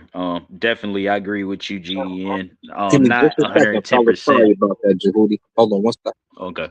Yeah. So when I get there tomorrow, it'll be like 6 in the morning or 7 in the morning, right?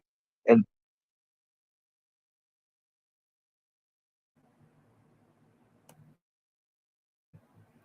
hey, Asar, you went out, bruv. Asar. I think he on Hold the on one call, second, y'all. fellas. That's what I was saying. I was talking to this There you my go. my guy. They like, yo, can you pick up this other trail and send us over? I'm like, man, I'm loaded right now. Let me deliver the one, then I'll shoot over to you. I'm in Georgia, by the way. Whoever's in Georgia, what's up? I'm out here. ASI. I started out driving the yard goat, moving the trailers from dock to dock using the yard goat.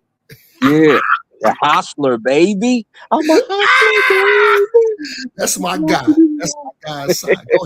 Go ahead and cook. Go ahead and cook, guy. Yo, brother Jehudi or GDN Capone, ask the question again because I didn't get to hear it because he was trying to talk my ear off over here. Yeah, so I'll just make it simple. I was saying, what are y'all thoughts on CERN being CERN and a hydro collider being influenced by ancient spiritual systems or religions? And I was referencing outside of CERN headquarters, they have a giant statue. I would call it an idol of Shiva coming out of a portal or a gateway. So oh yeah, the Hindustani. Yeah, Hindus. If you had, I don't know how deep you get into the Vishnas and the different things that they have going on. My ex-wife was a Bengali, so we got to share information and studies. But they're heavy into the stars as well. So any ancient culture, if you're Hebrew, you're ancient Hellenistic Jew, has plenty of astronomy in it. If you get into the Akkadian text, plenty of astronomy and astrology in it. And when you go to some of the older science books, before they start to separate science and church in America, you'll see that astrology is there's a book. I got the book over here on this computer. I'll pull it up later or something. The book is scientific astrology. And there's a lot of books like that when you first start on your path through America, because no one had really separated science and church in that fashion yet. So astronomy is your first science. Circumcision is your first surgery. These different scientific things generate in Africa first, and then obviously with influence, you'll see like the idol outside of the science locality that deals with astronomy in that particular spirituality system. That's why you see things like the symbol of Jehuti for the Hippocrates, but it's called the Hippocratical Oath. So when you take that Hippocratical Oath, which I can't even speak, Socrates symbols are right there for you. From who?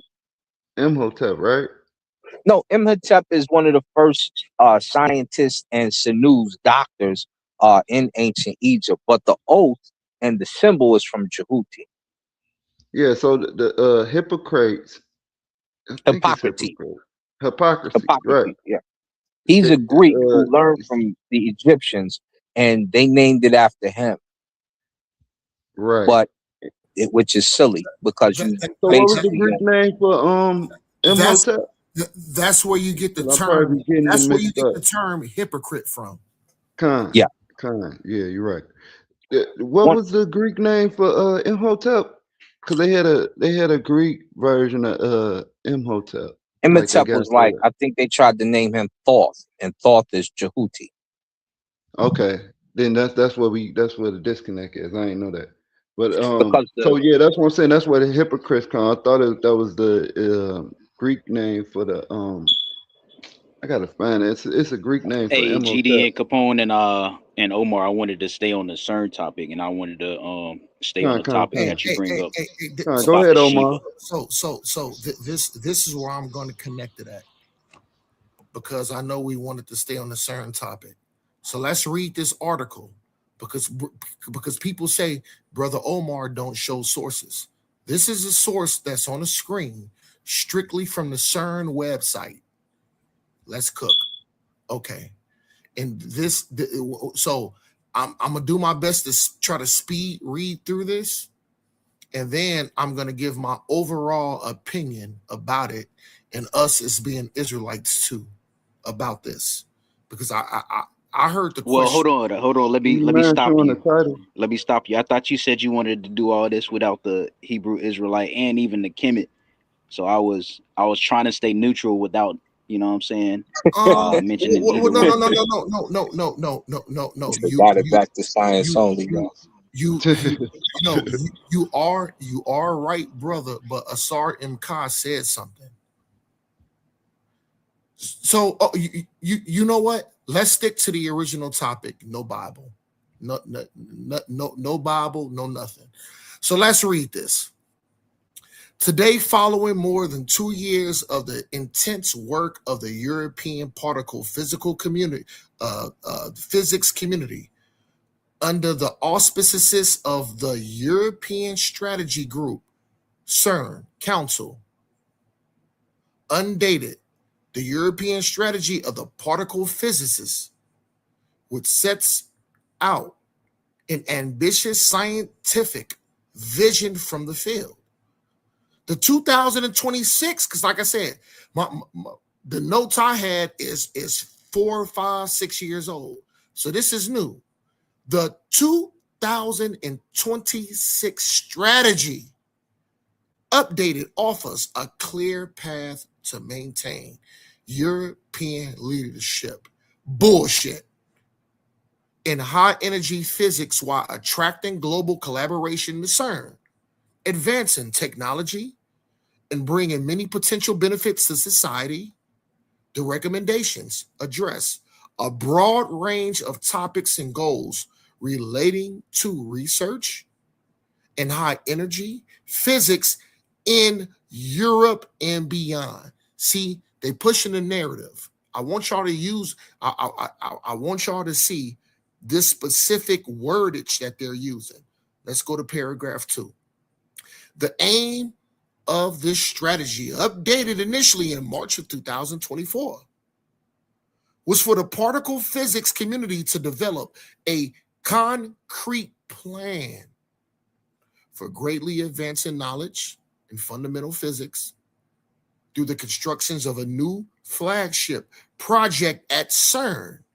See? So what they're doing, they're moving forward with their experimentation.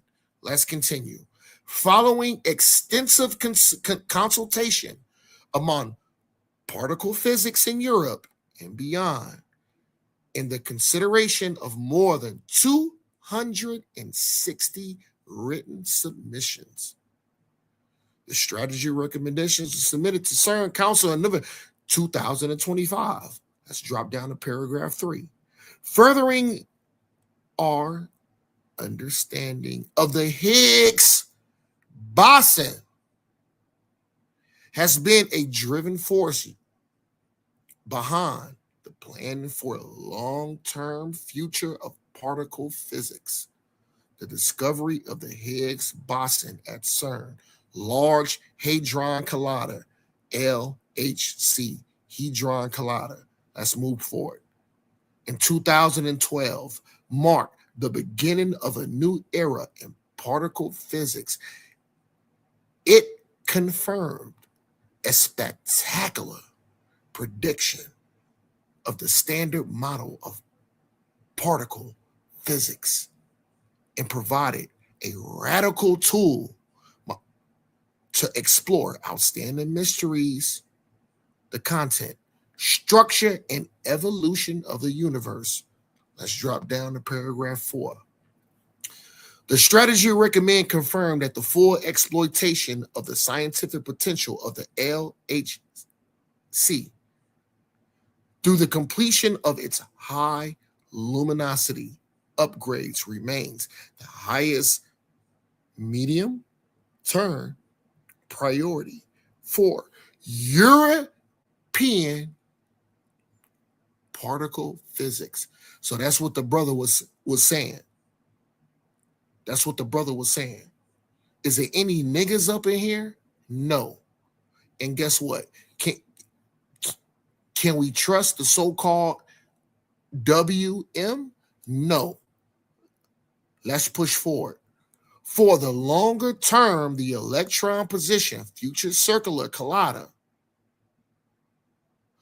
was recommended as the preferred option for the next flagship projection at CERN, thereby maintaining Europe's leadership in the field.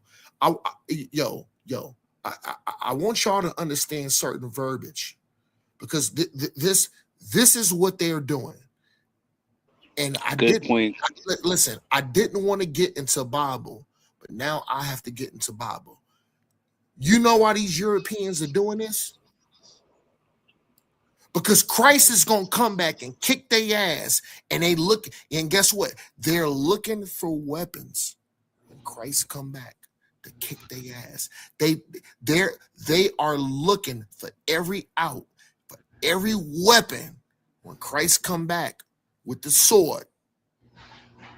They're looking for every way out. This is what this is about. And I didn't really want to go into Bible, but I do want to go into Bible because this is prophecies. Y'all hear these specific words. European this, European that. Look at the article. Look at the article. This is a source straight from CERN. And they don't want to get their ass kicked by Christ. Do y'all let me add on to that real quick when you finish. Hold on, I'm almost done. Do y'all think that the Elon Musk project with the Starlink is just something? No. Guess what Starlink has too? Guess what Starlink has? It has a weapon capability on it too. I can dive into that and pull that up. They scared to get their ass kicked by Christ. But go ahead, brother. I'll mute out. Yeah, so one thing I want to add, without going to the Bible or any spiritual papyri, one question I want to ask you, Omar, is especially with the scholars. One is, have you like reviewed what any independent journalists or outside news people have said about CERN? And then two, I just want to add that all this is based on when Europeans want to split the atom and they want to manipulate, all these particles and stuff like that. First, this is something that has been known through ancient times. So for them to come back with these innovative initiatives to split the atom and like try to manipulate particles, what the end result is going to be based on the Europeans' culture and what they developed based on when they first discovered atomic theory. So that definitely goes into the suspicions about CERN, although I respect the scientific enthusiasm, but we need to differentiate between being revolutionary minded while being scientifically literate at the same time. Brother, I already know where you're going, and guess what? I had it lined up. So, do we want to name the people from CERN? Fabiola Giannotti, Mark Thompson, Carlo Rubia, Herrig Schapper, Enardo Amaldi. These are the top researchers from CERN. Listen, I knew you was gonna ask that question, and I had it lined up. Let's push forward. More questions. More questions. Let's get it. Let's get it. You asked for names. You asked for names, and I gave the names. Well, no, I meant independent journalists. Like, you know how, you have people investigating certain things that go on in the country and in geopolitics, but they giving you they're covering this perspective and the details that they don't mention. So my question to you was, do you have a journalist that covers CERN? I do know what you're talking about. You're talking about you're talking about an independent journalist, and you know what? I'll stand on integrity. No, I'm still doing my research on this. I listen. I'm working. I have a family to take care of, and I got like I said, the notes that I'm going into are 4, 5, 6 years old. So you know what? I'm gonna have to brush up. I'm gonna have to brush up on my notes. And you know what? I stand on integrity, and I answer your question as far as independent journalists, or independent researchers. I don't have those, brothers, and I just got to be honest. I don't have that. All right, no biggie. I'll just drop some in the live chat, a few that I know of. Not off the top of my head, but I have to go back to my notes, and then I'll drop them in the live chat. Hold on. Is one of them Deepak Chopra? I don't specifically have him, but I'm sure he probably covers it. But I don't have him as a reference. Okay. So Brother Omar has one. And I remember because I had a conversation maybe a week or two ago with another brother on A1 channel, and we was talking about Deepak Chopra, but I misconstrued it, and I made a huge mistake, and I had to correct myself, and I had to stand corrected. Now, during this conversation, Deepak Chopra is one of them. Let's push forward.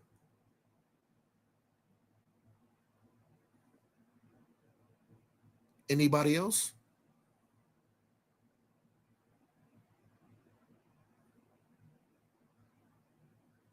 Nah, push forward, man. Keep going. No, I want you to push forward with your questions because I want to be genuine in answering. And guess what? If I don't know the answer, I tell you I don't know, brother. You know, I stand on integrity up over here. So okay, since Capone brought up Shiva, can you expound on Shiva? I can. So when we're dealing with Shiva, a East Indian god. So Shiva was the god. Yo, A1. I'm gonna try my best to make this palatable to the human ear without disrespecting your channel. Shiva was a tranny. Shiva had both male and female characteristics. Shiva also had multiple hands. So when we did when we dealing with Shiva and the Matrabata, when you look at these characteristics that Shiva had, I know EJ 3000K. I know I'm doing my best, man. And guess what? I want to let y'all know this subject.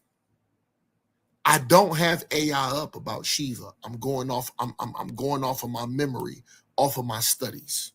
I don't have no AI up. So I'm just going off of my mind. If anybody want to correct me, I could stand corrected if I make an error here or there. I'm just giving my analysis off of my years and my archives of study. And guess what? Even my study and my archives is up to be scrutinized. And that's okay. And I understand that. But let's jump back into Shiva since the brother asked the question. So this is off the top of the head too. Like I said, so when we dealing with Shiva with the multiple hands, you know what the multiple hands is even used for? It's used for multiple different thoughts of process. Hinduism, or how can we say, Vimana, the Murata Habata. I don't know if I pronounced that right. I'm just going off the top of my head. Yeah. Multiple different thoughts, multiple different ways to attack a problem. But guess what? That's why I don't like fucking dreadlocks. You know why I don't like dreads? Because Shiva, if you pull up any record of Shiva, Shiva has those dirty, stinking dreads. Yes, I said it. Brother Omar said it. And I stand behind it. And if y'all remember, who are the thuggies? Who are the thuggies? I want to see if anybody can answer this question. Who are the thuggies? The thuggies are, and listen, like I said, I have no AI up, I have no Google. I'm just going off the top of my head. I can be corrected at any point. At any point. Who are the thuggies? The thuggies, from as far as what I remember, they are a wild, vagabond people that kill, grape, destroy sojourners going through that area of the land. And that's where the word thug comes from. Guess who the thuggies worshipped? Shiva. Let's cook. Let's cook. Go ahead and shoot. Go ahead and shoot some more questions, because you know I'm listen. This is what I'm doing. I want to have integrity and stand on it. If I gotta AI it, I will AI it. But I think integrity stands upon the notes that I had from 4, 5, 6 years ago to remember it in my head. And like I said, if I'm wrong, correct me. Go ahead, brothers.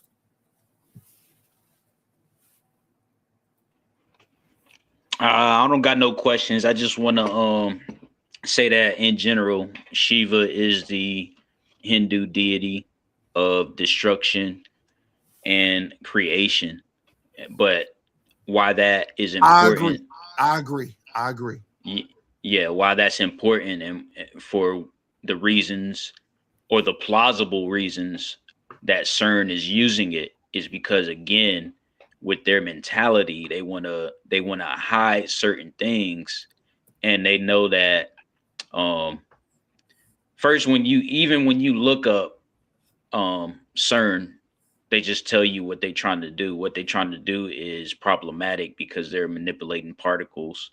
But as far as Shiva is concerned, in symbology, they use that symbology to let us know pretty much what they're doing and why they're doing it.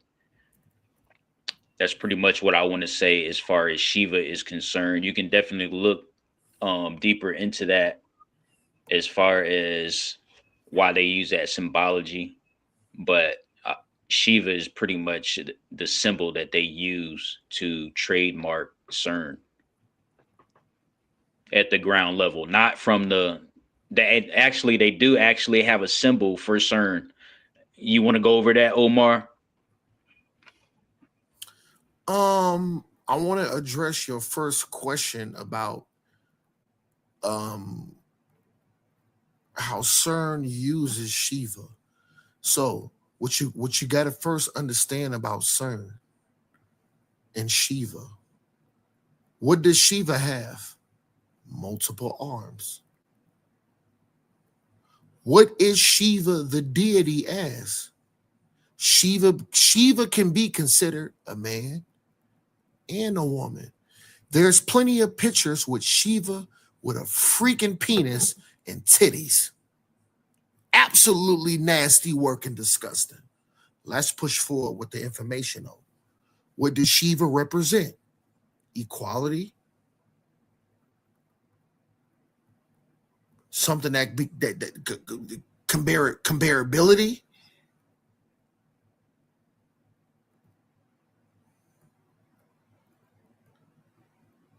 CERN uses the CERN low key uses Shiva ideology,